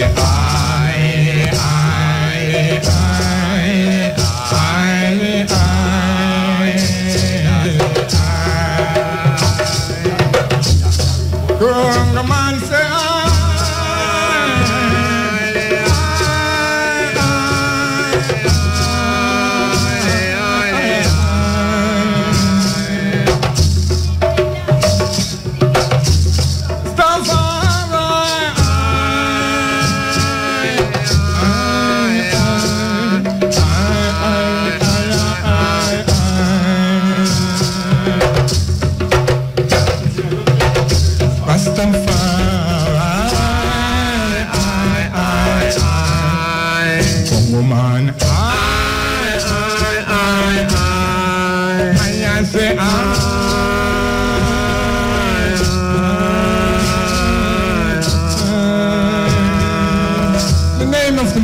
Jah is worthy to be praised from the uprising of the sun until the setting thereof. Come and praise him now. They go praise him. They go praise him. They come and praise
Marcus Garvey heights. It's when leave it right there so that we go take it from.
So sometime when I play drums, wipe a message right in the drum.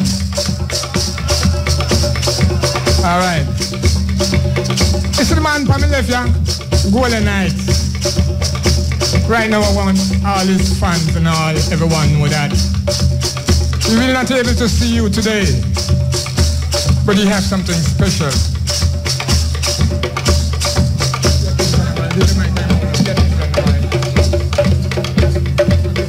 Greetings!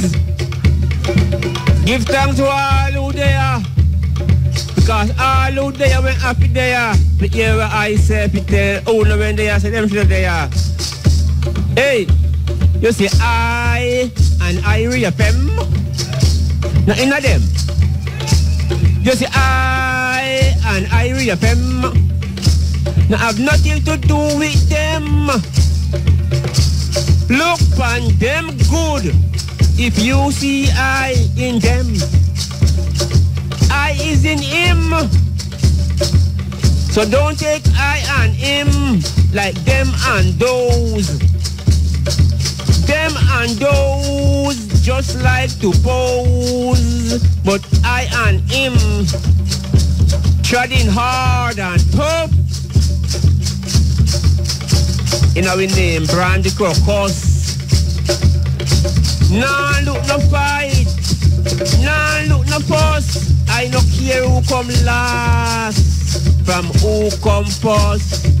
Once in Haile Selassie I the first. Them put them trust. So you say I and Irie FM. Not in a them. You say I and Irie FM. Now have nothing to do with them. I them create them guns and drugs industry.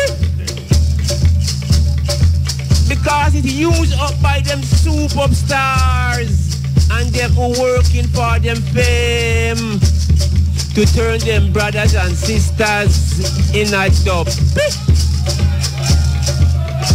So you say I and Irie FM. Now in a them, I and Irie FM. Now in a them, you see I and Irie FM. Now have nothing to do with them. Them still a kill out them youth. Them still a kill them youth, man. Them still a kill the youth when the youth is the fruit from the seed them sow. The youth is the fruit from the seed them sow. And them sow the seed of man and woman. Man and woman is just in the likeness of God and Goddess. It's about time man and woman rise up from the likeness of God and Goddess. Up. Rise to the fullness of I and I and I. Haile Selassie, I watch what them a do and just listen to what them a say, because the action of these youth is in them DNA. You see, listen, and Irie FM, not in them. I and Irie FM. Now nothing to do with them. Terrible piece of message, man. You're for bullying. Hear me now. You see, true I and I know, say, we have the right gospel, the chant. I saw you don't say it, you know. Me want to just say something before me move about the right gospel.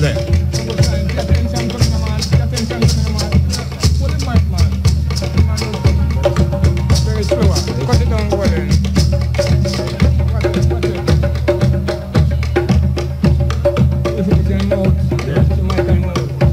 Say you can hear when Rasta gospel a chant. Jah say,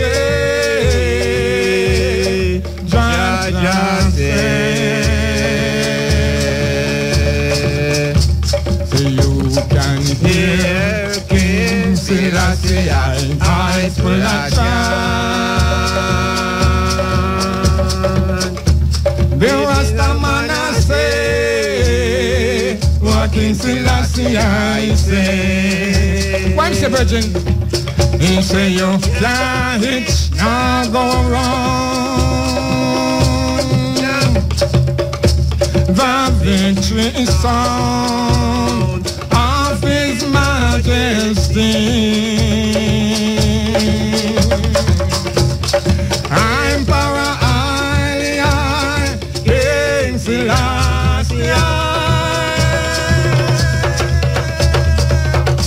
So King Selassie is I victory. Says Marcus Garvey is I victory.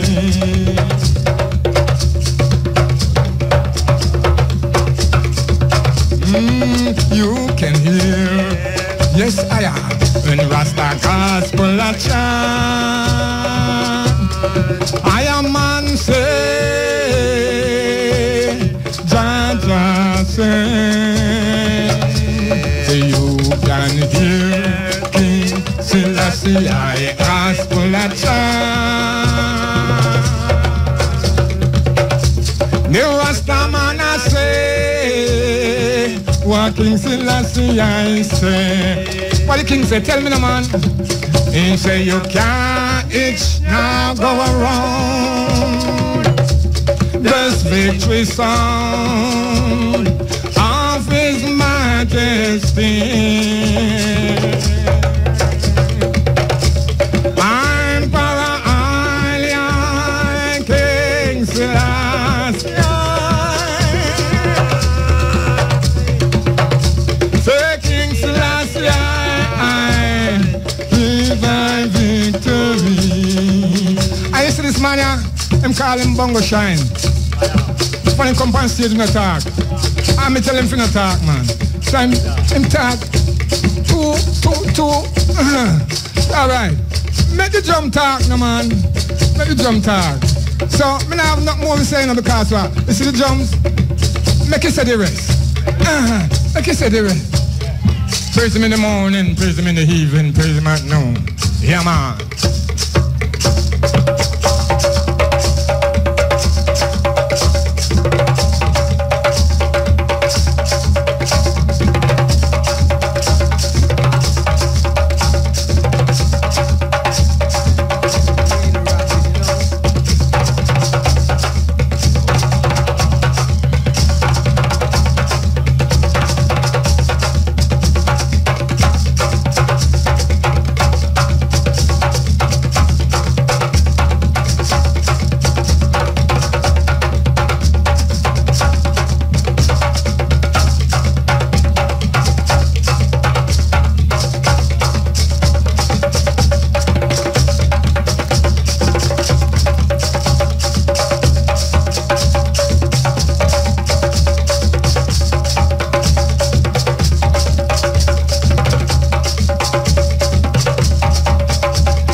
say if you want more, and I'm not going to talk to.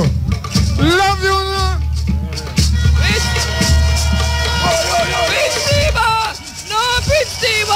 Prince Diva, no, sir, come sit down back. Yo, how will the man go, Rasta? Prince Diva, no. Oh, how will the man go? No, Prince Diva. How will this man go? With this one, Prince Diva, sit down back. Sit down back, Prince Diva. No. No. Ja, bless it. Prince Diva. Well, here, you know. How will the man go, Rasta? Hear that? I know me now. I'm so just a swole firm. Well, right, you know. I'll tell you a little something about this rhythm. So, you see, and I, enough mission we have been to. And we don't put the Nyabinga rhythm there. Because you see the African rhythm, it is well wide, you know. So when we go play drums, don't close me up in one little corner. So I want to come clear from Africa, right from Africa. So you see Muta don't ride no scooter. And Muta don't wear shampata. But when him get message from Africa, he can come right here so in Jamaica.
On the track, I just love to say something.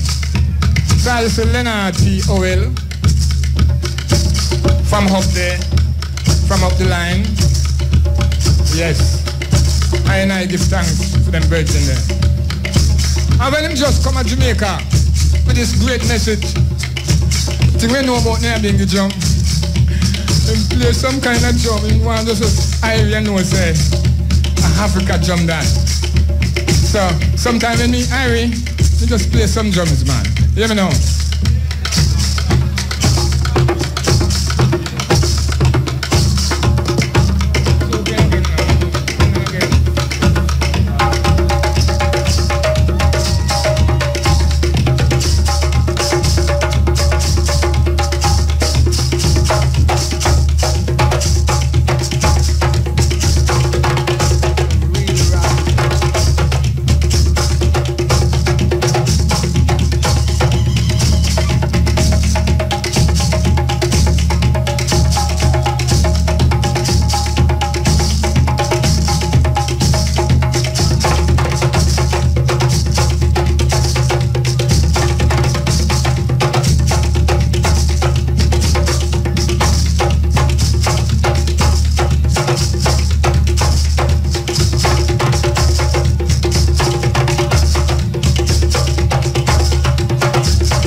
Say some things we're not really right.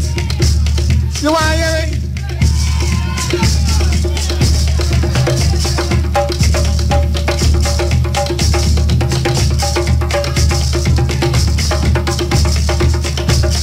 But now I do it, man, because I can't make the drum cuss bad well. I mean, I make it cuss none today.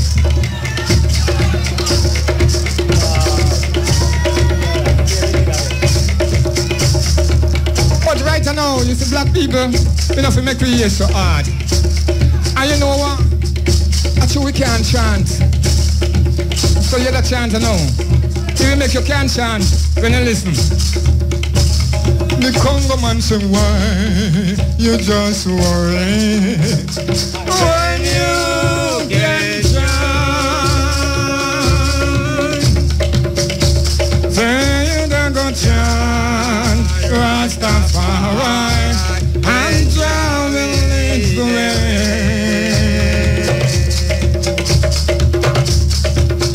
Don't you be like my brother Thomas. Idiot. Oh, rest up on his promise. Say you're nothing worry, no, no. When you can chant.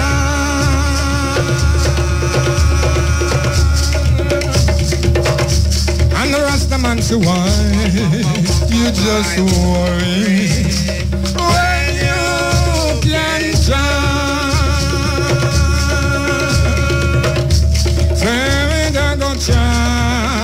I am being behind and traveling away. Don't you be like my brother Thomas. My idiot man, I'm telling him what. Oh, rest up on his promise.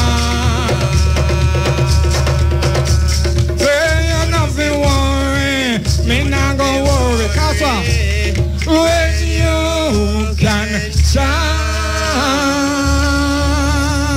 Prince Tiba, say me now worry, no. When you can shine. Prince Tiba and the sons of you nothing worry, no time. Cause what? When you can chant. When you can chant, man. When you can chant. No worries. One more. No worries. Prince Enough Tiba. more. Prince Tiba. I mean, all right. Well, seem like how you start me. Let them stop me. Come in, John. Put away the stop him.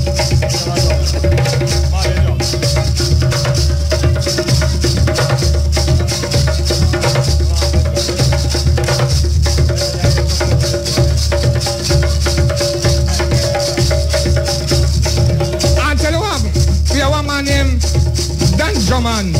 Whenever you hear the name there yet? Dan Jaman. It's a man who can't play drum, you know, but I want to be pioneer musician. When I give you something like this.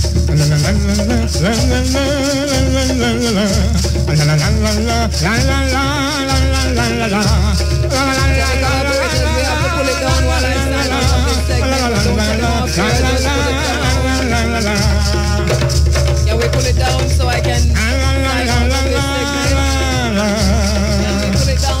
sign out of this segment. We don't want to take them over here. We just want to pull it down so we can sign out of this segment. We're waiting for the next segment. We're waiting for the next segment. Muta is getting ready.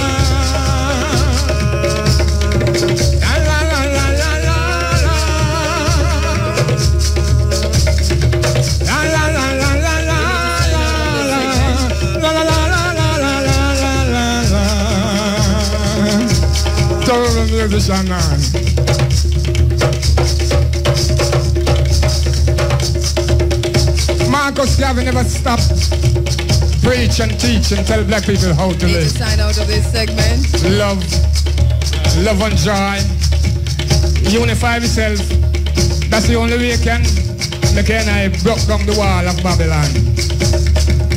Yeah, man. I personally went to see the wall of Berlin. I'll take up a little piece, can't come at Jamaica. Getting close to the end of the man. And the one I name La La La. Take it down and take it round. Take it down, take it down, take it down. I'll leave you that one now. La, la, la, la. La, la, la.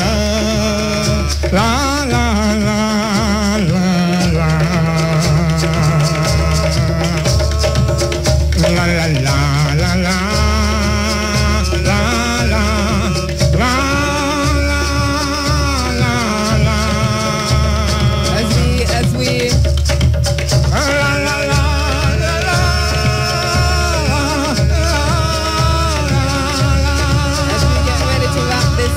To hand it over.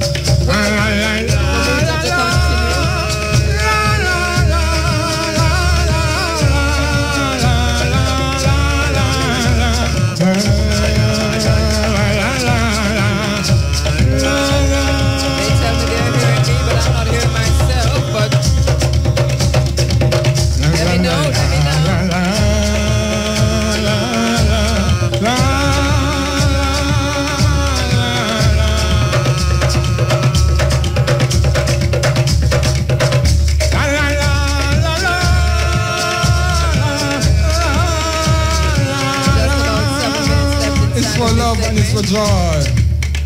La, la, la, la, la,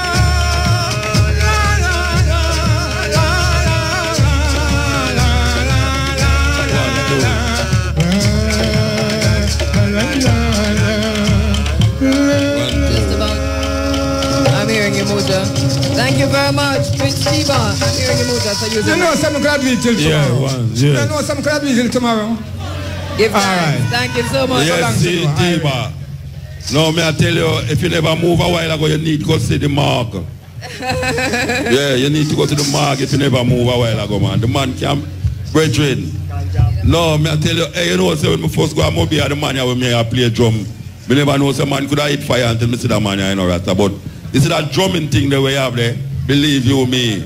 It's sweet. Oh, gosh, man, may I tell you, man. Sweet. Wow, that was something else. That was something, Prince Tiba.